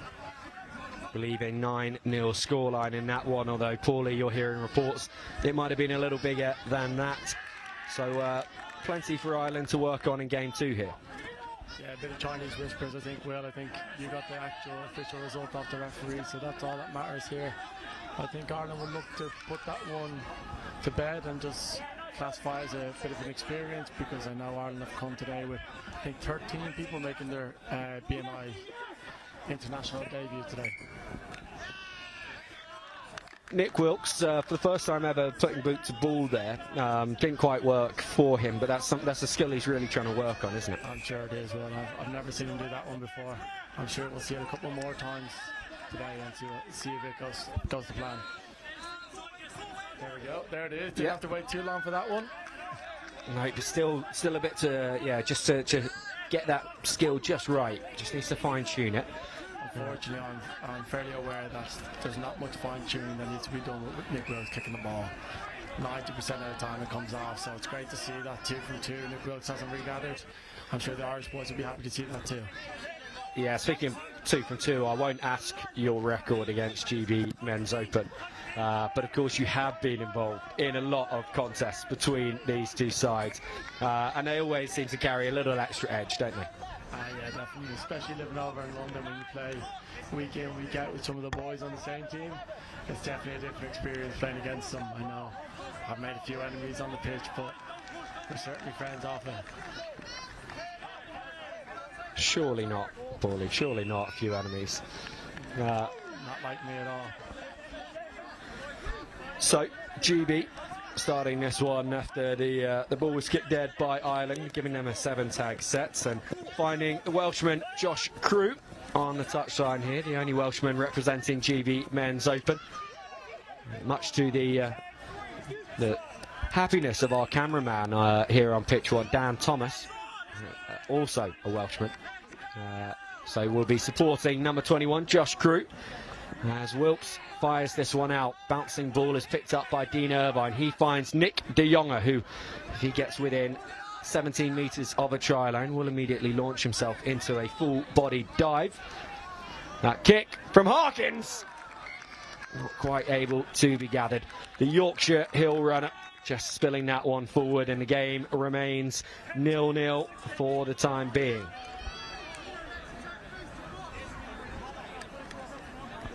And Paulie, there was some talk with the injury problems that Ireland have had in their Men's Open side of a famous face, a famous name, Mr. Hollywood, potentially answering a late call-up. What do you think that would have added to the occasion? These two sides, you know, we've talked about how it felt for you being involved in them, but for Steve Barry, who has played for both Ireland and GB. That's news to me, Will. I didn't hear anything up the score. I know he's close to a couple of boys on the team, so I don't know if a few of the boys are trying to grovel their way in to get Steve Barry to play, because I'm sure we all know, representing both countries, Steve Barry's definitely an asset on any team. The experience that he brings and the love of the game that he has, he studies the game inside out. Who wouldn't want him on the team? As it is, no Paulie McCullough, no Steve Barry, and indeed, for the time being, it looks like no James Barron. Coach on the sideline in his tracksuit for the time being, as Turner goes through. Turner elevated to the position of vice-captain at this tournament, along with Elliot McDermott. We now see on the ball, distributing to Dean Irvine, and then pulled back to the right-hand side. And the reason that McDermott and Irvine find themselves as vice-captain and Nick Wilkes as captain is, of course, that we did have a retirement last year, one of the GB greats, moving on after the SA series. And Ireland just starting this. Oh, that's crucial now. Given that clean turnover to GB 5 metres out from the line, 2 sets in a row, Ireland throwing a forward pass. That's something that we want to be cleaning up very quickly. Turner, and then on to Wilkes, just takes that stutter step and carves his way through, and finally we will have the opening score for Great Britain in this one. It's only a matter of time before one of the top line players for GB found his way through. Can't remember the last time I watched a tag game and Nick Wilkes didn't get over the line, so it's a matter of time, like you said, Will. Be important now for Ireland to get a clean set here. I don't think they've completed a set yet, so be important for one of the middles now to put their hand up. You'd be looking at the likes of maybe Rory, Conor Clinch or David Hearn. Potentially Mark Bateman there, keeps the ball in there. Well, Waters picking up and throwing himself at the line, but did hear a call of "what are you doing" from one of the Irish boys there. Everybody stopped there. I think someone threw the ball forward and everyone just stopped waiting for something to happen. The ref didn't seem to want to blow his whistle, but I think Ireland will be happy that it's just a roll ball here. Just a roll ball, but it is GB possession just in front of the line. It's George Blake making his GB debut today, sees what he can try and achieve, and McDermott just losing that ball forwards off the fingertips. Ireland escaping. Bit of a scrappy start here now. Two teams trying to feel each other out now for a little bit. Two teams that know each other very well over the last few years, but a bit of a scrappy start. Be nice to see one of the teams just settle into their go forward now and take control of this game. Roy Murphy down the blind side, ships it wide. Some good yards there, tag 3. Looking for someone just to take a hit up here. There we go, early kick, that's okay too. Mark Bateman wants it more. I think that's tag 4. Ref says the ball wasn't played at. Another kick maybe, Rory. Short kick, there you go. Andy Hawkins seeing it from a mile away. Great read there by Andy. Murphy did make the tag though, and Harkins playing the ball slightly forwards of that, much to Murphy's disagreement. And on now, Blake. Another great tag there by Murphy. Willits will feed McDermott. He's got Sawyer outside him. Sawyer, one of the players that started his career with GB Men's Open last year, and he's been a fantastic addition. As we then see one of the veterans, Dante O'Reilly, just caught in that tag there, and a little bit slower to get back to his feet in his dotage. Now, you were saying to me, Paulie, how much you were looking forward to seeing a Dante O'Reilly interception try. I don't know if it's looking forward to it or it's just something that you expect these days, and it's just on the other end of watching a playback on YouTube and just hearing Will shouting Dante O'Reilly. Yeah, it's just one of those things, but hopefully he's alright because Dante's not a man that goes down easily, so hopefully it's just a knock and he's going to come back on in a couple of minutes. At least on this occasion you wouldn't be wearing a green shirt watching him go through with an interception. Yeah, that's also true, but it's one of those things that's just something that I've suffered for so many years. That's something that you don't want to see. It's just a deja vu at this stage, so it doesn't bring back fond memories, Will. Sawyer dancing up towards the line. Ampel will bring the ball back to the right hand side. Blake though doesn't fancy that right hand side, at least not initially. Willits pulls his hands back, and Ireland trying to get in there on that loose ball. It's Sawyer who ends up with it. Johnny Huntington then does blow his whistle. We are going to be brought back for the tag. Just sorting the exact position out. Stone to Willits. Ampel just trying to hold things up in front of the defence there. Stone manages somehow to claw that one back in. He must have glue on his hands, and then he's thrown himself over the line. Tag was made though, so Willits will need to keep this attack moving. Sawyer and on to Waters in the corner. Try still not scored by GB. Sawyer again that the tag was made on. And Bout over the top to Blake. Goldie outside him, but Blake goes for the kick. Blake goes for the try. Huntingdon waits. He does not award it. The tag is made once again. GB just continually knocking on the door, but not quite able to get through. Sam Reed now, who throws himself at the line. GB boys must be doing a lot of diving practice there. Some great tags there, last ditch tags, David Hearn, and another one there by Cormac Kieran. It'll be interesting to see now what GB have set up here.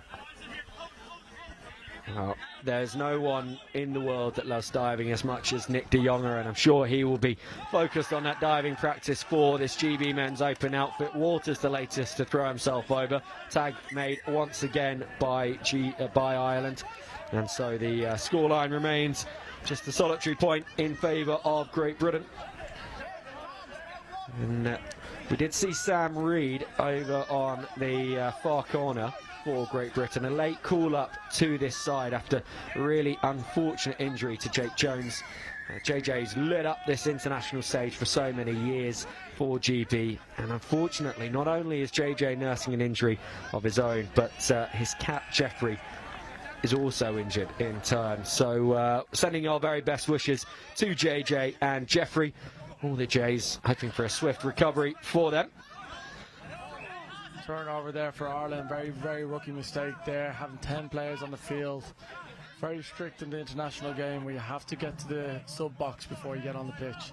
So it's just a clinical turnover there. John Huntington, the referees, just penalised them straight away, and Ireland got a defence again. Yeah, and I mean, the majority of this game now, Paulie, has been played in the area that GB has the ball at the moment. Yeah, absolutely will, but I will say it's not the most clinical GB team I've ever seen. I always expect these lads to be scoring, and if you give them a repeat set, it's just curtains. It's curtains every year, year in, year out, they'll score if you give them a repeat set. There you go.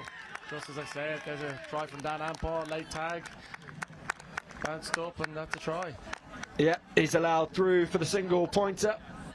And a frustrating error for Ireland when they've done so well for so long to hold them out.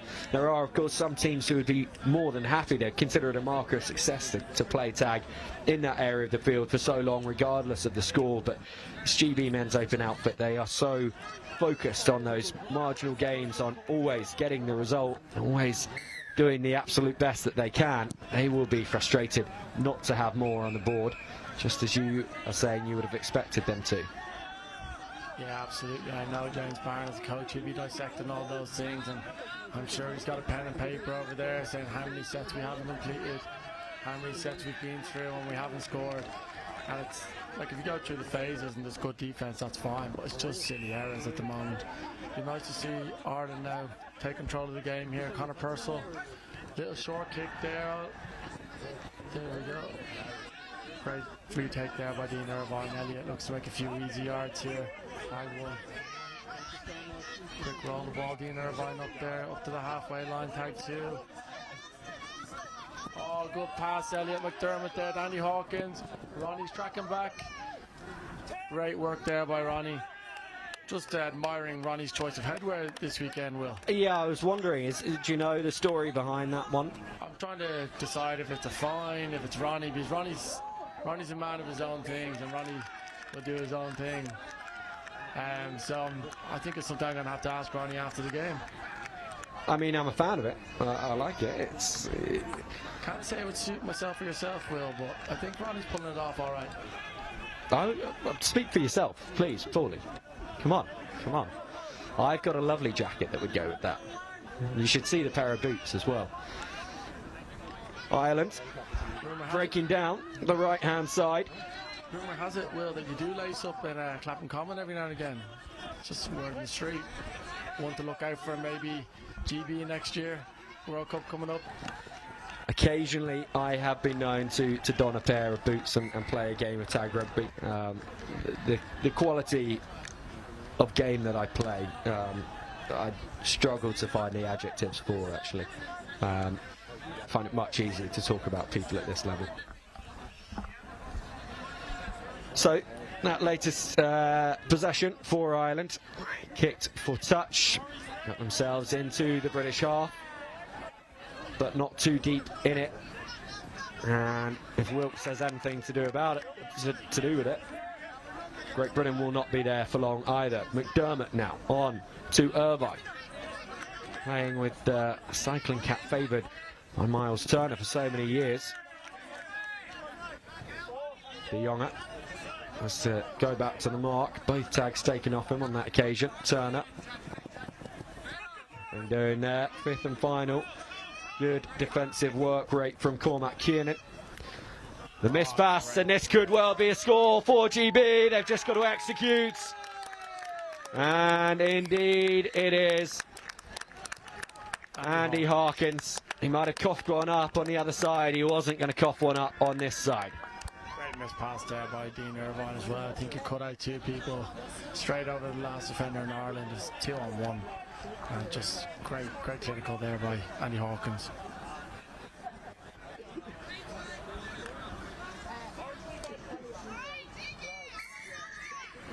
Turner lining up for the restart. Great Britain now in possession of a 3-point lead. Ireland yet to find themselves on the score sheet in nearly a game and a half here at the BNI 2025. Tom Stone's just subbed back on there, and he's asked me to give him an honorary mention, that he believes he's the quickest man on this GB men's open team. When I think of Tom Stone, I think of his interception at West Park Leeds, the BNI 2022. And you know, when you just see an object moving at a pace that you wouldn't have thought it was capable of moving at. The ground shook as he built up to speed, and it was like watching a space shuttle, I would say, as he found his way to the try line. A feat of athleticism unrivaled in the history of Great Britain tag rugby, some might say. Whether he still is the fastest, I'm not so sure. Maybe a couple of years ago, I'm sure there's a few other players in that GB men's open that would have something else to say about it, but we'll let him have his claim to fame today, and hopefully we'll see him open out at some stage in this game. You can find that and other bits of black and white footage on the archive of the Try Tag Rugby YouTube channel. As a collision comes in there between the players on both sides, and the decision is going to be penalty to Ireland, closing the gap. First opportunity here now for Ireland. I think this is the first time they've found themselves up here with a full set. Be interested to see what they can come up with. Still going for that short side through Rory Murphy. Kiernan winds up. Mead. And on to Woods. He had Lucasen outside him. Now Lucasen goes himself. He was nearly past Turner. And both him and Stone able to make the tag. Mead. Woods, sorry. And contact there. And on this occasion, the call goes in GB's favour. Good to see Bateman, vice-captain of this Irish side, helping Connor Williams back to his feet. Blake. I think he's captain today, Will. Unfortunately, the Irish captain today has had quite an injury to his knee, so just thinking of Thorfinn Newton and hopefully speedy recovery. Do you know, has Thorfinn travelled over with the side, or is he back in Ireland? I actually don't see him there on the sideline, and I believe if he was here, he would be there. I haven't had an update lately on how he is or where his whereabouts are, but wherever he is, I hope him a speedy recovery. Certainly do. Not nice to have players from either side out with injury, especially when you think of the sacrifices that these players make to get to this level. As George Blake puts in the kick that Lucasen's going to deal with fairly easily. Sacrifices they put in, and not too many international fixtures in the calendar. This is the payoff this year for all the hard work, and so tough to miss out on it. Yeah, absolutely. There's no comparison to your week in, week out game until you put on a B&I jersey. Like I said in the men's 22 game earlier on, you don't get a taste of the speed of international tag until you're actually out there playing against players you haven't played against. Even training against other Irish teams, you don't have the grit and the competition that you would have against rivalries like GB. Hooter rings out here at the University of Nottingham to signal final play of the half. And Ireland kicking the ball away, GB clearing it up. Tag made. And the first 20 minutes is in the books in game 2 of the Men's Open Series here. And it is 3-0 to GB as the two teams head into their half-time huddles.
just joined back here for the second half of the Men's Open, second game of the series.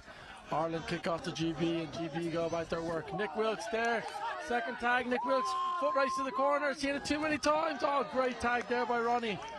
Tag 2. A few tags left in this set for GB now, see if they can get over the line. Out to Dante O'Reilly, Dan Ampel. Dean Irvine looking for Sawyer. Dean Irvine just goes himself. Just show and go there from Dean Irvine. Slots over for 1. That brings the score to 4-0 GB. That is straight off the bat. Whatever was said in the halftime huddle has come out and they've just put it straight into action, and that's a momentum switch straight away. Maybe if we look to the far side and squint, like really squint, we might have seen a half smile appear on James Barron's face. But I can't say for definite. Definitely not. He's not a man of very many emotions. He'll keep a very good poker face no matter of the conditions. He'll always find a fault in the game. If you win 10-11-0, like the first game, I know it was very one-sided, but Barron will definitely be looking at the negatives. Oh, there we are, straight over again. Closer to a smile now there, Will. And that, a collector's item, a try for Nick de Jonge, where both feet were on the ground as he touched the ball down. He wasn't horizontal in the air. GB starting the half 3-0 to the good, already 5-0 up. Ampel with the fake, and it's worked well. Dante O'Reilly on the spot to pick it up. Sawyer, O'Reilly again. O'Reilly over the line. It may not be an interception, but it was only a matter of time before we called the big man's name. Throws himself over the line. I hope, Paulie, you're doing okay. Yeah, that's all right. It's just good to see that Dante's weathered that knock and he's back on. He's taking a few minutes off and he's been cleared by the physio to come back on and straight into action. It doesn't take him very long and he's straight over for a point. 6-0 to GB. McDermott. Good take. That's important there for Ireland. They've had 2 kickoffs there and they've failed to retrieve it. It's important just to go back to work here for Ireland and don't chase the game too much. Just get back into an arm wrestle with GB and see what they can create down the field. Mark Bateman here on the little wrap with David Hearn. 2 Cork lads going to work together. Good kick, David Hearn. Just going to go a little bit too far and give GB a 7 tag set. Sam Reid flinging the ball back in field to McDermott. A couple of changes made for GB. Blake.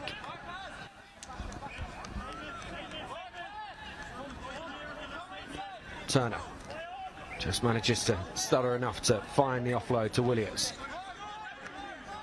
Blake caught though. Tiernan.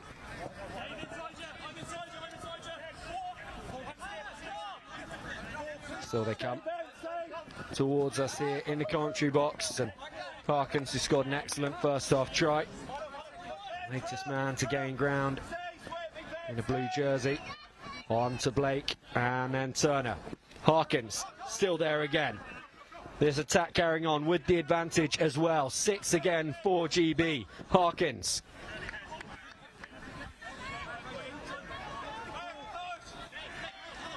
Blake, that right calf strapped up, and there's a hand in there. It will be another set of 6 as Harkins does what he can to score before the refresh. 6 more. Willits and Blake working together quite a lot in midfield in this one. McDermott not too happy with that. That's a bit of an accidental collision as Kiernan went back into the defensive line and McDermott headed to the ruck. Blake will serve Tom Stone and over to Merchant, who does really well on that far side. A man who has trained with this GB Men's Open side since 2023, finally now getting the opportunity to make his debut on the international stage. He's been an excellent squad player to this point, now one of the top 20. And Turner on, just through the hands of Josh Crew. A Welsh score just escaping the British outfit. And Ireland managing to keep the margin at 6 for the time being. There's a bit of go for a ball here for David Hearn now, giving it onto Paul there. Tag first. Rob Bateman will get a few yards here now. David Hearn, there we are, live down the blind side. There's a niggle going on at the roll ball at the moment here, Will. Good kick by Mark Bateman here. Usman gathers that perfectly. He's going to make a few yards. Can't let that guy get going because he just doesn't stop. Yeah, you got to say Bateman's chase was initially quite good. Stopped too much ground being gained by Merchant, but then the penalty given away, and Merchant does go down the right touchline now. Field. Important now for Ireland just to weather this storm now. I think they've given 3 or 4 penalties away in quick succession, so I'm sure it's on the top of their mind now, on the rest's mind, just to keep an eye on that. Just calm down for a few minutes and weather this storm and get back into an arm wrestle. Williams over to Stone, and Merchant will go! A try for Usman Merchant in GB colours. So well earned, and he will be delighted with that, even if no, it's not. Okay. AR assistance on the sideline there, Will, maybe? Don't know, it looked like he gave the try to me. Yeah, well, the hand signals both looked like he ruled it out and like he'd awarded it. But no try for GB, no try for Merchant on this occasion. Ireland will have to play from their own try line. Through David Woods there. David Woods off Conor Purcell, 2 lads that played together down in Limerick as well. So very fond of each other, know each other very well. That's a great kick there. Josh Crew just crept up into the line a little bit, noticed by the Irish player, and a great 50-10 opportunity. It's all about the chase though. Oh, if Lucaston had made that tag, then that would have worked out really well for GB. As it is, the collision from Louis Keys coming in and rolling over Josh Crew means the opposite result has been the outcome for the Irish. Glad it wasn't me on the other end of that, Will. Big unit there, number 4 for Ireland. He is, and yeah, Josh Crew, he's dealt with it well. He's back on his feet. Amp out. Does offload to McDermott, puts in the little kick and goes after it, Nick Wilkes style.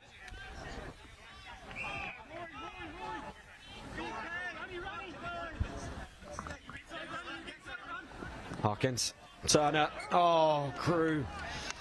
Just moments after his last attempt in that corner. Same play again there, Will, just so inches off, coming off both times.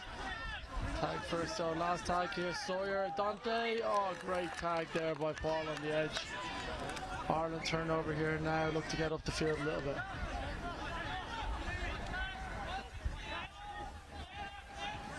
Sean Ahern down the blind side, couple of yards there, great tag by Usman.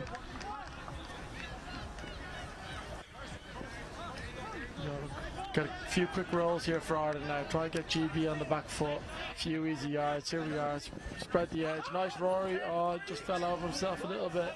David Woods comes to scrummy half. That one's going to go dead as well.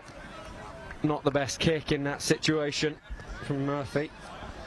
It's quite hard playing against this GB team, Will. I'm always a man fond of going for 50-10s. The way they set up, that they like 2 wingers just drop back. So the professional kick is down the middle, but there's no opportunity to get a 50-10 against this GB team. Unless you work them one way, get that winger to come up. It's the only opportunity you ever get. And they're too quick to kick down the middle and get the ball as well. It needs to be precision. I mean, I do remember your Irish men's open outfit. Sawyer is going to go all the way here by the looks of it. He's just going to have too much pace and a nice flary dive at the end as well. Great interlinking around halfway to create that one. And another try in the bank for GB. Yeah, I was going to say, I do remember your Irish men's open outfit celebrating pretty heavy when you did get a 50-10 against GB, because they are it's such a hard one play against this outfit. So Yeah, 50-10s are hard to kick against anyone. Like they're definitely a game winner. If you get someone that can kick 2 or 3 50-10s in the game, just gives you the momentum, playing the game in the right areas of the pitch. But especially against this GB team, they just mark it off so well. It just forces you to kick down the middle. Hence the reason why a few of the Ireland boys are kicking down the middle. They're going a little bit long at the moment. Preferably not giving GB a 7 tag set, but there's not much other option here.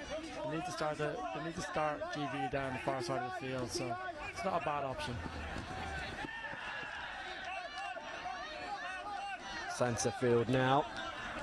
Ahern looks left, step right. The kick goes straight into the shins of Wilkes, and Wilkes just sit up from the bounce just over the try line. Would have been a try from nothing for GB. One that the Irish would have been very disappointed to concede. Connor Clinch over the ball. Caught by Ampau on the left for Kiernan.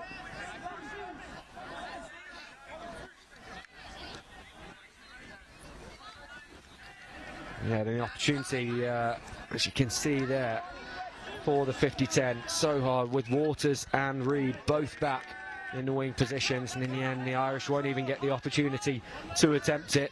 The ball lost forwards, and GB wasting no time and roaring forward.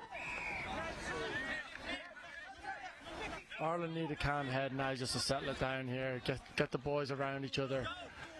Their heads are falling off a little bit now, so I'd be looking at the likes of David Hearn here, just to get the boys together, get them going again, and cheer the boys up for the last few minutes of this game. Williams on to Irvine, final tag of this set. Wilkes tries to see what he can create. The bouncing ball is going to end up with Ireland in possession. Just having to go back to the mark there. Now, not over the moon with that decision. Cape Town native, plying his trade in a different green jersey to the one he might have imagined wearing. Ireland will be more than happy to have his services. Infield to Clinch.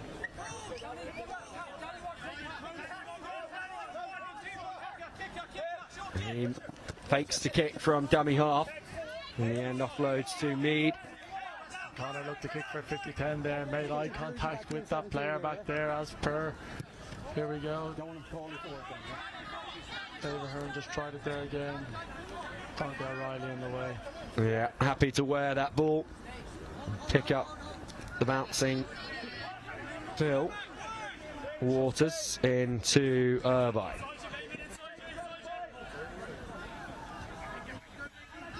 Stone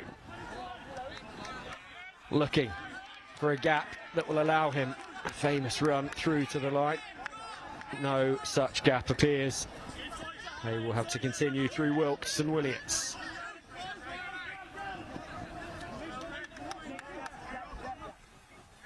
And while possession still has been comfortably maintained by GB through their sets, as I say that, the Irish have got to be pleased about the fact that the way they started this half, conceding 3 tries, they've actually managed to stop that rot and find themselves a bit more of a footing in this second half.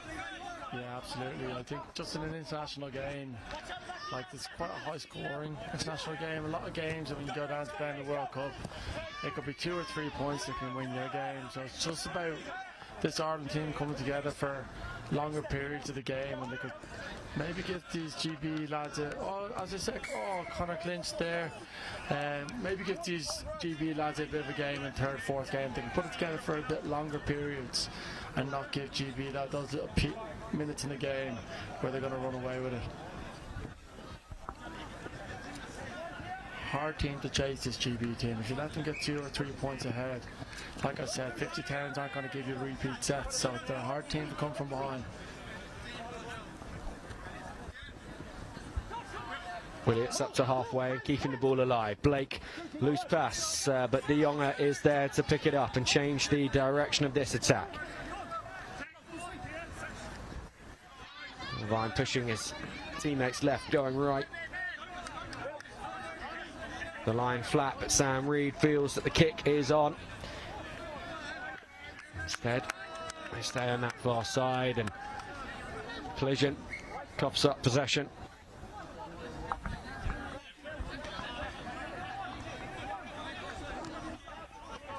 Lucasen tries to spin.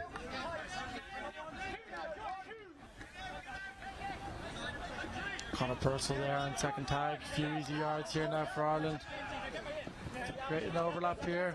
Rory. Oh, that could have worked so well for Ireland. Instead, it's Sam Reed with an excellent pickup. Didn't back himself to the corner, wanted to make sure he had support. Took the option to step back inside, and now GB with plenty of numbers to try and create something once again. De Jonge will come left. Will he use Reed?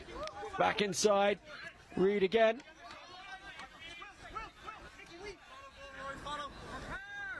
Pick and go from Wilkes. He's over, surely. But is the knee down? That is the question. In fact, it is. Just a late tag there. Will, I think, came in last second there by Rory. Good tag. Blake to Williams. Stone fires it back at him.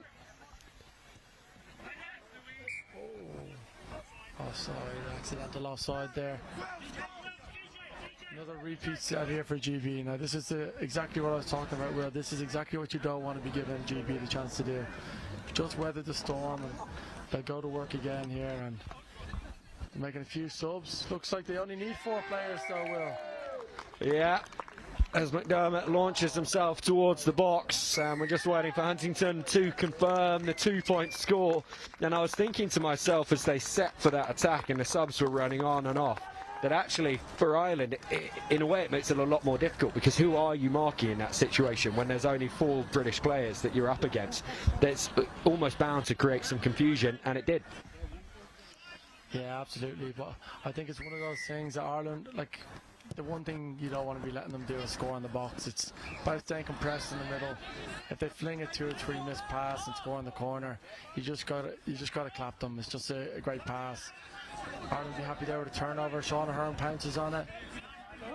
Tag 0 here now for Ireland. It'll be interesting to see if Ireland can get up the field here and attack the GB line. Good feet there. Great tag there by Blake. Great hands, Conor Purcell. Willis makes a good tag there. Tag 3 here for Ireland. Rory Murphy, little missed pass here at the ball. Oh, he's done incredibly well to stay in field. Jack Crumblish, wonderful stuff. And still Ireland keeping this attack moving. Possibly a late tag there. Huntington focused on where the ball was, so no advantage for Ireland. Play continues, and that little grubber kick is going to result in a try for Ireland. So nearly the full way through 2 matches, Ireland finally get their opening score in the men's open category, and it is Owen Hallahan, former world under-19 jiu-jitsu champion, who throws himself combat style over the line for that score. Great Britain 9, Ireland 1.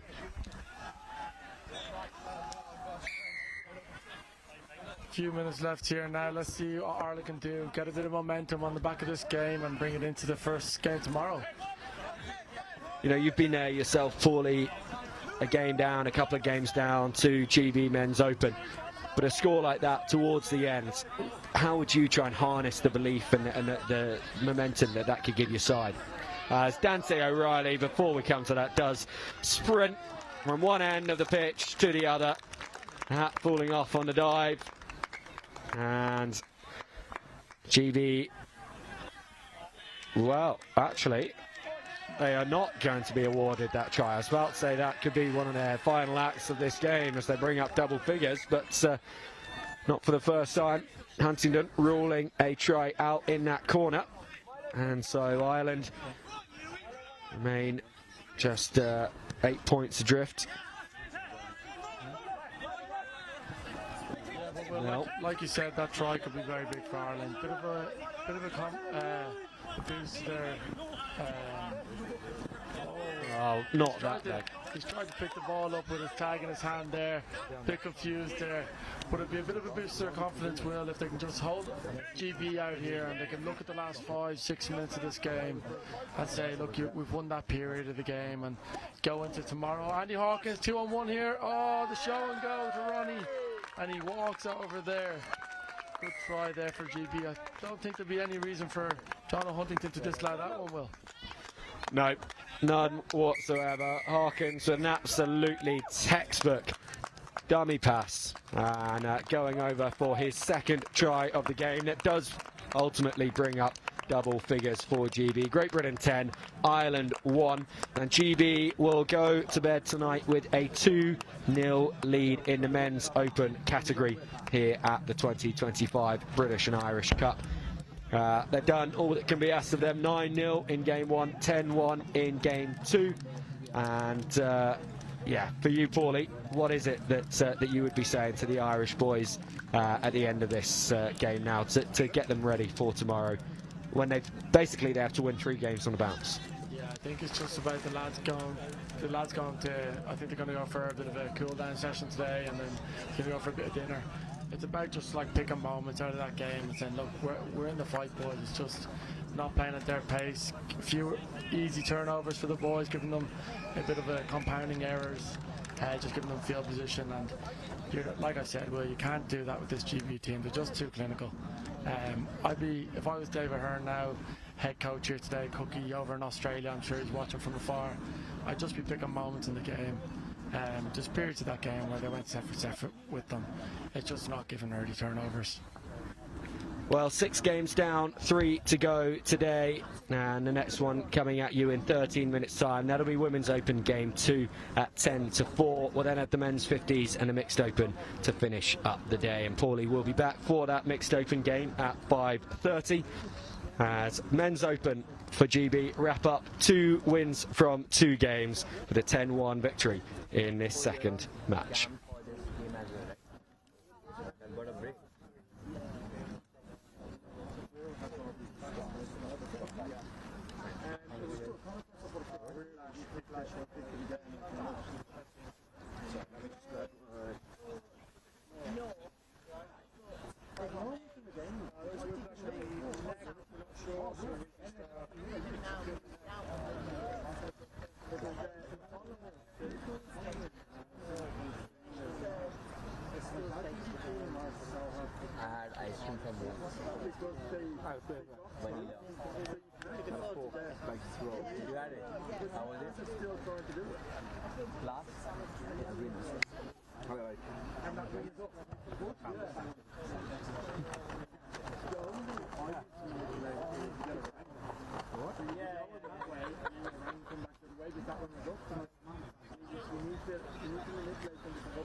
This is still better. Those 2 are so dodgy. I'm always looking at my behind that I don't fall.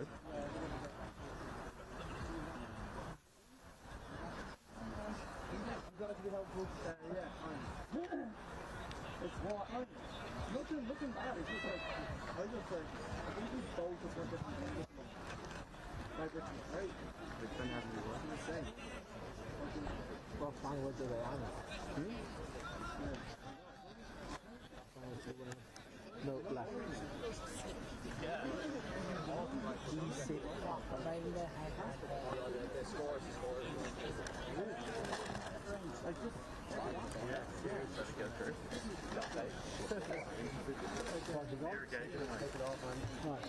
What I had. Please save me. Where's Louis? Good hit, mate. This one is better. That's Anna, right? That's better. I can better what Well done, brother. Good one, too.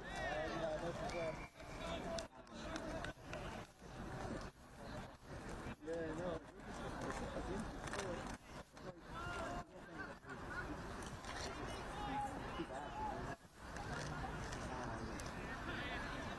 Yeah, no, I wonder.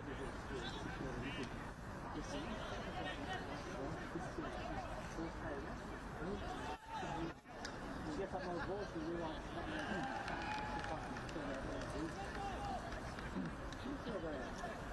I'm going to I was saying to Jacko too, Jacko did some work with like the ball. What do you say? Yeah, he's a great athlete. I would have loved to play that sort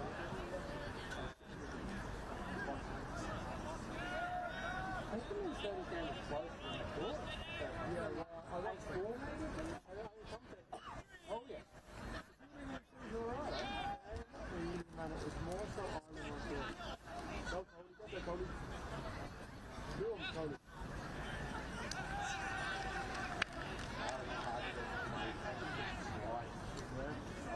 I tried to bang a couple times in that first game.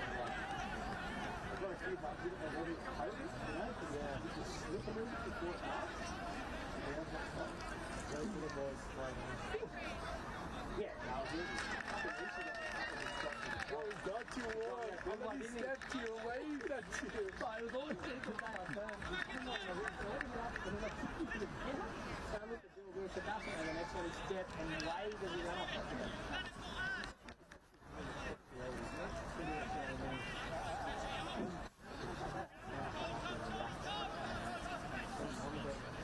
Oh yeah, I was a good one. Looks like a goose in there, but I can race and yeah. Is that an Oregon or is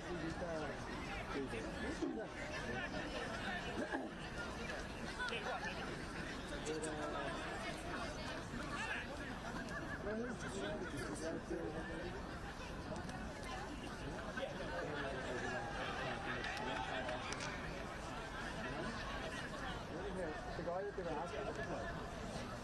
No, oh, Shannon.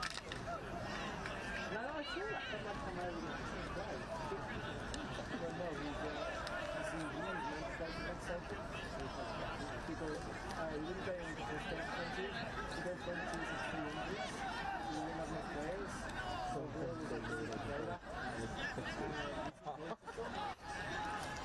then he came up with Bruno, and then he was like, I want to play this. You know, one of the players got injured on pitch 3, and then they just called up the game. And I was in this right now. How far was it? I don't know what happened. That just fell. And after that, they were just taking the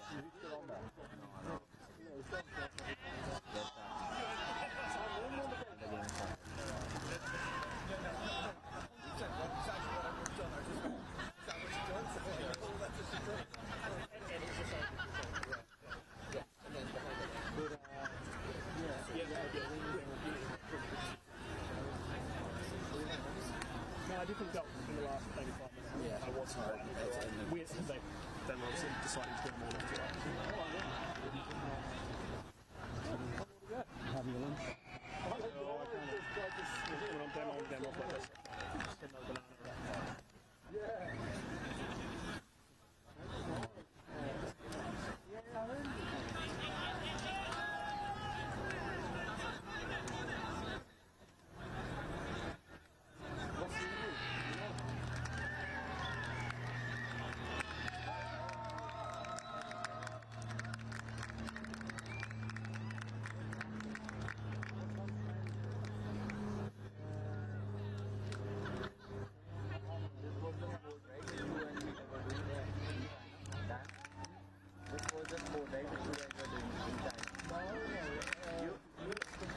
Sam was doing?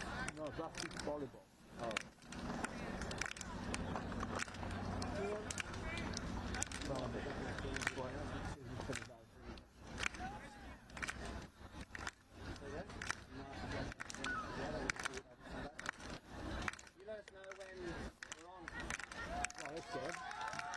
Well,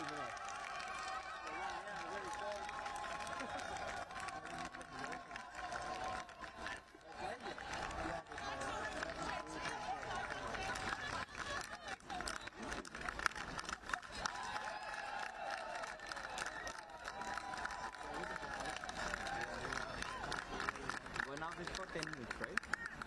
It's like 20 minutes for half. That's crazy. This wasn't the case last time. No, we went less game, more goals.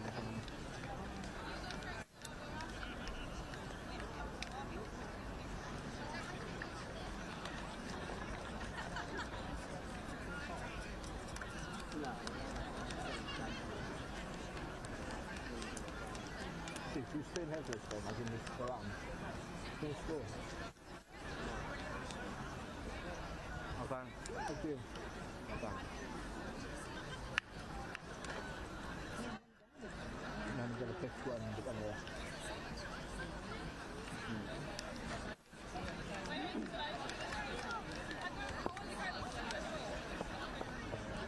I'm going to knock the rest, I think, that will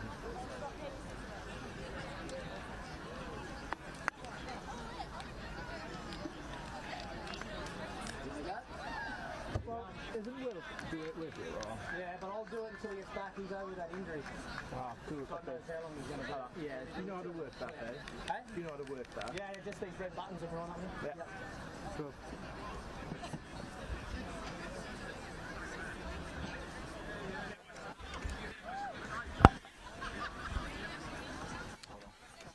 How long we got? Three.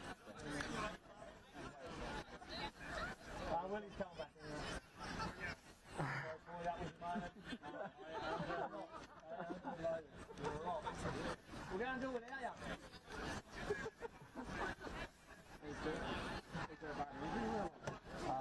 Not fully, hopefully they'll work like one. Final. That's on page 3, right? Yeah. So, actually for you guys, basically, you're going to wait until 4:20 to see if that pitch becomes free and we can carry on in there. In which case, whoever's on that pitch will just film as usual, but it won't be centrally timed. If they can't play on there by 4:20, they'll play on a pitch over there, which won't be filmed. But the women's 22s game that's after it could then go on there, so that would be filmed. So, yeah, does that make sense? Yeah, that does. I think. Nothing's happening until 4:20. Got a ribbon. I had the best thing. That orange one. You had the best one. It's orange.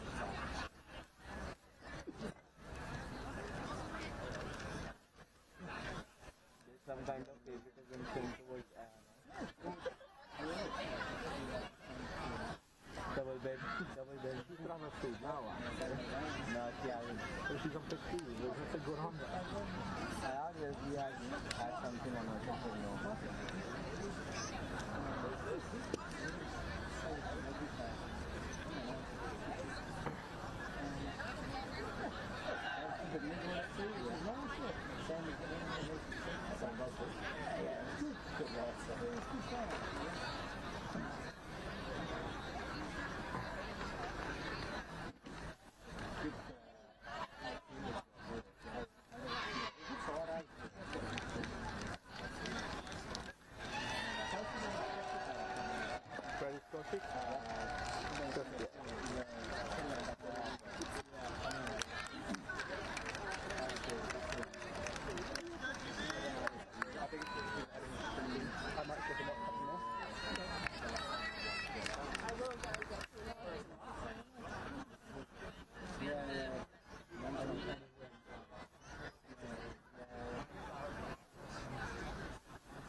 So there is the hooter that will get us underway Our 7th game of the day here on the show pitch. It's game 2 of the Women's Open competition.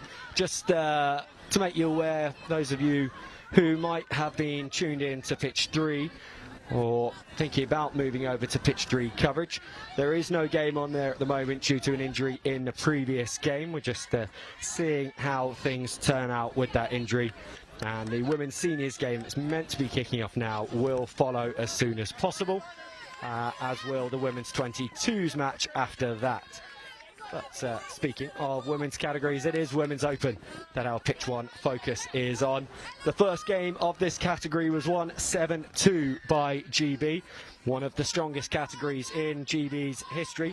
In fact, it's only been won once by Ireland, back in 2017 in Cork. Every other time it has gone in favour of the Brits. And they do hold the upper hand with a 1-0 scoreline in the series so far. Pleased to say that back alongside me once again is Matty Kennison, fresh from his first game of the weekend with Ireland Mixed Open. How'd you fare in that one? Yeah, it's good. Good tussle. I think we kind of were on top for most of the game, and ended up the GB mixed tide came back. I think it finished 10-6. Good notice there by Jay Walker. It was a good game. There's a good bit of niggle there, Ishi Walker and Stan Bisbee and stuff. So I enjoyed it. It's been 2018 was the last time I wore the mixed open jumper, so I really enjoyed it. Yeah, it was good. Of course, we will see you in that one in the final game of the day here on pitch 1. 5:30 is the mixed open competition, as Ireland find themselves in possession for the second time in this match. Made slight inroads into the GB half with their opening set.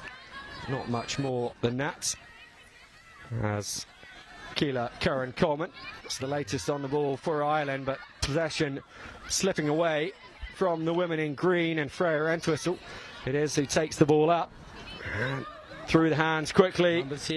Eleanor Richard-Ampel, though, she's thrown the interception, and this could be a score for Ireland.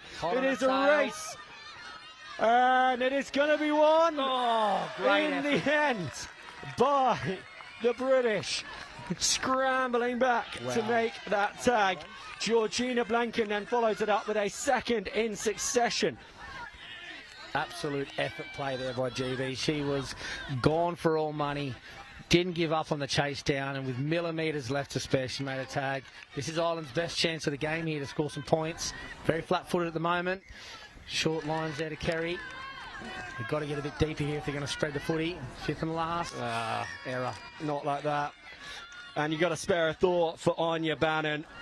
An incredible interception that she managed to claw in, and then she did almost all of the hard work as Blanken, who's run in one direction, is now going to sprint in the other, and a player of the match performance in this opening couple of minutes coming from Georgina Blanken. She's now the one tagged with the try line, bearing down towards her. Richardson-Ampel on this occasion holds on to the pill, and inside to Jade Walker.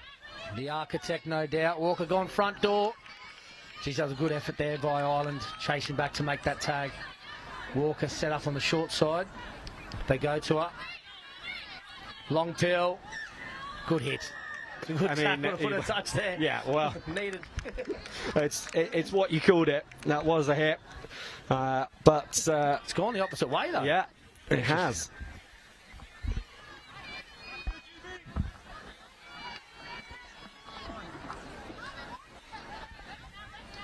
Yeah, I probably would have gone the other way there, to be honest. I think they should have gone against Ireland, so they're kind of lucky there that Simon's given that to the Irish and let them off the hook a little bit. Yeah, it looked like a strong try-saving tackle into touch.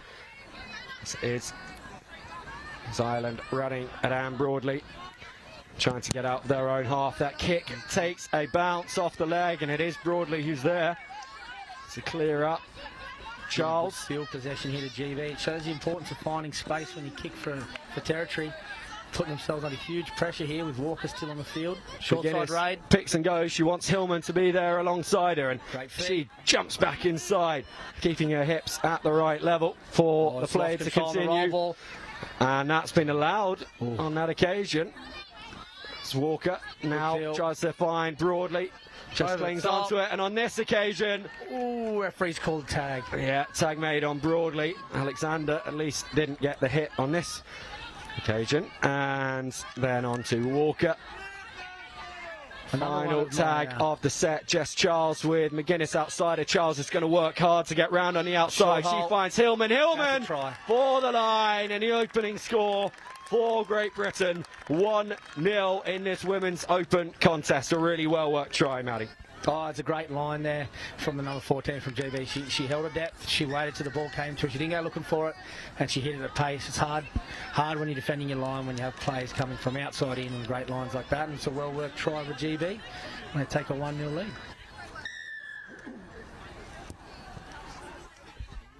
McLaren with the restart. Goes high into the air.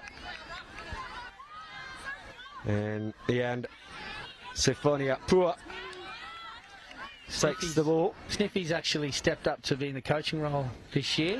Has been a player for a long time. She's assisting Sarah Jane this year, and she's a player coach. And apparently hearing great reports out of the team. Sifonia Pua is doing really good work with the young girls coming up. She's one of the senior girls and a leader of this team. Good kicker of the ball, good passer of the ball. So it's good to see her out there with the young girls showing them what she has. For sure, and there's always been such strength and depth in your women's senior side that really important to have the same in Women's Open. Not only so there's that future for women's seniors, but also so you're competitive in the Women's Open category as well. Exactly right, and I think Jack Leahy would love to have Sifonia in his side this year, but she wanted to give back to the sport and she wanted to coach and help the young ones out, and she sees the potential that we've seen in the under-22s coming up, and GB Little Raid on the short side. So yeah, it's great to see her still giving back to the sport and helping the next generation of young women come through the tag system. And whistle to Wilson. He just holds it up there. And now to Hudson and out to this left-hand side. And Golvin nearly through. But it is Pua who's there. Have to work hard here to keep him out. GB looking sharp with the ball in hand. Miss pass to McLaren, and they go again to Hillman, and it will be an almost identical score. Ellis Hillman over on the right side of the box again to move GB 2 points to the good. Same thing. It's a copybook move. She's just pulled off exactly the same role. Starts wide, outside in, hits that link hole inside the winger. Really good. Runs really, really fast, backs herself to score, and that's 2 for Hillman, and that's 2 for GB with a solid lead in this Women's Opens game. Jess Charles puts that straight into the hands of Coleman. Really need to get back in the territory game here, Ireland. They've conceded 2, struggled to get out of their half the last couple of minutes. Overrunning the mark doesn't help. They really just got to bang a couple up the middle, look to kick early with a big chase, and then the territory battle. Short side play there. Back to the open. Back to, probably not the kick option. Sweepers back and give a good field possession here to GB. Yeah, interesting decision by Jones, especially the way that Broadley can carve a way round. But just what they needed. Just what they needed. Ireland under a bit of pressure there with a bad decision on the third tag, and here they go. They've got some field possession, and hopefully they can capitalise and bring that scoreline back to 1 point. Yeah, McColeman now pulls it back to the direction. Good ball. You've got to set up here. Edge to edge isn't going to work against this GB side. They're a very well drilled defensive team. You've got to set up for a mismatch and try and get numbers on either the open side or the short side. The man on here on the short side. Good hole. Ball's gone to ground. They're going to turn the footy over now to GB coming out of their half.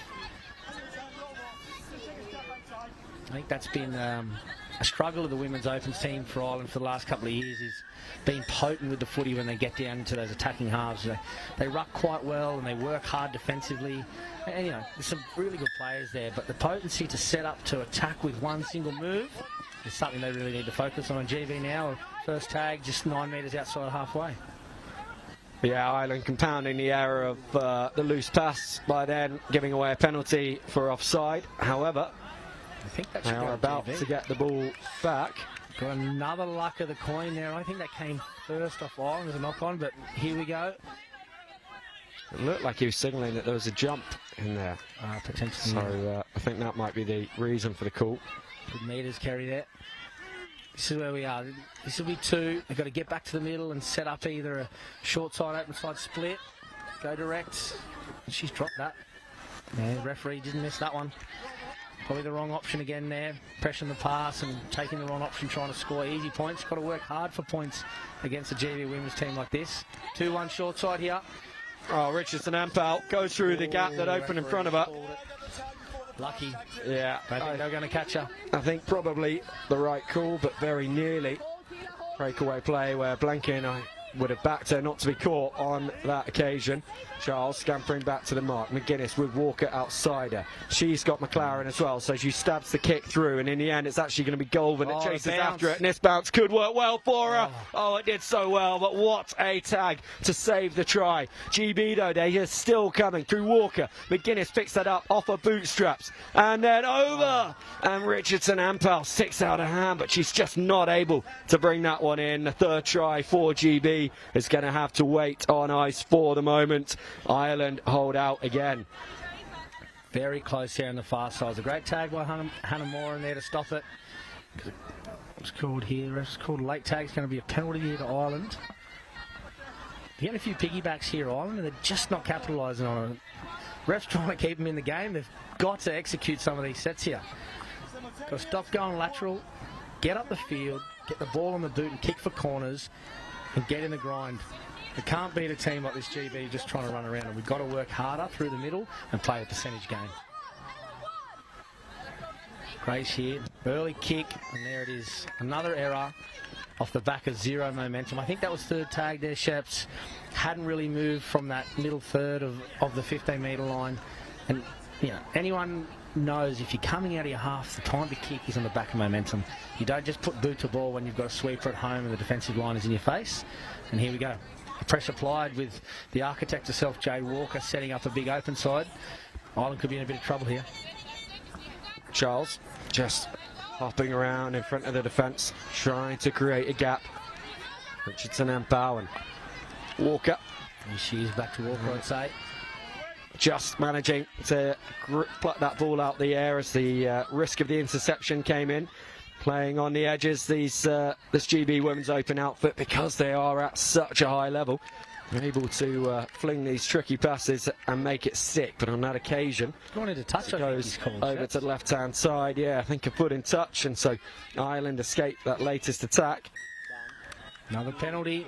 Got to knuckle down and just carry that footy up. I feel like we've had a lot more whistles in this game than others we've seen on pitch one here, Matty. I agree. And look, whether they're warranted or not, Ireland have to capitalise on these opportunities, you know. These moments, just bite down on the mouth guard, tuck the ball under your arm and carry it. We've spent the last 10 or so minutes, and that's a good kick on the back of momentum there from Sarah. Bounce will help. Good bounce. Oh, great. Oh, Mabel Still's done really well. It looked for a moment like there was a bit too much indecision, and that could have trickled for a 50-10 for Ireland, as it was. Still just got there at the last moment. And now creating a platform for GB, Co, Hudson and Richardson Ampel. And on to Walker. Carson outsider, but the tag made. It's an important one by Laura Buggy. Got to shut him down here, get a bit of line speed from Ireland. Hudson's kick here. Off the rebound. Entwistle needs to work hard to get there. It's gone back off her as well. So Mabel Still, not for the first time, chasing back. And this time she gets a little bit of a gap to get away. But Sofonia Pua gets in there to make the tag. Hudson will play this to Carson. Wilson, head coach, back on the field. A few good moments there from Sarah Miller. And she's kicked really well, almost got herself a 50-10. And she almost cleaned up there a loose ball. And they've won the field battle here for the last 2 minutes. See if they can hang on and keep GB inside their half as they switch back to the open side. Pick and go from Richardson Ampel, and she's found far more space than Ireland should have allowed her to in that situation. Broadly, and taking the ball on for another couple of yards. Wilson with the kick, and that's a tricky bounce, and it's going to allow Mabel Still to get up there, and it's going to allow Mabel Still almost to go for a try on her debut tournament for GB Women's Open, as it was the final tag and a set was made. And so Pua will lead this Irish set away from their goal line. And that's a better start to this one than we've seen to recent ones for Ireland. Growing into this game, perhaps. Still with the tag on McGrath. Kick from Jones. Not a great connection. Good chase though. A much better chase from Ireland. I think that's been knocked. That's 6 more there for Ireland. It was touched by GB. And that's it. The kick's only as good as its chase, and that's the best chase Ireland have produced in this half footy. Yeah, Buggy can be really pleased with that effort there. And I suppose that you said about it wasn't a great connection. That actually allowed it to hold up a little bit more. Yep. Got Buggy the opportunity to get there. And we'll see a bit of comms here on the Irish side. Oh, it's a great tag. They're starting to talk to each other here on this open side. They might have seen something through their hands. Jones and Coleman linking up and then spilt forwards. Just communication dying at the wrong moment. You know, you've seen it here with GB. They get opportunities down on the Irish line. They score. Ireland just aren't taking the chances they've been given. And it's going to cost them in the long run. That's come off Ireland there. I think that's going to be 6 more there for GB. Yeah, that's why you didn't see too much hustle from GB to get that ball. They knew it was always going to come back to them. McGuinness runs the ball up to the line in a good casual, effective style. McLaren now will be the Wigan Wonder, who finds Entwistle. Man on there. Good defence there. Counted up well there. Katie Jones. It's gone back. Play on. Wilson. Oh, it's a good little kick here. Sends the kick for Blanken to chase. Oh, great Bannon support. gets back. That's great footy. Yeah. Starts to set well. Really good to have your wingers dropping back to help the sweeper. For that exact reason, you get one hard chase when you're on your own, you've really got to beat them one-on-one, but with support from teammates, you can tip on that pass, make that extra 15 metres. Oh, short kick inside their half. Hasn't gone to plan, but could ref call play on here, I think. And contact penalty against Ireland. GB will get the ball 5 metres in their half, just outside halfway, and a great early tap. And GB are on the attack again. Yeah, live to the opportunity there. Seeing that play the ball was slow. Tom and I were talking about it in the women's 22s, that at the changeovers both teams were not taking advantage of the space they could run into. No such hesitation there for Sophie McLaren. And it's a little bit of tag IQ there too, Sheps, you know. If you're in your own half or you're in halfway and there's a changeover, get on the ball, tap quick, get us on the front foot. I hate to see it when you get another set of 6 on the try line. Someone in your team grabs the ball, taps and goes. Before you know it, it's tag 3 before you can even set up to score. So it's good to see GB in their own half and on their halfway mark, getting on the turnover ball and taking those early metres. And here we go, another penalty for Ireland. Halfway, they'll get a full set of 6 here. It's whether they can get the ball down there and have a proper confusion here. Just about comes off for Ireland as Hillman comes across to make the tag on Miller. It's tag 2. They haven't moved from where the changeover was given. Here we go. Keeley now. That's where we need to see it. On the front foot, over the top. Good tag. Well-timed pass, though, to Monaghan on the wing from Coleman, and she will be the one that plays the ball back in field again to Miller. Tries to go through that gap between Entwistle and McGuinness, but Entwistle just reaching, making a tag at the last. And then on to Coleman. Emma Coleman in this instance. Grace Buckley. Not there. Very flat-footed and horizontal play there. There was no direct footy. And they've turned over possession here for Wilson. GB on the strike again. That's what they do. They just go straight. They gain metres early. And they take back possession with their running game. They're so good at this quick turnover and getting on the front foot. Who was it again? Of course, Sophie McLaren. And she's who is it here? Full of running. Ellis Hillman and Georgina Blanken, who've been absolutely fantastic in this opening half. No surprise to see them, the two that are taking the ball forwards for that pass. Unfortunately for GB, just 2 forwards, and they're finding themselves now quite often getting into a good position but giving Ireland the ball back, and that is going to start to annoy Hannah Wilson and Riley Lombardo as coaches. Yeah, I think so, and I've touched on it a couple of times here. It's tag IQ. Hillman there made great metres. I think she had 15 metres on the foot, and it was only 3rd tag. She didn't need to push that extra pass. She could have cut back inside and take in the sweeper one-on-one. She gets it, she gets a try. She doesn't. GB still have 2 up their sleeve in great field position, so that's probably a good chat to be having at half-time from the coach. Oh, great save. Oh, no, she didn't say. It's going to be a 50-10. That come off the boot of Sophia Pua there. And here we go. This could be the momentum swing that Ireland need. And let's see, just like things we've touched on here, tag IQ, can we keep the ball down this end and have some potent attacks with the footy and not just throw it away? Well, it is final play of the half, so it's all or nothing on this play, and in the end, Hillman gets across to make the tag, and Ireland will go into the half-time huddle without adding to their score. GB 2, Ireland 0. Very dominant performance there by GB in the first half. They controlled the footy well, controlled the field possession very well, and the momentum, I think, was in GB's hand for 90% of that first half. Now, there is a little bit of slant here on field one, and GB had it in the first half. I think my chat would be at half-time if I was Ireland, is go back to basics, look at the 1%ers, let's get out of our half and start playing footy down there. Let's not try and overcomplicate the play and play direct footy and see if we can take players one-on-one and you know, miss tags lead to tries, and that'd be my game plan. Just go direct and hard and see if we can go head-to-head with the GB girls in half two. Yeah, it is only a 2-point margin between these two sides as they go into the break. So everything to play for Ireland as they run out in the second 20, which we will be bringing you in just a few moments' time.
And we're back here with the women's opens clash. GB taking on Ireland on pitch one. GB to kick off.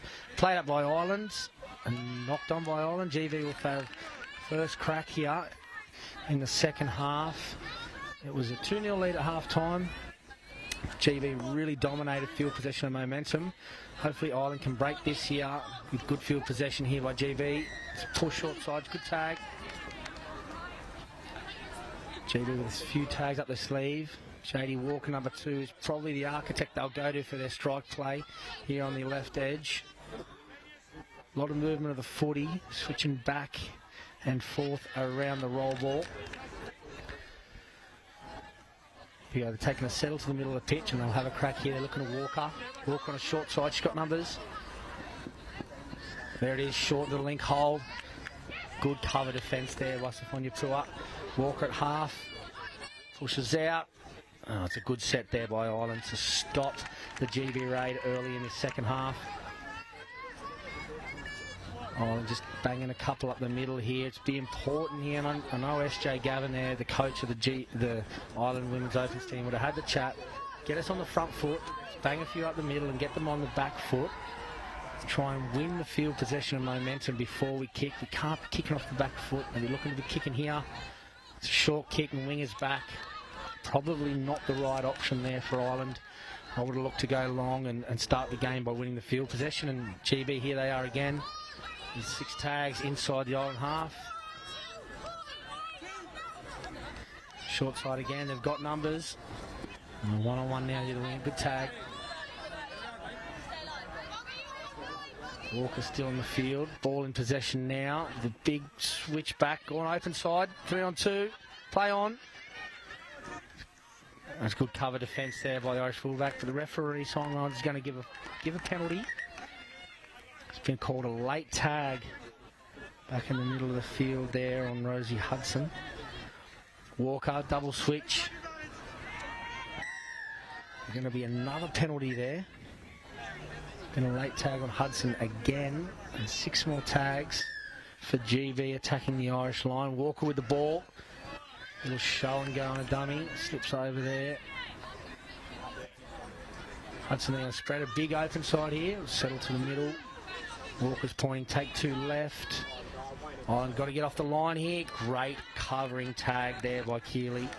Really, really important tag to make there. Another one by Katie Jones. GB peppering this Irish defensive line. The spread comes here through Walker. Walker goes direct. And good tag made. Penalty, that's 3 in a row. I'll have to be careful here. They give away 2 more penalties. Could someone be sitting down with a yellow card? Walker with a switch back and it's been knocked on. And just what Ireland needed after a 3-set raid by GB, and Sheps is joining me back in the box. And 3 sets GB just had on the Irish line, and very well defended. I think SJ, the coach, would be very happy with that. And they just got to get out of their half.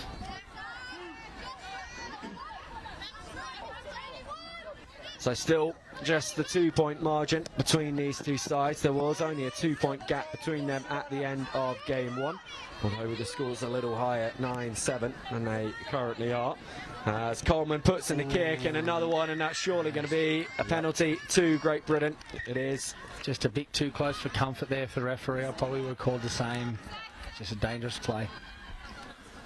The trouble I find with that now, Matty, is I watch a game of League or I watch a game of Union and someone does exactly that and I go, yeah, no, you can't be doing that, but of course. It doesn't matter in nose codes, yeah. And I have to make sure I get that out of JD Walker's playbook, because she's playing for my Irish Women's Rugby League team currently and doing really, really well. I think a lot of the little tag synchronicities sink in, and that's one of them. You see her not putting the foot in because it is, it's such a dangerous play to do in tag. But in rugby league or rugby, there's more than boots flying towards your head and hands, so they let it go. And there's Hillman there with another run. She's been great, by the way, for the GB Women's Opens. Really, really good player. Great speed and agility around the line. Come across, leaps and bounds. How's Hillman? It's McGuinness trying to call Broadley and Alexander up into the action a little bit faster than they were. Carson now on, and the GB players letting themselves get set again for the ball to come back. And it's Wilson who streaks through and finds Hillman. Hat-trick, Hillman. 3 tries for GB. 3 tries for Hillman, all in the same part of the field. And they will be delighted with that one, moving just a little bit further away from the chasing Irish pack. You got to love that, being a middle player like Wilson or Walker, knowing that Hillman's playing at your right link. She's going to be there when you look to hit that space, or if you break through, she's there every time, and she has. She hasn't missed a bit. She hasn't missed her role, and that's it. She's Hillman hat-tricked over there, and 3 for GB, and Ireland now are really against it. Have to ruck it out of their half once again after conceding points.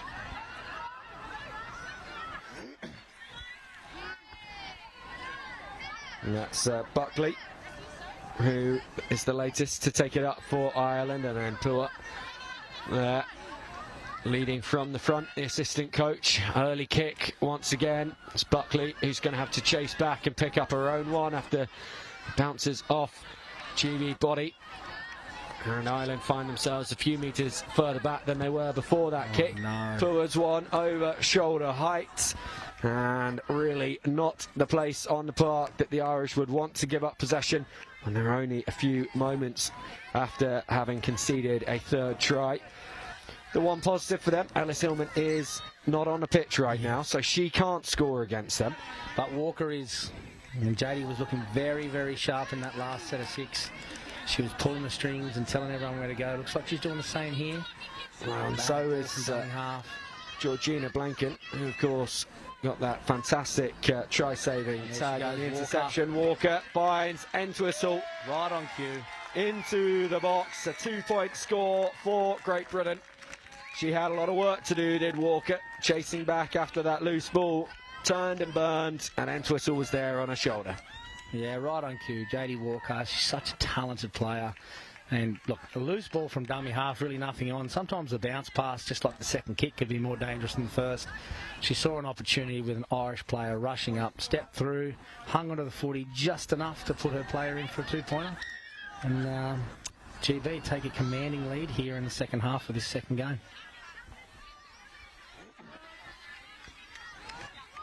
Good first hit up from Ireland. Attacking the edge. Must run in the family ships. Rishi did one to me in the previous game. Stepped me on the halfway and turned around and waved as he ran away. Very talented family. Indeed, Kat Lindsay enjoyed a really good game for mixed seniors just a few matches ago. Oh, great meters from half. Alexander, she's in a touch there. Just flings it back in field. Got away with that one. Lincoln with a long pass to Walker. Sorry, Goulburn with a long pass to Walker, who goes on the wrap and finds Still. It's going forward there. Number 9 for GB, Sophie McLaren. Every time she gets to half, she makes 10 metres. She's really, really good at identifying lazy markers or the A defender not pushing up, and she just accelerates out of dummy half. Doesn't look to pass. She can take that 10, 15 metres and gets the team on the front foot every set. Really, really valuable player to have coming out of your half. Yeah, one of the players that came into this GB Women's Open side since the 2023 World Cup, where of course they were silver medal winners, looking to go one better next year in Australia. And it's players like McLaren, players like Hillman, who have come in since then, who will be key to trying to achieve that further success. Jess Charles now tagged before the ball went bouncing away. Jones was in there to make the stop. Goulburn. Good meters again here on the short side. Saunders. One of the players who has actually been in this side for a fair bit longer. Jess Charles dancing around. She had a really good nationals here at Nottingham. She's continuing that rich vein of form here. Saunders and Goulburn just checking her run to make sure she's perfectly positioned at first receiver for Great Britain. They're on to their final tag of this set, and on to Sophie McLaren and Hudson, and putting that ball just in front of Jade Walker, and it's actually going to allow Ireland to get in there and make the stop through Katie Wall. It was a great setup there, just a little bit of execution on the last pass, kind of went astray. They look really, really dangerous there, the GB girls, when they get the footy. Here we go. Ireland have really just got to bite down here, tuck the ball under their arm and get a couple of go forward metres. Goggins there. Back to the open side. Coleman. Overrun the mark is killing them coming out of their half. Katie Jones sweeps to the short side. Goggins on the toes. Pretty good kick, but the chase needs to be better. Pressure the ball. Goulburn's done well there. That bounce could have made things really tricky, but she's got such acceleration. She's able to get underneath that, and now Charles finds Saunders, who can't quite get round the outside of Buggy here. Charles picks and goes. She gets past Buggy though. Good cover by Katie Jones. McGuinness. Great speed. Good pace. Good pace indeed. Good tag there, Keela Coleman. Had to be made. She was gone. Wilson at half. Little switch back play back to the middle. Great support. Good cover defence there, Goggins. Last, going to be attacking kick here for GB. They're going to spread it. They're going to run the footy. Here they go. Oh, so nearly creating something from nothing over on that far side. McGuinness finding Mabel still, but the tag was made in the end. And Ireland just about hold out. I do like that finish to a set. Sometimes players try and push the last kick and kick through for themselves and end up giving away 7 tags. I like that. Run the ball on the last, test the wingers, test the sweeper in cover, pressure it. 1 missed tag, and instead of a turnover, it's a try. Really, really good option by GB, and forces Ireland to come out of their half once again under pressure. Buckley here. Pressure here. It's going lateral again, Ireland, and kicking off the back foot. Yeah, very flat, no go forward. The kick has made more ground than it maybe should have done, as far as GB are concerned. They were lucky with the bounce there. Yeah, Ireland benefiting more than we would perhaps have expected, given the situation in which they chose to kick. Charles still going. Really difficult to stop for the Irish, and tag made on Broadley, a bit of short in there as well, but play continues, and then some contact in midfield, and that's going to go against Wilson and in favour of Emma Coleman. Wilson running straight back into the defensive line, no questions asked by her. Buckley. Charles just looks so good on her feet. Fast, really sturdy and well balanced as she's running around the field. She's causing this short side on the left edge for GB and the right edge of defence for Ireland. So much hassle here. Grace Buckley with a little switch back on the inside. They are setting up plays. Yeah, it's good there, seeing Coleman hanging back, not showing herself as a threat in that line, and then coming in at the last moment in an incisive run. Confident enough. It's good to see that too, down on the scoreboard and probably not on top with the percentage of or the momentum, but they're still throwing their moves at them and still trying, they're still working hard, not giving up. Taking on the short side here, one-on-one. Kayla, the vice-captain. Tag. Miller here, pushing through the middle. Probably a set-up play now for Coleman. Coleman's calling the shots. Coleman at first to Buckley. A little wrap around, bit of confusion, I think. Ball's gone to ground. Back to Coleman.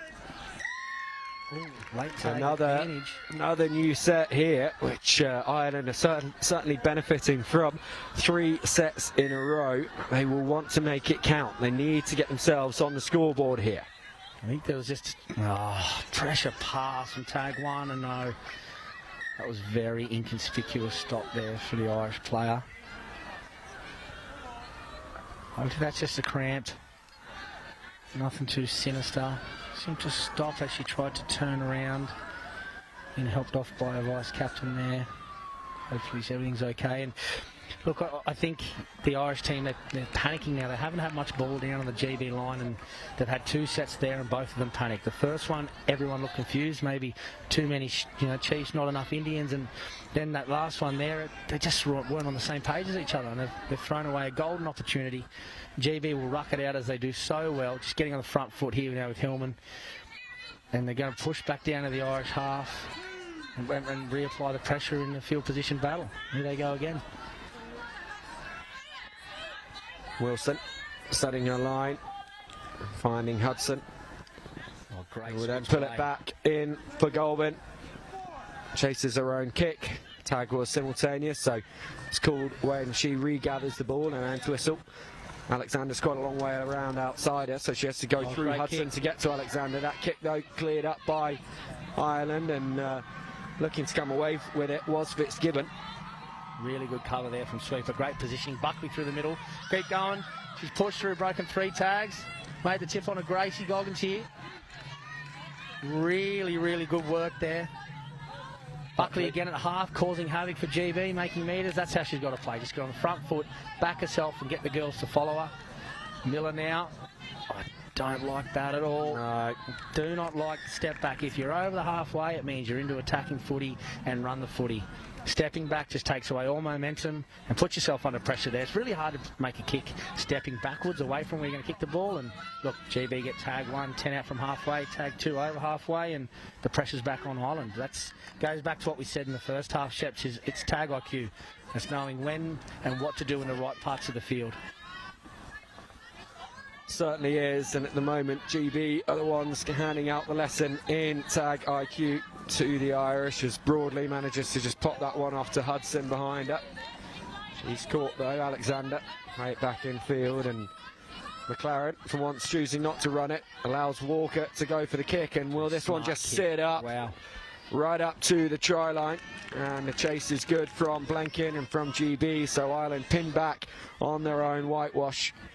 Really, really clever footy there by Walker. Probably nothing on with the ball, but she saw she had 2 faster players on the outside, trusted them, put it on the toe, and now Ireland are coming out from their try line again, kicking off the back of 0 momentum. That's a good kick there by Meg, but still, the field possession battle has been heavily won here by GB. Either inside or just over halfway, they get possession every set of 6, and the pressure begins to build again for Ireland. Blanken picks and goes on the short side. This is a scary open side here with Walker, McLaren stacked out here to the left edge. Summing up the sleeve, Walker with ball in hand now. Oh, lovely switch back into to McLaren. End twizzle and contact there between McLaren and Taylor. Ireland get away with one there. They're in a bit of trouble and stripped for numbers, but a contact penalty against McLaren has probably saved the day for Ireland. Yeah, not afraid of the conflict. Beth Taylor, a former Commonwealth Games bronze medalist in fencing. At least someone who is up for the challenge. Very impressive. Always wanted to try fencing. Yeah, me looks too. Like a bit of me fun, too. actually, yeah.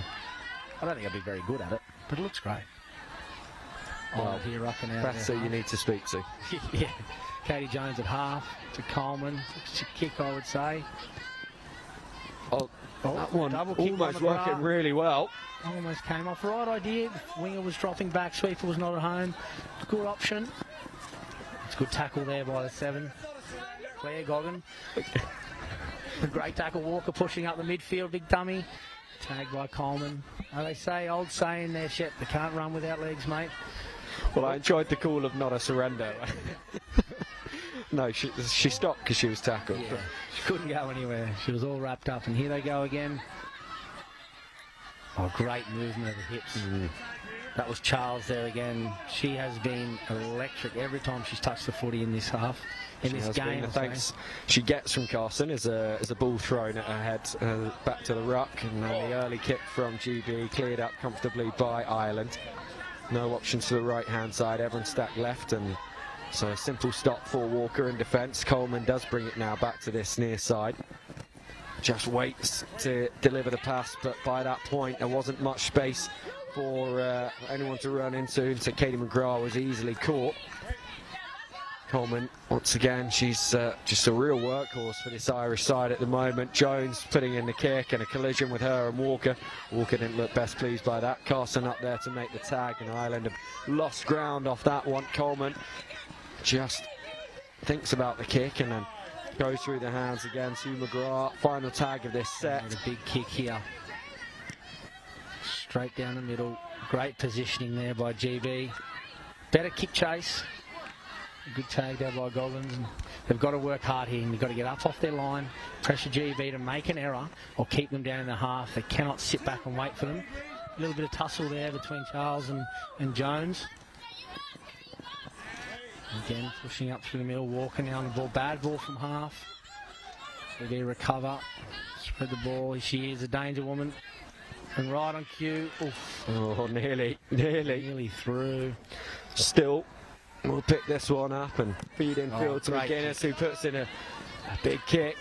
Had it come off the boot, and it's just going to sit up dangerously. That's allowed Carson to get right up there, and tag made on Goggin. Great place to force Ireland to start their set, and then under all that pressure they knock the ball on in front of the box. Jess Charles picks it up. She's going to roll, and Walker wants her involved in this play and does use her. Nearly through, but Coleman with the tag. Who's it going to be? Charles or Walker? The big guns are on here for GB. The wrap. McGuinness to Walker. And over to Hillman. Oh, Hillman. Oh, and she's gone down. She was looking for there. 4. She hit that line at pace, just couldn't hang on to the footy. I didn't even see Hillman out there. She must have been blending in with the crowd because she came from nowhere. A really, really exciting play there. I mean, I don't personally expect to see the things that Jade Walker and Ellen McGuinness are able to see. They have vision that is absolutely at another level. The hooter has gone in this one, so we're expecting Simon Owens to call a halt to proceedings, and he does, as GB managed to keep a clean sheet in game 2, winning this one 5-0 and taking a 2-0 lead in the Women's Open category, just like the men did in the game before. And so they are just a game away from taking this category. But taking the category is not their main aim. They won this one 5-0 last year. They'll be wanting a repeat this time. They are already fully focused on their road to the World Cup in 2026. And a big scoreline in this series is a key stepping stone on that road. But Maddie, what can the Irish do? You know, they were clearly much more in it in that first game, just 2 points behind and managing to get 7 points on the board. What are they going to go home now at the end of day 1 and say to one another to give themselves the best chance of competing in the 3 tests they've got tomorrow? Yeah, I'd be having the same conversation, you know, I would have had in the first half. Is simple footy. It's complete your sets, you know, focus on your 1%ers. Get out of your half, stop trying to play ball inside your halfway, and look, GB is such a talented side, there's no point in trying to play them end to end. You've just got to work hard, graft as hard as you can, kick down for field possession, hopefully they make errors and capitalise. You know, sometimes simple footy is the best footy. I mean, I think they need to park the moves for a little bit, win the field possession, stay on top with momentum, and try and take the singles when it comes their way. And, you know, tomorrow's another day, and I know SJ will be having a chat to them tonight, and they're up against a juggernaut like the GB Women's Opens, but I look forward to seeing how they bounce back tomorrow for day 2. Well, 2 more games to come for you today. Men's 50s game 3 is coming up next. We've got just 3 minutes until that one is due to kick off. GB leading 1-0 after 2 games in that 3-test series. An opportunity for them to tie up that category, tie up that point for GB in the B&I, and then 1 game after that. Mixed Open, second round of that, and we will see Maddie Kennison on the pitch himself after 2 appearances in the commentary box. So stay with us for the final 2 games of day 1.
you later.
Have you got pounds?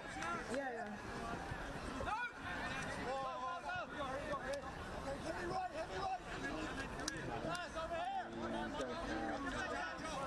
Well, for anything.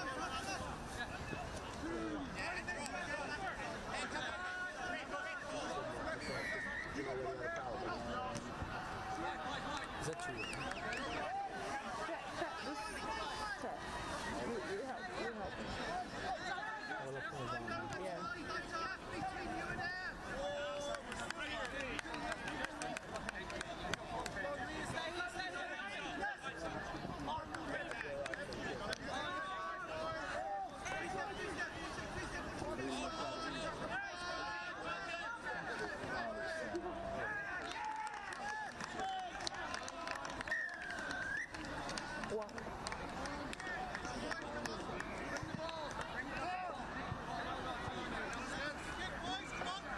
You still not getting anything? You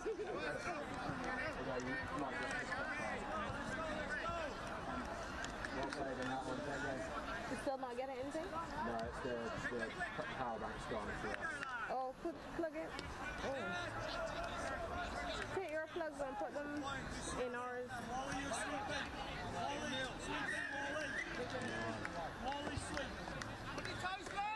Yeah. So we're at the front here.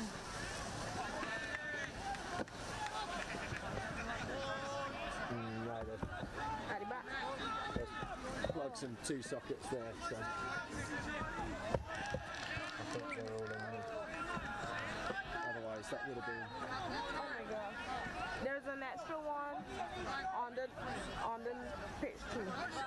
There's an extra battery that doesn't have any on the pitch too.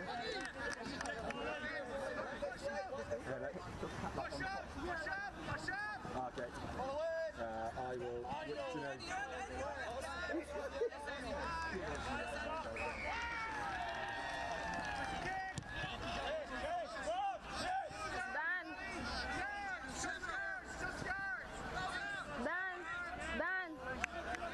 Dan, get the battery from page 2. Oh.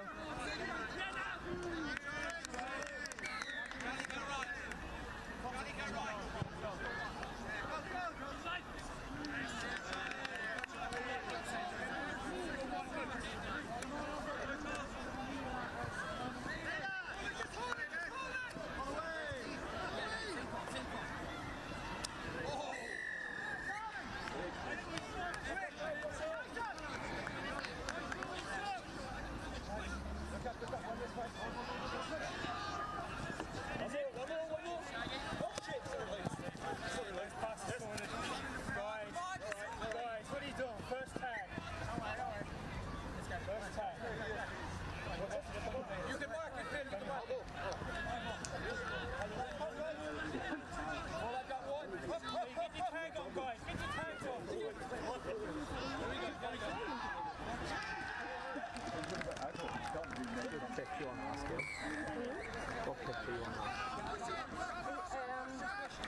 I think I was supposed to have a break, but it might just be this one. So. I think it's the crew. Yeah. If you're Is that on pitch 2? Right, and I think kicker is on. Kicker's supposed to be So I think there, but if you want to, as in... I'll stay here because I still can't do the scoring. Ah, okay, I'll try to teach to stay.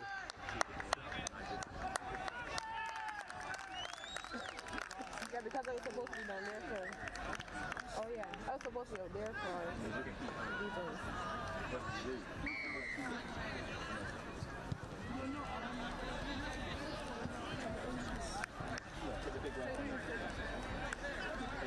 How's the coffee?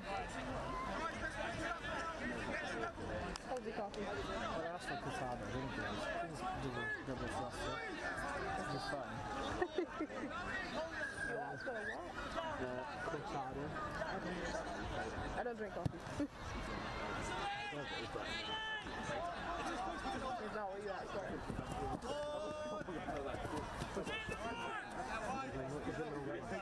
There's one more space on that one. Oh,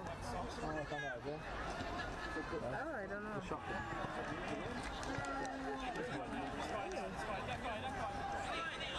Is that a tap here?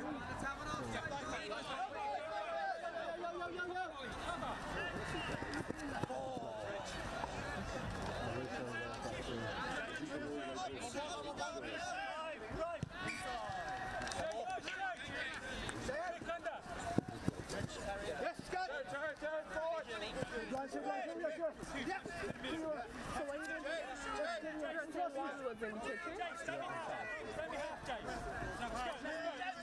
So pitch 2 does only have one as well? Okay, well, I think one we're back, I think the other one's dead in the center. No, that had 62%, so that would have been able to last. He just said this. I said, is there any spare batteries in class? Oh.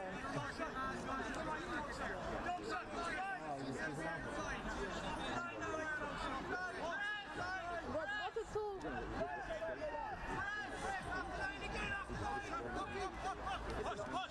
Push! Let you have to push!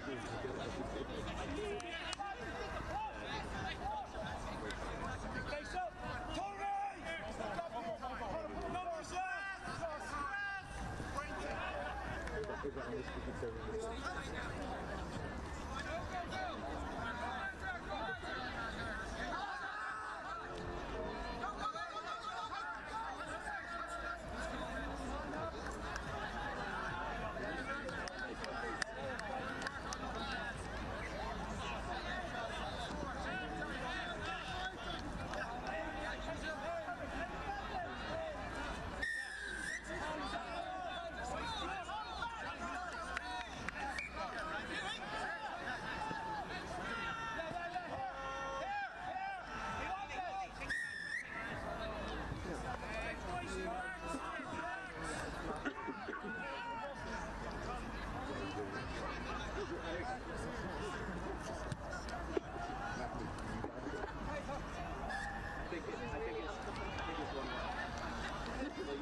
These squares want love to earn. Welcome back to the regularly programmed service here on pitch 1 at the 2025 British and Irish Cup. Afraid we had some power problems with commentary. You may well have enjoyed not having to hear my voice for the last 10 minutes or so, but unfortunately it means you have been missing out on Tom Entwistle describing tries like those from David Shipley. What a wonderful gliding run from that man, and still showing that he's got it at the top level. Yeah, those hips really belie his years. Nice from Andrew Davis, just creating a little bit of space there, seeing that the Irish defender had shot up, and sometimes the old basketball pass, pop it over the top into the gap, works. And when you've got someone outside you like Dave Shipley, who, yeah, just classy player, classy operator, he can slink his way over the line and finish. Slinky, yeah, that's a good adjective like to Slinky for describe Dave Slinky Shipley. Especially given he has a sausage dog as well. Makes sense, doesn't so it? Desmond Squiggly Flaps, as he's known officially, or Desi. I'm sure he'll be watching on eagerly, seeing how Dave does. And Ireland looking to strike back. The score is 2-1 to GB, with GB holding a 1-0 lead after 2 games played, a draw in the opening contest between these two sides, followed up with that win in game 2 for GB. Well, just like to clarify, we believe it's 2-1, but we will check with the referee when he next announces the score. But please bear with us after some technical difficulties. I would imagine whatever the exact score, it is very close, given that draw in game 1, given it was only a 1-point win, 7-6 in game 2. Oh, here we go. And Ireland are going to level things up, we believe, with the try here. Yeah, we'll listen out for the referee's score here. You assured me you were watching out, Tom, and that you had seen one score apiece. I was distracted by a man rapidly running past me with a power pack to get commentary back online. Never let it be said that I don't try. So, 2-2, and Ireland to take the restart through David Wallace, and he's given that a real run up. Yes. Straight for the touchline. Slightly over the head. that, I think. Yes, I think he was probably aiming for something more towards the 50-10 line, but in the end gets it over the head of Adam Coleman. And GB are able to start their set midway between the two dashed lines. Still working round to this right-hand side with Steve Dudley. And Alex Sagrove, man who has been there, done that at pretty much every level for Great Britain. And the break coming in from Lee Greaves down the right-hand side. 2 Irish defenders scrabbling to get there. It was Wallace and Joyner. Wallace, the man who made the tag in the end. Sagrove, he's always got so much time on the ball that he doesn't need to rush to pick up bouncing balls like that. Another bit of contact between the two players. It's fast and loose, this, Will. Welcome to the men's 50s category at the international level, Tom. Yeah, I think that little line break came from absolutely nothing there. Lee Greaves doing well to wriggle himself free, but I think Ireland will be disappointed. They will definitely be disappointed in that. And Greaves goes for the grubber kick. It will stay in, and then there's a stumble from Ireland. He's appealing for the contact, and I think quite rightly, probably. So David Wallace gets the call, and there's a good bit of volume out there for the ref. There's a lot going on. Yes, there certainly is quite a lot of conversation. Now a little more action. As Wallace runs that one up and staying tight to the ruck. Is it either Tony Hall or John O'Donovan? Both of them have been given number 10s on the sheet that we've been given. I've just seen that Richard Pittman's been named the captain. That's a great thing for him. He's a consistently good player. That's really pleasing to see. It's indeed a well-deserved honour in this men's over 50 side for Great Britain. Like the under-22s, they played an exhibition 3-test category at the BNI last year. Broken field here, broken field numbers, pick them off. 2-on-1, and he's going to go through the middle himself, and Greaves, who we've seen so much from in attack, is the man to get back there and make the tag. And in fact, a halt is going to be called to proceedings here. Yeah, possibly a little bit too much chat coming in. Ireland appealing for the shirt ball. I think there's quite a lot going on there, but he definitely got the tag first. I think you have to let a fair amount go to keep this game flowing. Yes. There's another one of those big collisions. The old boys, they don't take care of their bodies.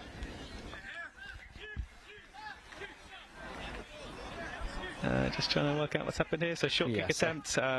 Looks like pretty good line defence there. Taking away the short kick option by occupying the space, but without giving a penalty away for closing the gap. And now GB will have to X out from deep in their half. And here goes the Slinky himself. Dave Shipley, very, very dangerous. You would be wise not to underestimate him if you come across him in a men's 50s capacity. Or any capacity for that matter. Any capacity, really. Underestimate him at your peril. That's a lovely Over ball. now to this near side, and Jason Yedau making his debut in this tournament for GB men's 50s. With pace to burn. Final tag of the set.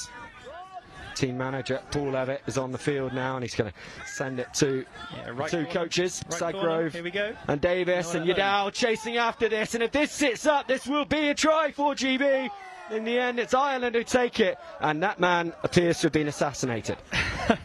I haven't seen. Interested to see which way this call goes. I thought that was fair competition. They're both flying across at speed and airborne in attempting to gather the ball.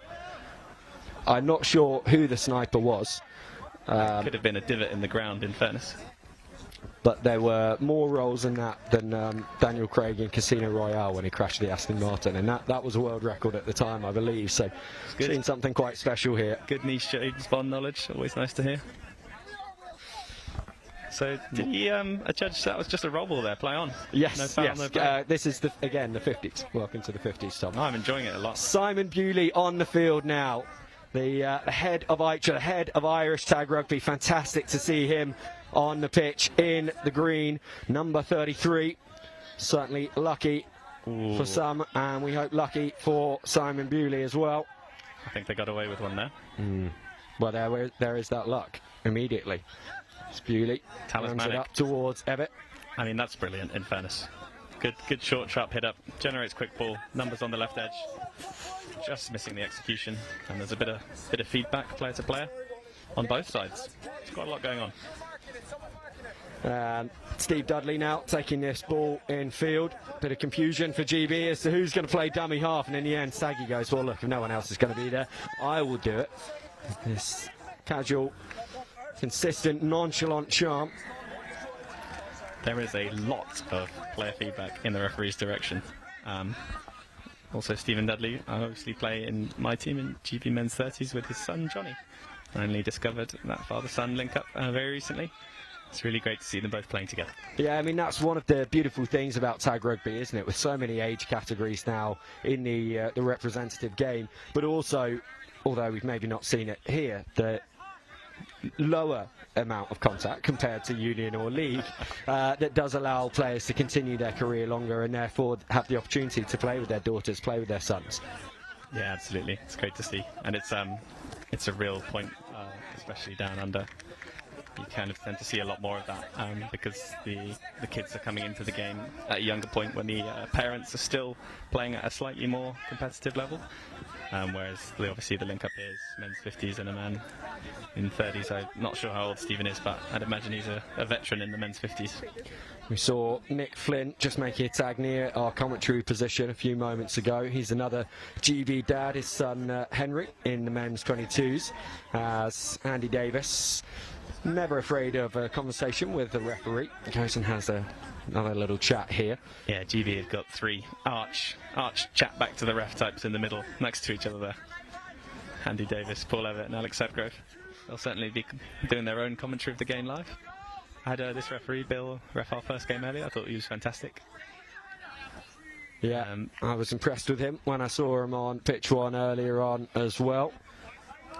This will be interesting. Bewley pulls this one back to the short side, and they've got a 2-on-1, and Yedau needs to do well, and in the end it is Ireland who come up with the score, and that score coming quite a few minutes after the hooter went, but it is ultimately a try for Ireland, which will see them into a half-time lead. We think. We think. We will We'll check try and confirm that with you before the second half returns. Appreciate you staying with us through the absence of commentary in the opening part of the game.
Ireland getting us back underway in this one. A big, deep kick from them.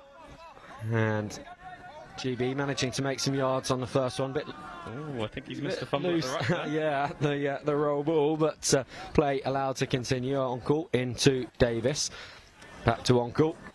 And that pass loose and behind, and Ireland will pounce here, and this will give them a great attacking platform through Michael West early in the second half, from which they will look to extend their 1-point lead. There's tags flying everywhere. I'm not quite what the cause of that is.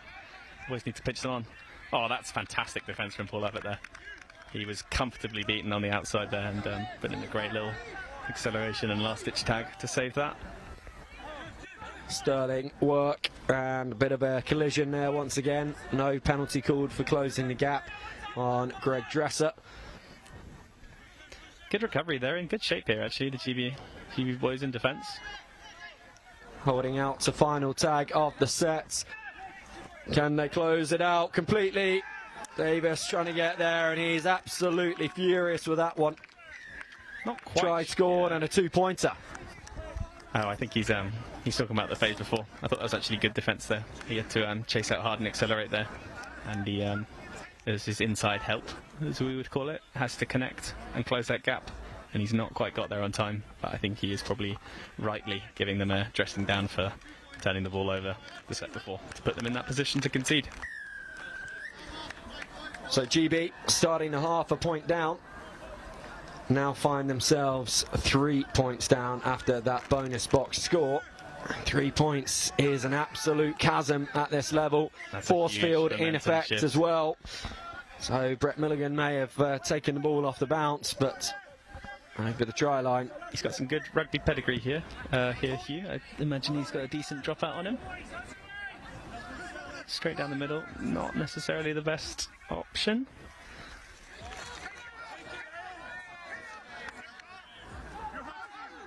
Oh, and a broken play from Ireland has ended up working really well for them. It shouldn't have at all, but Stephen Ryan goes galloping through for a score.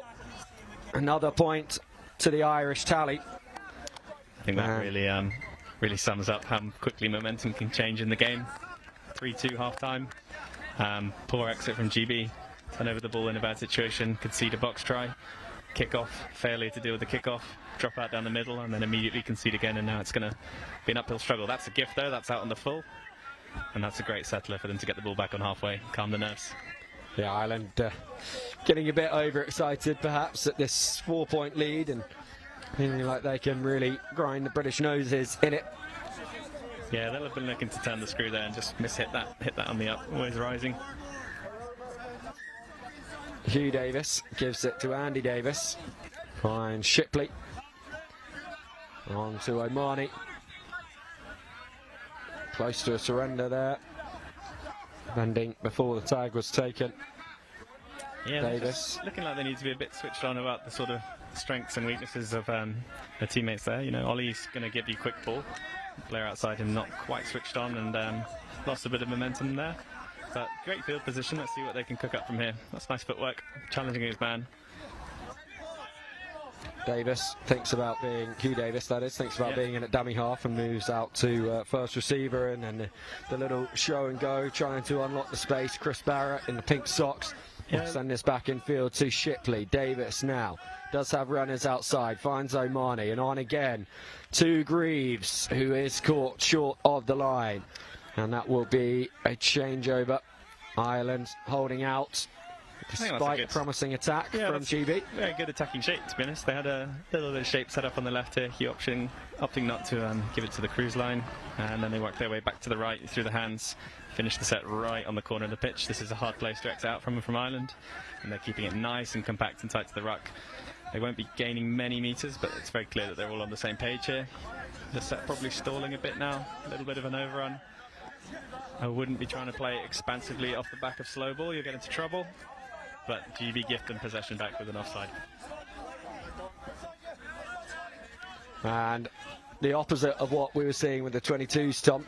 Live to take that tap quickly was David Wallace, running at the retreating British line as Bewley hands that one off to Brown, captain of this men's 50 side for Ireland, and they're working the ball quickly over to the left-hand side, and we'll keep it alive here just for another hit up. Yeah, it's a bit of a juggling act trying to play fast at times. I think the key point we try and coach people towards is that you need to be aware of if the ref is going to let you go or not. So you'd want to be coaching people to find the mark as quickly as possible, get the ball in their hands, and then get their head and eyes up, make eye contact with the referee, and they'll let you know if it's on to go fast or not. And then from there you can make the decision about what's good for your team. And just winding his way through a couple of missed tags is Steve Hartland. In the end, he is caught 5 inside the halfway. And Sagro with a miss over to O'Mahony. He's got Yadao outside him, and Yadao with pace That's a wrap. Just gonna let Surely penalty for GB, not given. Lovely play to the edge though now. Let's bring it back the other way. Grove. And Davis, Shipley, one There more, he no, is. Shipley The will go. He slinks through and towards the box, and that is going to be a 2 pointer, surely. Oh, no. Knocked on in the grounding. I'm not sure I got a close enough view of that, but that's a tough call. That's heartbreaking because that's Dave at his absolute best there. Yeah, and that would have been a crucial score. That would have seen GB back within 2. Ooh, that with must plenty be of time bending. to do more. Sure. Yeah, well, I would have said the same, but it's Ireland who will be given the tap. Yeah, just need to reset here, GB. Still in good field position. They can get up fast here, contain the Irish X a little bit. And that's a gift. And perhaps things just levelling themselves out. Yeah, a bit of karma, righting maybe. themselves. There's a lot of frustration out there. You can see a lot of the players' body language is a bit of confusion. I think both teams have put themselves in this situation where they're, they've made mistakes, and you often want to then blame the ref. I don't think the referee's particularly doing anything wrong. That's lovely. Here we go. Oh, now Shipley, he's not going to make a mistake on the second attempt. Second time's the charm. Carves his way through, and he's happy with that one. Yeah, beautiful. If I know Dave, the first thing he'll say about is still the one that wasn't given, rather than the ones he did get. We'll have to check the replay. Good VIR on that one. But yeah, lovely shape from GB there. Alex Sadgrove, obviously, if you've not encountered him before, real rugby pedigree there. And he's just nice, calm, controlled head on the ball. They've run that little slice or splitter shape, so kicking an option out on the overs outside Alex. The defender's gone with that, and then Dave's come through the middle. He already gets enough of an advantage, so that's a penalty for shepherding. But yeah, it gives him enough of an advantage to then make the most of his skills, which is that slinky hip flick, as we've been talking about. And 2 points in GB back at the game. Yeah, still a quarter of the match to go. Ireland scored their points early and fast in this second half. So, although it felt then like a bit of an insurmountable hill to climb for GB, they have plenty of time left in the game to do it. Now just a single score behind, 2 points, and with ball in hand, going forwards in the Irish half. Well, now they're going forwards anyway, through Pittman, the captain. And Evatt has to jog back there to be in at dummy half. Davis receives that stationary and very little on. Evatt does his best to try and get away, and Healy offloads to Pittman.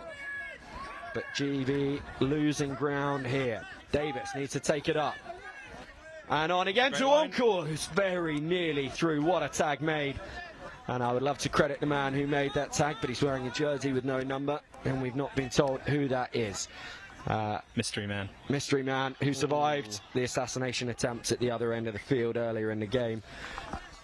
It's an interesting one, this. I feel like this could go either way. GB are able to get to the edge quite easily. I was actually going to make a comment about how flat they were looking in attack, but as much as the Ireland line speed is pretty decent, they're able to get to the edge quite easily, and then they're picking off these passes. So there's definitely threat out there. Again, Ireland very, very compact on their exit here. I'd say this is quite easy to defend. It's slow ball. They're able to get up fast. There's no real disguise of what's coming here. It's just one-up runners with a bit of overrun. Ireland, that's nice. Still working. Everyone stacked on that short side. And GB ought to be able to defend this easily, but making a mountain out of a molehill. Here we go. It's going to give Ireland the overlap on this side, and the pace is going to get him into the corner here. Brilliant. Encore with a good chase back. But a nice showmanship on the dive, rolling over in the corner, will stretch this Irish lead back out to 3 points. That's for brilliant. 7. Really conjured something from not very much there. They looked like they were stalled in their exit a bit. I didn't quite catch his number. I think it was 54. Well, who's 54? But little scoop, pick and go. Bit of indecision from the GB defenders, and then it's open play and he's loose and frantic, and they just pick some good passing options. GB collapsed a little bit, I'd say, over to that right side, and then they fed it out wide right, feed the speed, and let him go to work. It was a great try. Jonathan Huggett, the man you were wanting to credit there with the scoop. Again, shame we don't have the name of the man with no number on his back, because that was an excellently taken try with a great run in there. GB bringing their only scorer back onto the pitch, Dave Shipley. Hands on head, he's given it his all, and he's going to be asked to give a little bit more for GB if they're going to get back into this one. But it's Ollie O'Mahony doing lovely. Really well over on that right side. Quick ball here now, boys. They've got to go. Milligan was there in support of O'Mahony. He's now got Davis. Just Sadgrove outside him. You got numbers. And Sadgrove decides not to go with the numbers. He goes back to Milligan, back to O'Mahony. One more. Lee into the corner. Greaves. That's a fantastic go. Greaves will get the score, the opposite corner to where Ireland scored just moments ago. Cancels that last one out. They are back to within 2, back to within a single try. Remember, a draw would be enough here for GB to level up this, to take this series 1-0. Ireland need to win to draw the series. That was a fantastic try. Ollie kicking off that whole move, breaking down the right, generating quick ball. They come one phase left. Sadgrove decides it's not on. Ireland defence all chasing out to rectify the fact that they misnumbered on the left. He stalls, slows down, passes it back to the right. Ollie again beating his man, pass over the top, and then a fantastic finish into the corner. Good diving. Trying to take it quickly were Ireland. Pilarmack sends them back. Tag made by Shipley on Will Keating. How long have we got to go here? Because the next sort of big win of a set is probably going to dictate who gets a shot, and if it's Ireland, they could get another shot to win it, but they've made a turnover there. I make it 6 minutes, and then they did play on a little bit in the first half, so whether that will happen again in a second. So yeah, Ebbett, the latest to go spinning, losing his footing. Just need a bit of control here, get through their set. If they can get into decent field position, they should be looking to play. That's lovely. Here he goes again, the slinky. On his left, numbers. Oh, he's still going. Fun. Twice the Irish tried to take the tag from behind them, and twice they were not able to. Sadgrove over now, and again to Ebbett. If he holds on to this one, brilliant. He can throw himself over the line, full length. That will be another score for Great Britain. A single pointer. Once again, they are within a point now. It is GB 6, Ireland 7. Fantastic finish from Paul Evatt, and great hands throughout the team there to capitalise off the back. But we've got to call him out. He's subbing off now. I think he's absolutely cooked at number 11, Dave Shipley. Just a danger every time he gets the ball. Able to beat players for fun. Carrying the ball in one hand there. Had the Irish defence all at sea, and then they capitalised. And that's just gone dead. Oh no. Just a smidge too long. Very frustrating for GB when they just worked their way back into this one. A single point behind. Ireland will have the tap on halfway. Simon Bewley calling his players up, and of course clock management key here for Ireland. They don't need to rush. Yeah, you just want to be nice and controlled here. Slow the game down, but don't draw the ire of the referee. There's nothing you hate more as a referee when a team are very, very clearly trying to kill the game by playing slowly. There's a balance, there's a line you can tread there about, I'm going to slow this game down and win it for my team, but not doing it cynically so. Nice hole found there by Bewley. And Ireland shipping this ball wide and doing so well. Greaves needs to be there defensively after his try just a few moments ago. This is exactly the right thing for Ireland to do here. Not to park the bus, so to speak, but to keep playing. They're still really looking to threaten. Obviously, if they get a score here, it probably kills the game. It's good to see them still being very positive despite being in the driving seat. Short kick is the wrong option there. Wilson ends up on the ground, and then looking for a little bit of afters with his with Garrett Fanning from Ireland. Yeah, teammates pulling the players apart. Wrong option there. So I think if you want to kill the game, Ireland there, you want to go and get tags as far into that corner as possible, as close to the line, and turn the ball over. If you kick it dead, you give them a 7-tackle set and impetus back with GB to get out their half and get moving and hopefully have a shot at the line. Good dummy there. Oh, Davis has done really well. It's Bewley who is on the spot in the end to make the tag. Pittman pushing his players to his left. Davis with Wilson. Can Wilson free his hands? No, not on this occasion. He had Ross Campbell outside him. It's He's back just inside played to to the right edge, Davis. Davis puts in the kick, looking good for the option. 50-10. Great This bounce. could go. That's going. This will go. 50-10 for Great Britain. Game on. Game on. I make it just about 3 minutes to play. There's a single point in this one, the series on the line, and what could be an all-important point towards the 2025 British and Irish Cup at stake. Davis not happy with the options around him, takes the settle tag in the end. Wilson picks and goes to the right-hand side. Hugh Davis now. Pittman hands it off. He's going to make himself an option on Andy Davis's left, and he now tries to find a gap on the right, but it hasn't got the pace to get away from Dresser. Yeah, they're sort of trying to play slow to fast here, which I think at this stage of the series for them, 3 games in, is going to be difficult. Not quite reloading, and then a little over ambitious there. Looked like a out the back of the hand flick pass, and that's a massive opportunity that they've thrown away there. Yeah, they will be disappointed with that one. And to give away a second set here, a refresh for Ireland, who probably just needs to see out one attacking set, one defensive set to ice this game. Yeah, it'll be interesting here. Through the middle goes Joyner. In the end, he's caught by Uncle in a good sweeper position. Bewley there at dummy half. On again. And they do have numbers over on this right-hand side, and they will use the numbers, and this will be the game surely now for Ireland.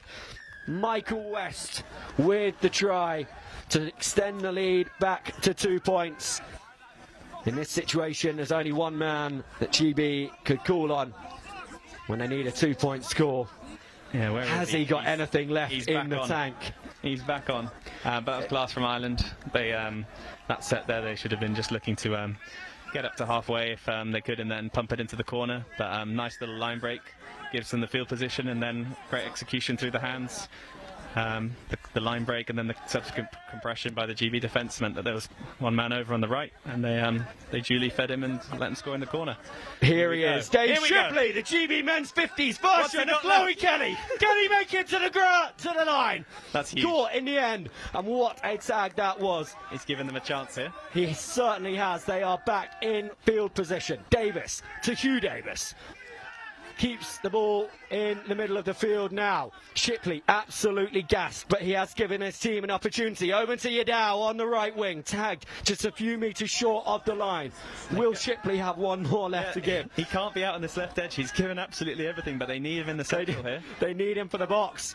Andy Davis on that same play. On to Barrett. Barrett goes now. Tag just short. One last effort, Shipley. Davis. Numbers. And again they go. Milligan throwing himself over the line. That will be the 1 point score. Run it back. No, not given. Not given. So they need to attack that box. They are not going to have time to score here and go again. It's all or nothing on this set. They need a 2-pointer to draw the game, to win the series. Jason Yadao picks it up. What can he do? Carving his way through towards the box. Final tag of this set. It is all or nothing for GB. Oh no. And whistle goes from Bilal Mack. It's a yellow card. I believe that's the back chat. That looks to be Jason. No, that's Hugh Davis who's been sent. That's the only and he's thing. going in the wrong direction. He needs to turn around and walk behind the Irish sin bin. We were about to see GB's last roll of the dice for the box, and in the end it is a penalty to Ireland, and they will see out this game. The hooter sounds at the very same time, and with one play left in the game, that will be that. The Irish choice language on the sidelines, and Ireland close out the game. Apologies to any of these players' kids watching on board, watching online. Your dad doesn't use that language frequently, just when they need to win a tag game to level the series. So 1 win apiece for GB and for Ireland in this men's 50s category. The points will be shared, half a point either way, which means at the end of the day, the points in the bank for both sides are going to be 1 point 0.5 each to the BNI, toward the BNI, with GB having won women's 22s, Ireland having won men's 22s, and honours even here in the men's 50s.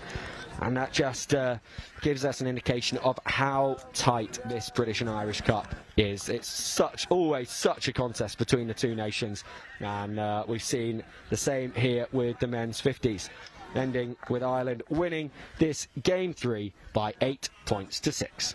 Yeah, you love to see it, Will. I've seen this one game of the series, but that probably feels like a fair result. I think both teams impressive in patches. Ireland probably looking a little more composed in that game and well deserving of the win.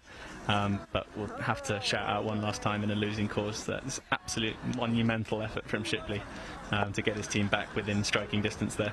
Fantastic to see.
Eight games in the bank, one to go today on pitch one here at the 2025 British and Irish Cup.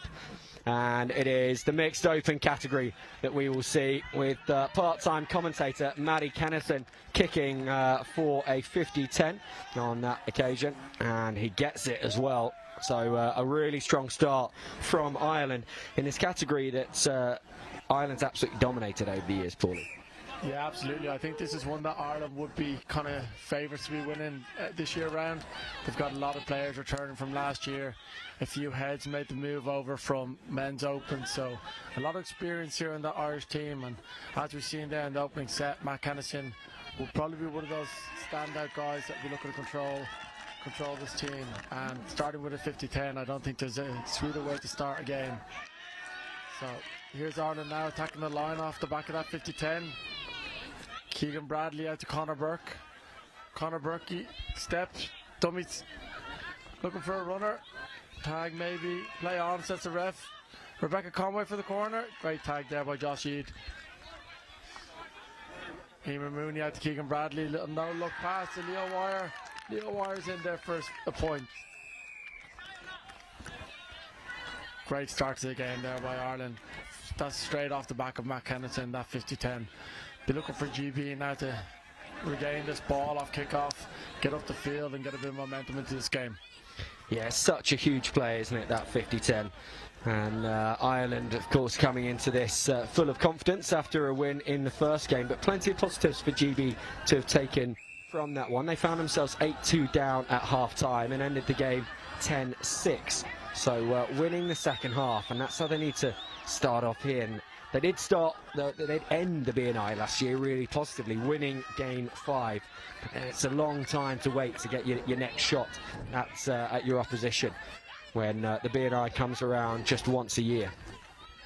Marcus Lampkin now on the ball and injecting some pace into this GB attack. They're going to go to that left-hand side. Already going through the tags in this set, so Reese Walker shapes for the kick, and that one is going to angle absolutely beautifully for the 50-10. Matty Kennison, when he was last on comms, Paulie, he said, if you have to stop short of halfway, don't kick the ball, because you've got no momentum, you're not going to get the 50-10. But when you've got the skills that Reese Walker's got. Yeah, certainly. I think it was a little bit of an error there from Morgan Coughlin. Might have knocked it into touch a little bit, help reach out. But yeah, on the front foot ball, I was saying, I think a few players were asking me about this Irish team and how they need to neutralise them. I'm saying as soon as you let Matt Kennison on the front foot, you're in trouble. You need to get him on the back foot, you need to get in his face and shut him down. If you have him on front foot ball, you're not stopping him. And with Reese Walker on the kick there on the back foot, it's not ideal, but Reese can manoeuvre anything. Got Marcus Lampkin here shaping up. Oh, good tag there by Louise Madigan in the middle. Yeah, he's trying to get round to the left-hand side of Courtney Robinson and provide her with an option. She went herself in the end. This time Lampkin is used and he offloads to Josh Eade. Just short of the line as Willow Ingleton plays it to Robinson. Robinson trying to twist and turn over the line. We go to tag 5 already. 5th and final in this set. Reese Walker once again stationary as he receives that ball, trying to draw the Irish defenders off the line and create a hole. One is not forthcoming, this Irish mixed open side. Far too wily, far too experienced for that. And then they try and break down the left-hand touchline to get round the outside of Angel Perrin. She makes the tag on Sarah Scally, who is making her debut for Ireland mixed open. So despite there being so many experienced heads in the side, still room for some new blood. Yeah, absolutely. I think there's a few players that Ireland needed to fill the boots of. You've got the likes of Jack Mabry, Alana Byrne over in Australia now, so there's some big boots to fill. But it looks like Ireland have found a few players to do that. The likes of Sarah Scally, there's a couple of more debutants there. Marie's on the bench there, I'm just looking over at the touchline. But there's definitely some bold heads there just to control them, gives them a bit of taste of international tag. Great kick there by Matt Kennison. Morgan Coughlin waiting for the bounce. It's very patient there by Morgan Coughlin. Great knowledge of the game and knew where he was on the pitch. Great try. Really good stuff. I mean, they were only just inside the GB half when Kennison decided to slide that kick in through the defensive line, and it just bounced up perfectly into the corner for Coughlin to go over and score. 2-0 now to Ireland.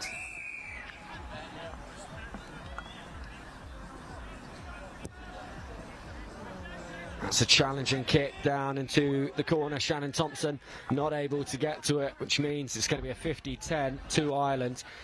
A perfect way to follow up a score. Michelle O'Driscoll has a crack at the line there. Tag one, great tag there. Keegan Bradley steps into dummy half to Conor Burke. Out to Leo Wire. Derry O'Donovan on the wrap, and the Conor Burke comes back. Little stutter step. Oh, good feet there. Nice play there by Conor Burke. Too easy there from GB. Can't be given this 50-10 straight off kick off there. It's up to one of these old heads now, like Reece Walker, a bit more experience in the GB team, to get the ball now, work up the pitch and get a bit of territory in this game. Get back into the arm wrestle. Essentially a 2-point score for Ireland, the one before, to have been able to follow it up with a 50-10 and a try straight off that play, and then this one's going to go long, and GB will be forced to kick the ball back to Ireland. And right now they are handing Ireland every advantage. This is where the likes of Reece Walker need to step up and really take a hold of the game, as Keegan Bradley's given too much space to run into and goes for the corner, launches himself at it. Try looks to have been ruled out, however, by the referee. We're just waiting for confirmation on that decision, and Keegan Bradley is down as well. Hopefully just a case of having winded himself in the dive there.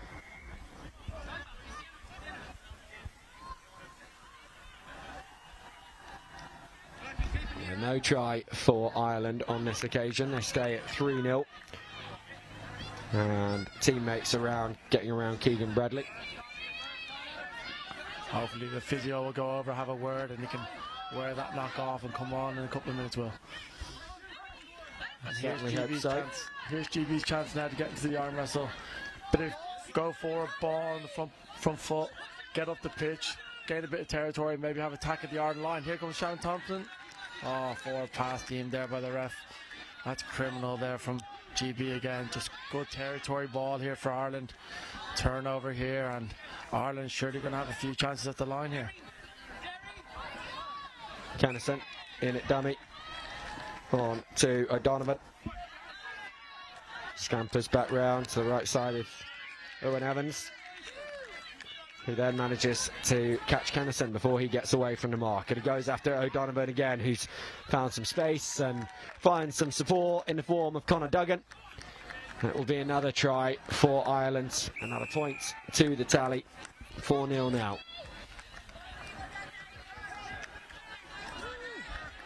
Just as we wait for the game to get back underway, Kennison, with ball under his arm, walking back to take this restart. He's become, by captaining this mixed open side, or well, actually he's captained other Irish tag sides, but he is the only person, by his account, to have captained Ireland in rugby league, tag rugby and touch rugby. That's a pretty impressive honour for anyone, let alone a man who came from beyond the waves to lead the Irish nation. Owen Evans breaks through up to halfway.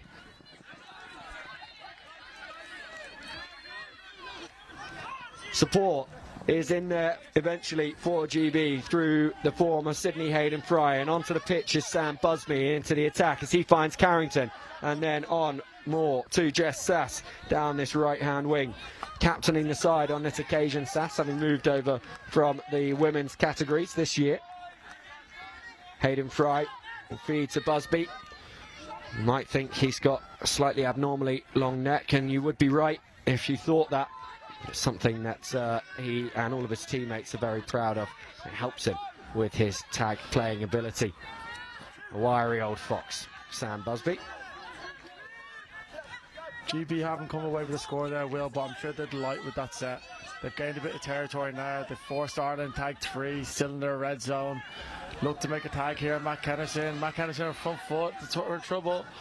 Oh, that little right foot step, we've seen it too many times. Back to Morgan. Morgan for the corner. Oh, great tag there by Dan. That was huge, because Sarah Scally was sprinting up this left-hand touchline, all ready for the 2-point score, and in the end she will get it. No, almost. Great tag there by Busby. Busby's in this time. I think the tag went for a little trip there as well. Yeah, just a little bit of gamesmanship from Busby. enjoying himself out there on GB debut. He's worked so hard to get to this level and to get to this point. It's a really well-deserved honour for him to be wearing the GB singlet. So we see Ireland once again scooting round. Thomas Duggan carving through for another Irish score.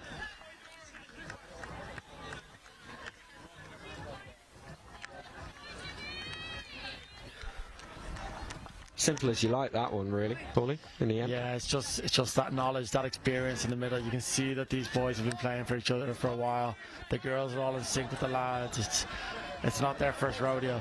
The problem is with GB now, not much of a problem, but it's a building stage for this GB team now. They need to take as much lessons from this as possible.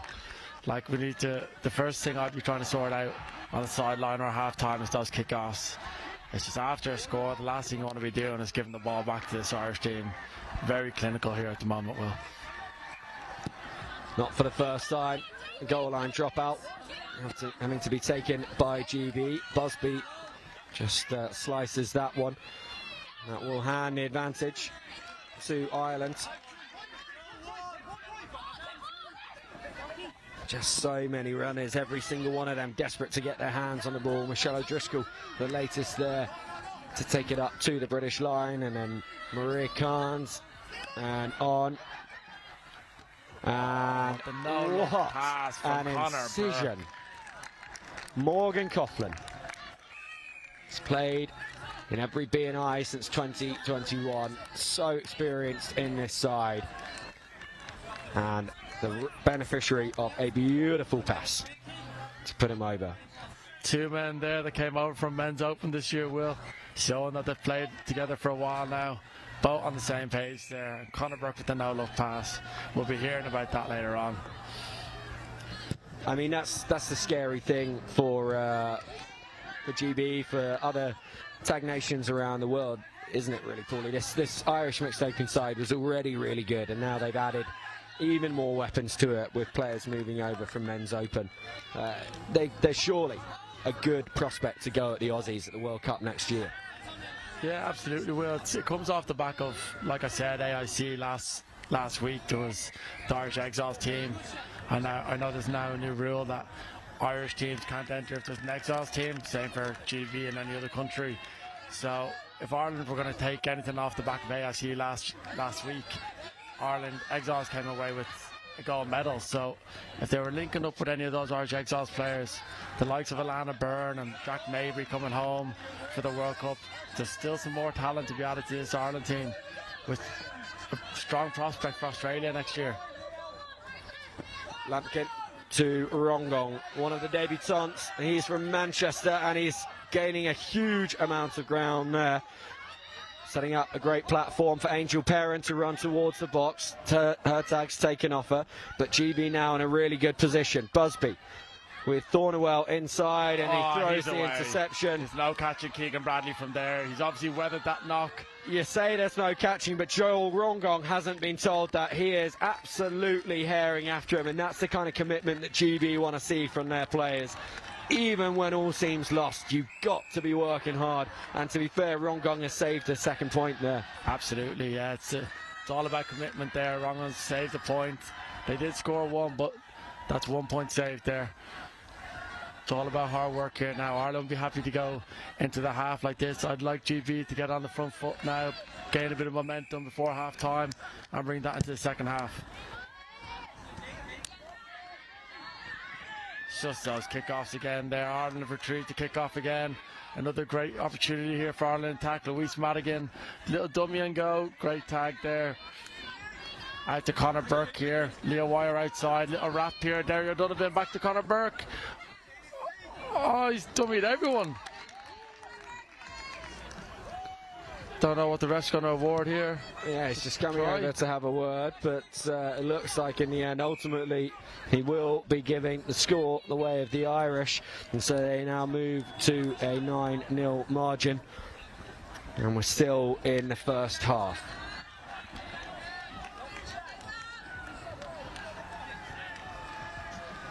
Of course, this GB side, you'll notice that like mixed seniors before them on this pitch, but unlike the other GB sides, are proudly wearing the logo of Maya Brown on their singlets and their jerseys. Maya Brown, a partner of the Great Britain mixed sides for 2025. Great to have them on board. Tag rugby is an amateur sport. All of these players funding their own journey, funding their own training, kit costs, accommodation, travel. So any support that can be provided by sponsors is gratefully received. And so we really are appreciative of Maya Brown being a part of the journey for GB Mixed Open and Mixed Seniors. And if you think that tag rugby is a sport you would like to get your company, your organisation involved in a bit of sponsorship, then do reach out. And we look forward to working with you as Ireland continue to head towards the line. Cornwell with the tag. Kennison. It was a tough pass there for Campbell to take, but she did well. Wrapping round the outside. Willow Ingleton does fantastically with that last ditch tag. Can be rightfully proud of that one. Matt Kennison taking control here now. Tag 3, dummy. Little spin into the box. Can't give Matt Kennison full football. Need to be shutting him down now in the second half. Otherwise this score could get a bit ugly. Ireland move to 11. And got to say at this point, Paulie, it is a shame not to see you out there for the GB Mixed Open side. Was very much looking forward the whole season to seeing you in the blue and red of GB after you made your trip across the Irish Sea official. You've been training with the side this year. This performance right now, it's tough for GB looking at the scoreline, but they've made a lot of progress through the year. Yeah, absolutely. Well, I think this GB Mixed Open team, I know there's a lot of new players from the get-go, but they've been riddled with setbacks really. Like their main man, Jack Payne, and captain of the team, had awful news that he'd done his ACL playing tag, just a freak injury. That's just a massive setback to any team losing someone like that. And unfortunately, just boots like that you can't fill in a couple of months' time. Just hoping Jack to get a speedy recovery and be back in with the GB Mixed Open team for Australia next year. As GB attack Ireland line here, nice little wrap around there. Reece Walker, dummy half. Oh, a few hips there. Owen Evans finding space with the power of his hips, and then on to Jess Sass, very nearly scoring in the corner. Carrington will fire it back in field. Evans, Walker, best chance for quite a while for GB. That bouncing ball is caught by Ingleton, and she will look to go from here. Josh Eade on the ground and not happy. I think we may well see a penalty to GB. Or is the ref just checking that he's okay? No, penalty is awarded, set of 6. So this definitely is GB's best opportunity for a while, and Josh Eade duly delivers their opening score of this game. They're back within 10. That's important there for GB. Coming up to the end of this first half now, a bit of a momentum switch. It'd be nice to carry that now into the second half, get into the sheds, get a little half-time speech and bring that into the second half. Reece Walker with the kick-off now. Let's see if he can wander up some magic here and get the ball back like Ireland have been.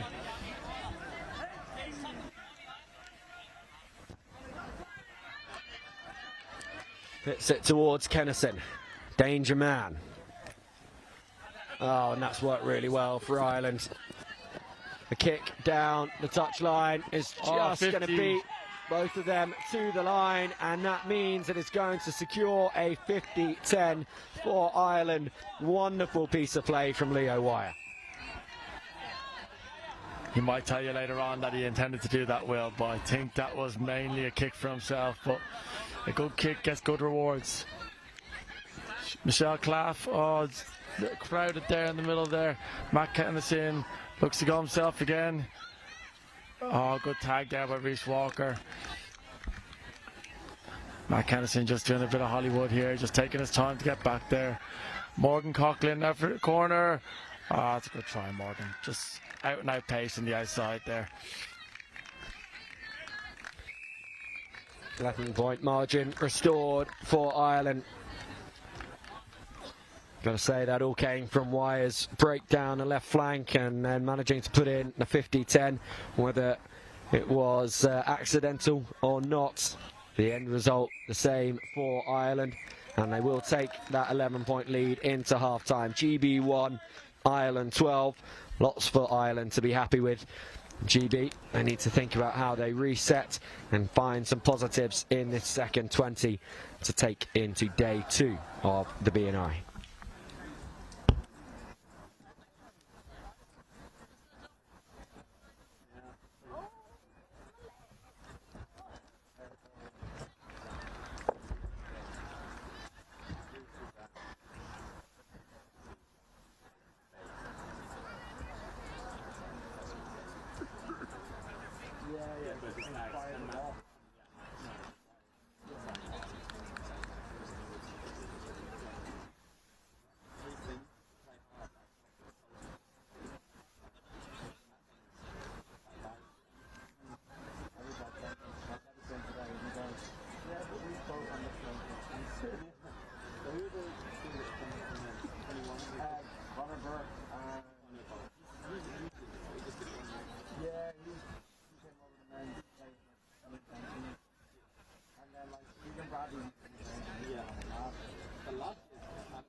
When you get a bounce like that, good option,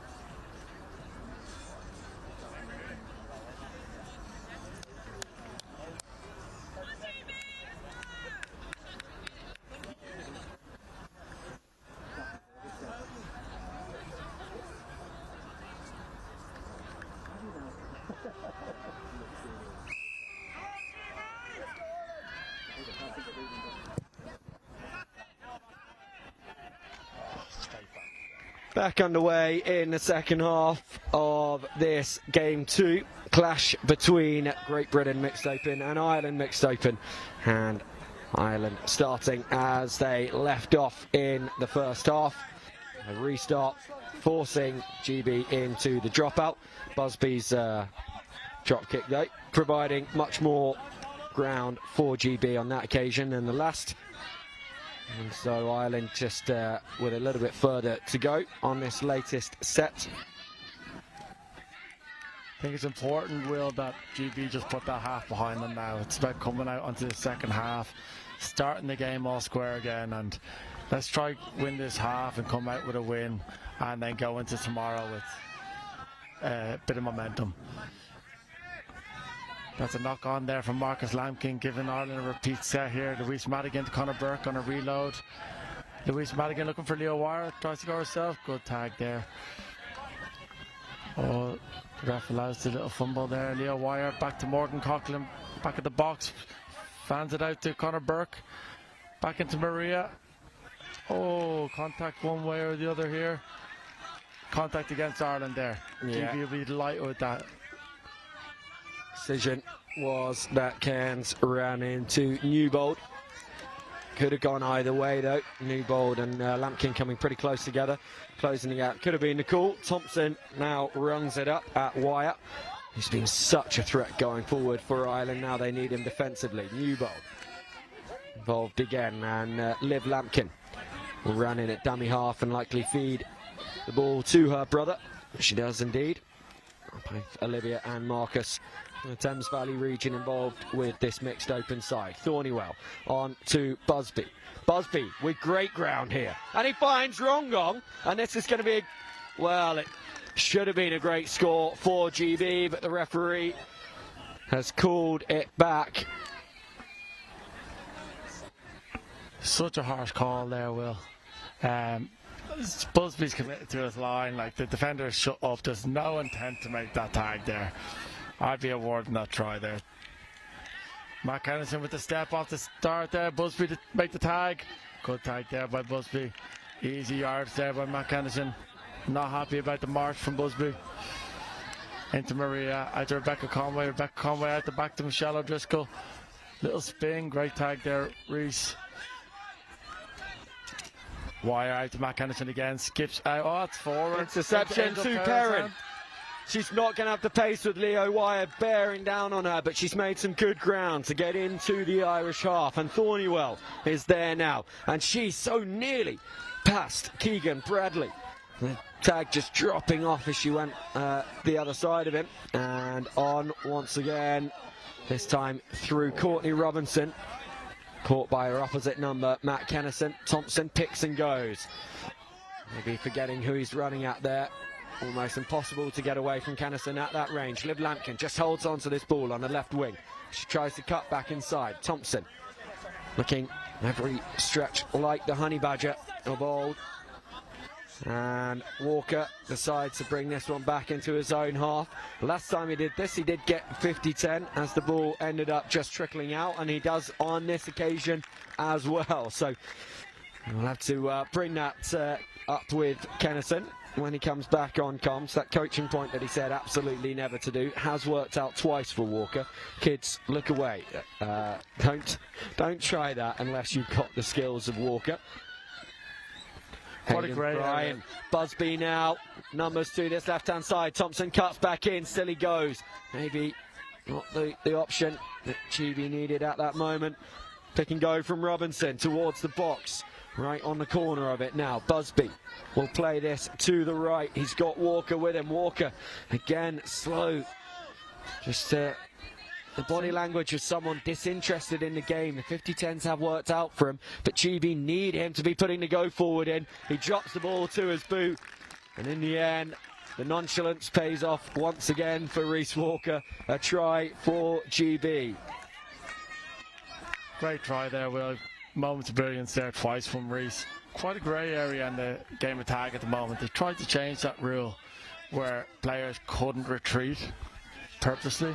They're saying just to increase the speed of the game, and without the antics you couldn't retreat with the ball. You'd have to go forward. So I don't know, I think the ref is just happy with the way the game's being played now, and he's just letting Reese do what he wants. Unfortunately, Walker follows it up with a kick that's gone long, and I'm afraid we don't have Coach's Corner mic'd up, but in Coach's Corner, Tom Entwistle, give us a thumbs up or a thumbs down. How do you feel about players retreating? Thumbs down. It's a thumbs down from Tom Entwistle. What about yourself, Paulie? I've always been a fan of it, Will. I try to do it as much as possible. So it's a bit of a biased opinion here. So we'll go 1-1 here. We'll get a deciding vote. Yeah, will come in. If it comes from Reece right Walker, it's only going in one direction. But Ireland already up to the British line now, looking to strike back after Walker's score. That's not the way they would want to be doing it. It's Tom Duggan having to pick himself back up off the floor. Just not able to find the purchase he needed, but he will find the support runner he needs. Contact in that far corner. Just waiting for the referee to explain his decision. In fact, he's explaining it to the GB players. You'd imagine, well, I thought that was a giveaway that he was going to award the try. Thought it was a penalty try there, Will. He gives the penalty to Ireland. No penalty try. Threshold for a penalty try in tag generally a little bit higher than rugby union, but that seemed like a good candidate. Oh, well taken. Spinning around and juggling the ball goes O'Driscoll. And now Ireland looking to stack the right-hand side. Deciding against it in the end, Conor Burke. Eade scoring late in the first half, making a try-saving tag here in the second. Crossing looks... no, tag called. Conor Burke showing go, little short kick here. Oh, simultaneous, I believe. That's got to be simultaneous there. See what the ref awards here. I'd say so. He does indeed. Another try for Ireland. And this time it's Conor Burke with a nice kick.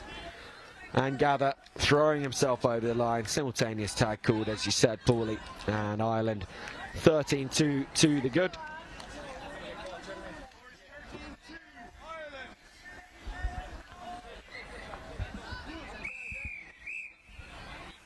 Duggan lines this one up. The restarts have been such an area of strength for Ireland so far. Owen Evans doing really well though on that low bouncing ball. Good rugby now. Able to take that one in. Read the bounce. Josh Eade finds Hayden Fry. She still could have gone. She went back thinking she'd been tagged. Eade to Robinson and on to Rongong. Perrin pulls it back. Eade nearly through in the centre of the field. Good tag by Madigan, the vice captain. Walker, now he's running forwards. Evans, caught by Duggan. Of the Connor variety on this occasion. Final tag of the set, so Walker will walk this one casually, and then the netball pass on to Eade. Evans with Robinson outside him. He's got caught, and GB would have wanted more than that at the end of the set.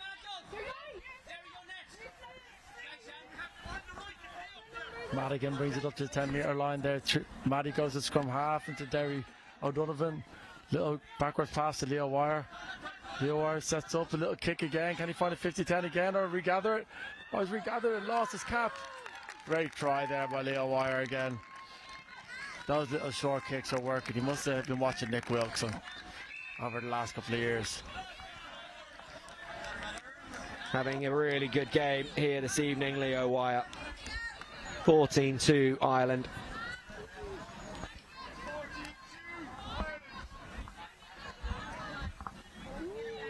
It's Keegan Bradley, who will be the latest to try and aim to pin GB right back on their try line. Carrington clears it up well. Tries to cut through the gap there.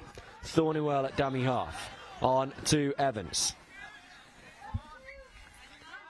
Thornywell involved once again. I'm just going to be self-indulgent for a moment and give Thornywell a shout out. She made her debut for my side, the Thunder Buddies, a few years ago. She breaks now into the Irish half and showing exactly why she's gone from playing social tag on a Friday with Thunder Buddies to then getting picked for various different women's sides in Super League, joining the Deirdre's Angels and working her way up to West London at Nationals and now Great Britain Mixed Open. She's had an incredible journey as a tag player, deserves every clawed it coming her way as that ball was going to beat Bradley to the try line.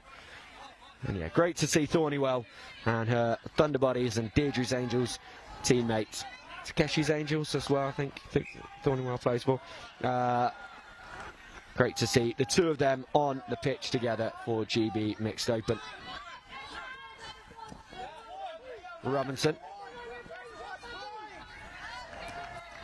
7 tag set here for GB. Let's see if they can capitalise here on the 7 tag set given to them by Keegan Bradley. Need to be spreading that ball away from the ruck. That's too easy there for the defender of Leo Wire. Pass out to Thornywell here again. Always beats the first defender. The hips. Reese Walker shapes the kick. Little go to Marcus Lampkin out to Dan. He's got Angel outside him. Kicks himself. Whistle goes. Is this going to come back GB's way? Nope. Just a turnover there for Ireland, I think. But we're seeing more pace, we're seeing more impetus, and in fact, actually, it is going to be GB ball. Referee just positioning himself on the wrong side initially. Lampkin with that trademark swoop of the ball. You see when he tries to set himself off, when he does set himself off, and Thornywell looking to go around the outside of Conway. She's been really dangerous this last few minutes, this Thornywell. Walker off to Lampkin. Two of them combining so often for GB Mixed Open over the years. Dive in the far corner. Not quite coming up with the goods on this occasion for GB, but they've got lots of space back over to this left-hand side to work the ball into as Thornywell runs for the box.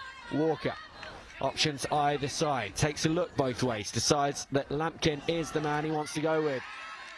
Conway with a wonderful tag. It saves the try because Lampkin has made a huge amount of ground in that dive. Walker walking once again to Paulie's delight, to Tom Entwistle's frustration. Shorts pulled on Reese Walker, but the tag was made as well. So Ireland will see out the set. Conway must have made 2 or 3 tags in that set there. Her defence is just exceptional. Not an easy player to get past. And here she goes in attack now. Good hips, great tag there. Michelle O'Driscoll comes under. Leo Wire, first receiver. Derry O'Donovan, it's a foot race here. Leo Wire inside. Leo Wire goes for the box. Oh, I think 4 pass maybe. The Irish are celebrating down at the far end. 1 tag when you regather the ball there, Leo Wire. Ref deemed a simultaneous tag at first, and he's regathered the ball with 1 tag, so it's just a tag back here. Tag 3 here for Ireland. Donovan trying to twist his way through that small gap between Lampkin and Eade. They do manage to shut him down. Burke. Conway onto that left-hand side. Bradley just leaves the ball behind.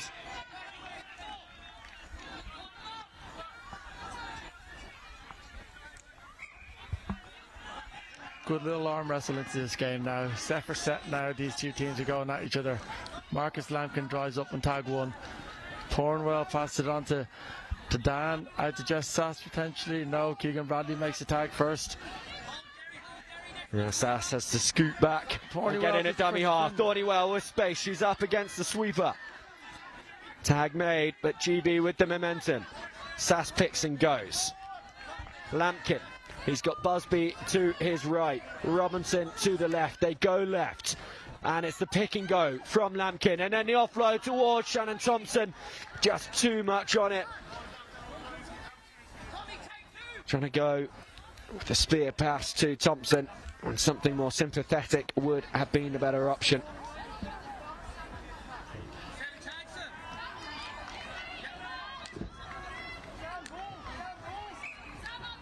I think the refs awarded 7 tag set here for Ireland. Thought it would only be 6 because it's a knock on first, but 7 tags awarded here now. Matt Kennison on tag 1. Busby and Kennison having a good little contest. Matty mentioned when he came over for his last commentary shift that the 2 of them had exchanged some friendly conversation on the pitch in game 1 of the mixed open contest. 2 players that will not back down and love the niggle. And Lampkin, that one just going through her hands. It's Ireland who will be the beneficiaries. Ema Mooney going for the corner. Kennison, the long pass and then looping back round. Great work rate from Kennison. Nearly results in a score for Tom Duggan.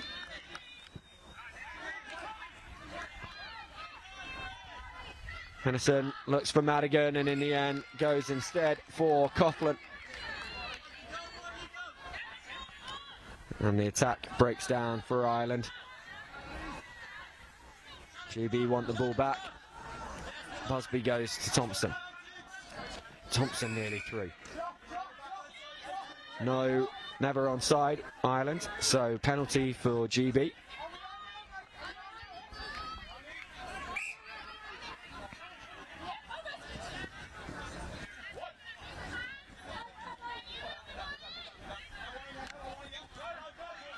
Oh, good break there for the first time. Matt Henderson gets back there. Tag 2 here for GB. Good field position. Evans into Hayden Fry. Ball just loose again from GB. Frustrating for the attack to break down at that point. It looks like it is going to be GB ball still.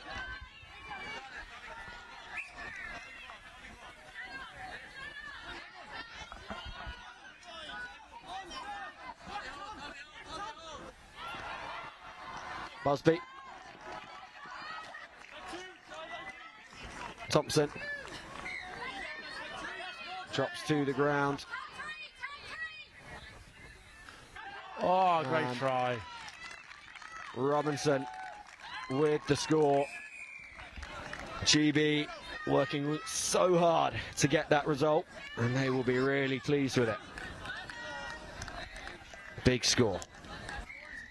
It's a good little period here for GB. Now they're going set for set with Ireland. Kept them out for a few minutes. They've got on the scoreboard themselves now. Definitely a bit of momentum here now for GB to take into tomorrow. Reece Walker back on the pitch now.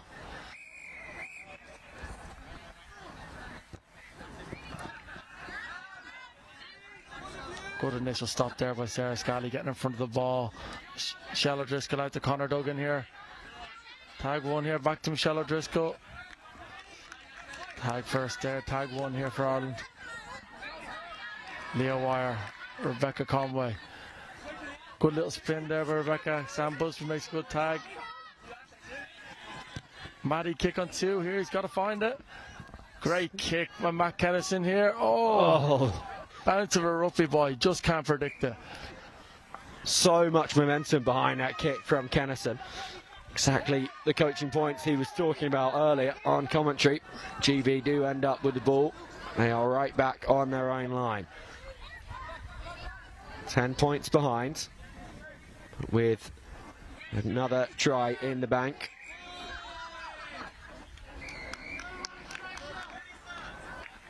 Hayden Fry is the one that needs to take the roll ball. That was the cause of the delay to play there. And Busby tagged. No, play allowed to continue. It's just foxed by Walker stopping. Should be more used to it now. Walker puts in the kick. That's a big set there from Ireland, forcing GB to make the kick in their own 10-metre line, but they've come up with an error on tag 1 there. GB would be very delighted with that. I think roll ball here to GB now. Scooped up by Walker as the hooter rings out. There will be one play left in this game. Busby walks back to the mark. Ireland will take a 2-0 lead into day 2 of the British and Irish Cup in the mixed open competition. As the tag is made on Hayden Fry, but penalty to GB. One last opportunity for them to take something extra into the evening. It gives them confidence going into day 2 as Walker tries a little trick play with the kick, and actually it's Ireland that are going to come up with it. Robinson there to make the tag and shut down the Irish and prevent them from getting away and scoring another try at the end. So this one does end Great Britain 4, Ireland 14 in a fairly comprehensive victory for the Irish, you have to say, Paulie. Yeah, contrast the two halves there though, Will, really. I think went into half time there, 11-1, 12-1. So if you look at the second half there, it's definitely a bit of positives to be taken away from this for GB. Maybe 3-or, 3-2 in the second half to GB. So it just shows that they can minimise those errors in the little period of the game. This test could be all to play for in the third and fourth test tomorrow.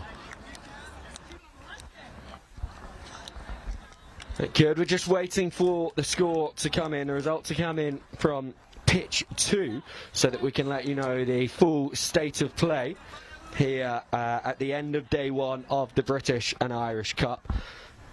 If we take that result out of the equation, mixed seniors, where GB had won game 1 and we're waiting for the result of game 2, by my calculations, Paulie, with the point system in place this year, we know in terms of points in the bank, it's 1.5 each, because GB won the women's 22s, Ireland won the men's 22s, and then the points were split in men's 50s. So there's only 1.5 in the bank for both nations. However, with GB leading 2-0 in Women's Open and Men's Open, Ireland leading 2-0 in the Mixed Open. In terms of the senior categories, they're also worth 3 points, while men's seniors and women's seniors are both tied up. A win apiece in men's seniors, but 2 draws in women's seniors.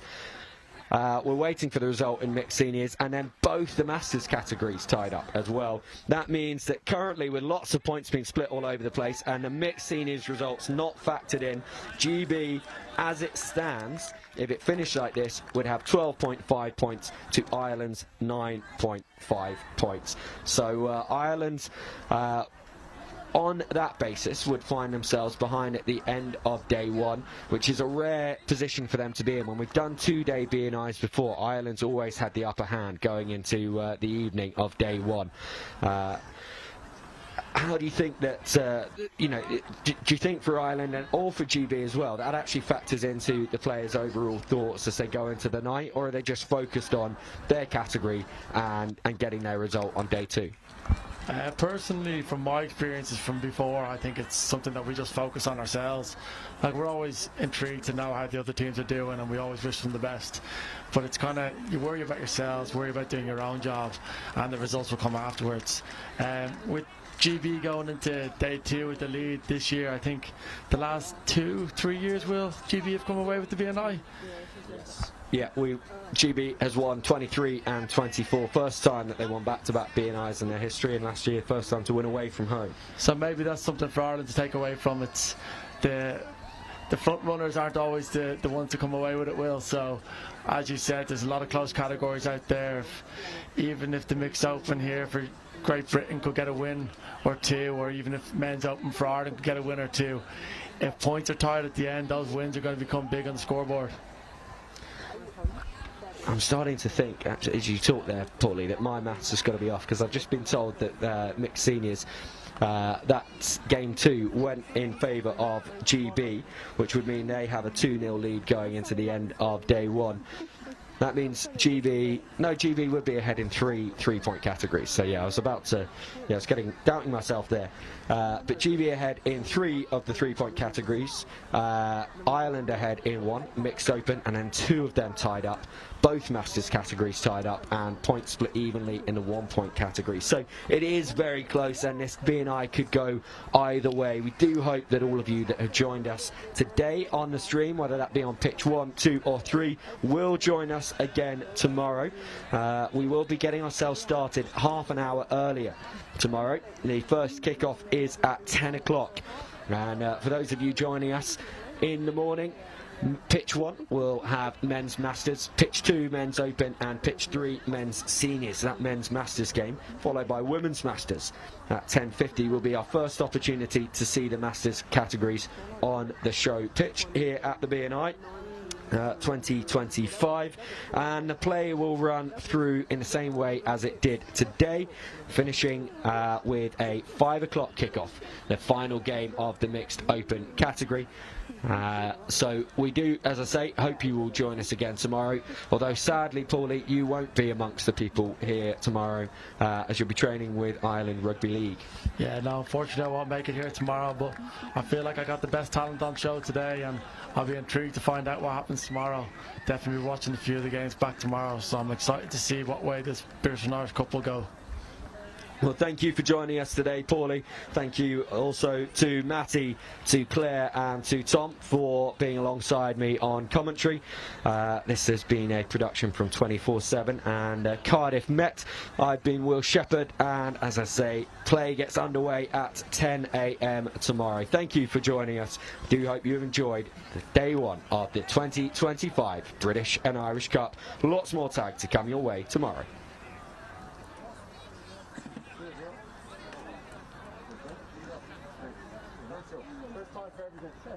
First and last time, Will. Can't remember who it was.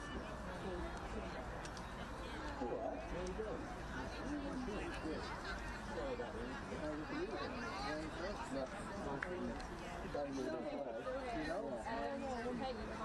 And you know Jed.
That's a nice tan there. If you want to eat your sandwich, I'll start the regular thing. Okay. So what makes that a cheese savoury then?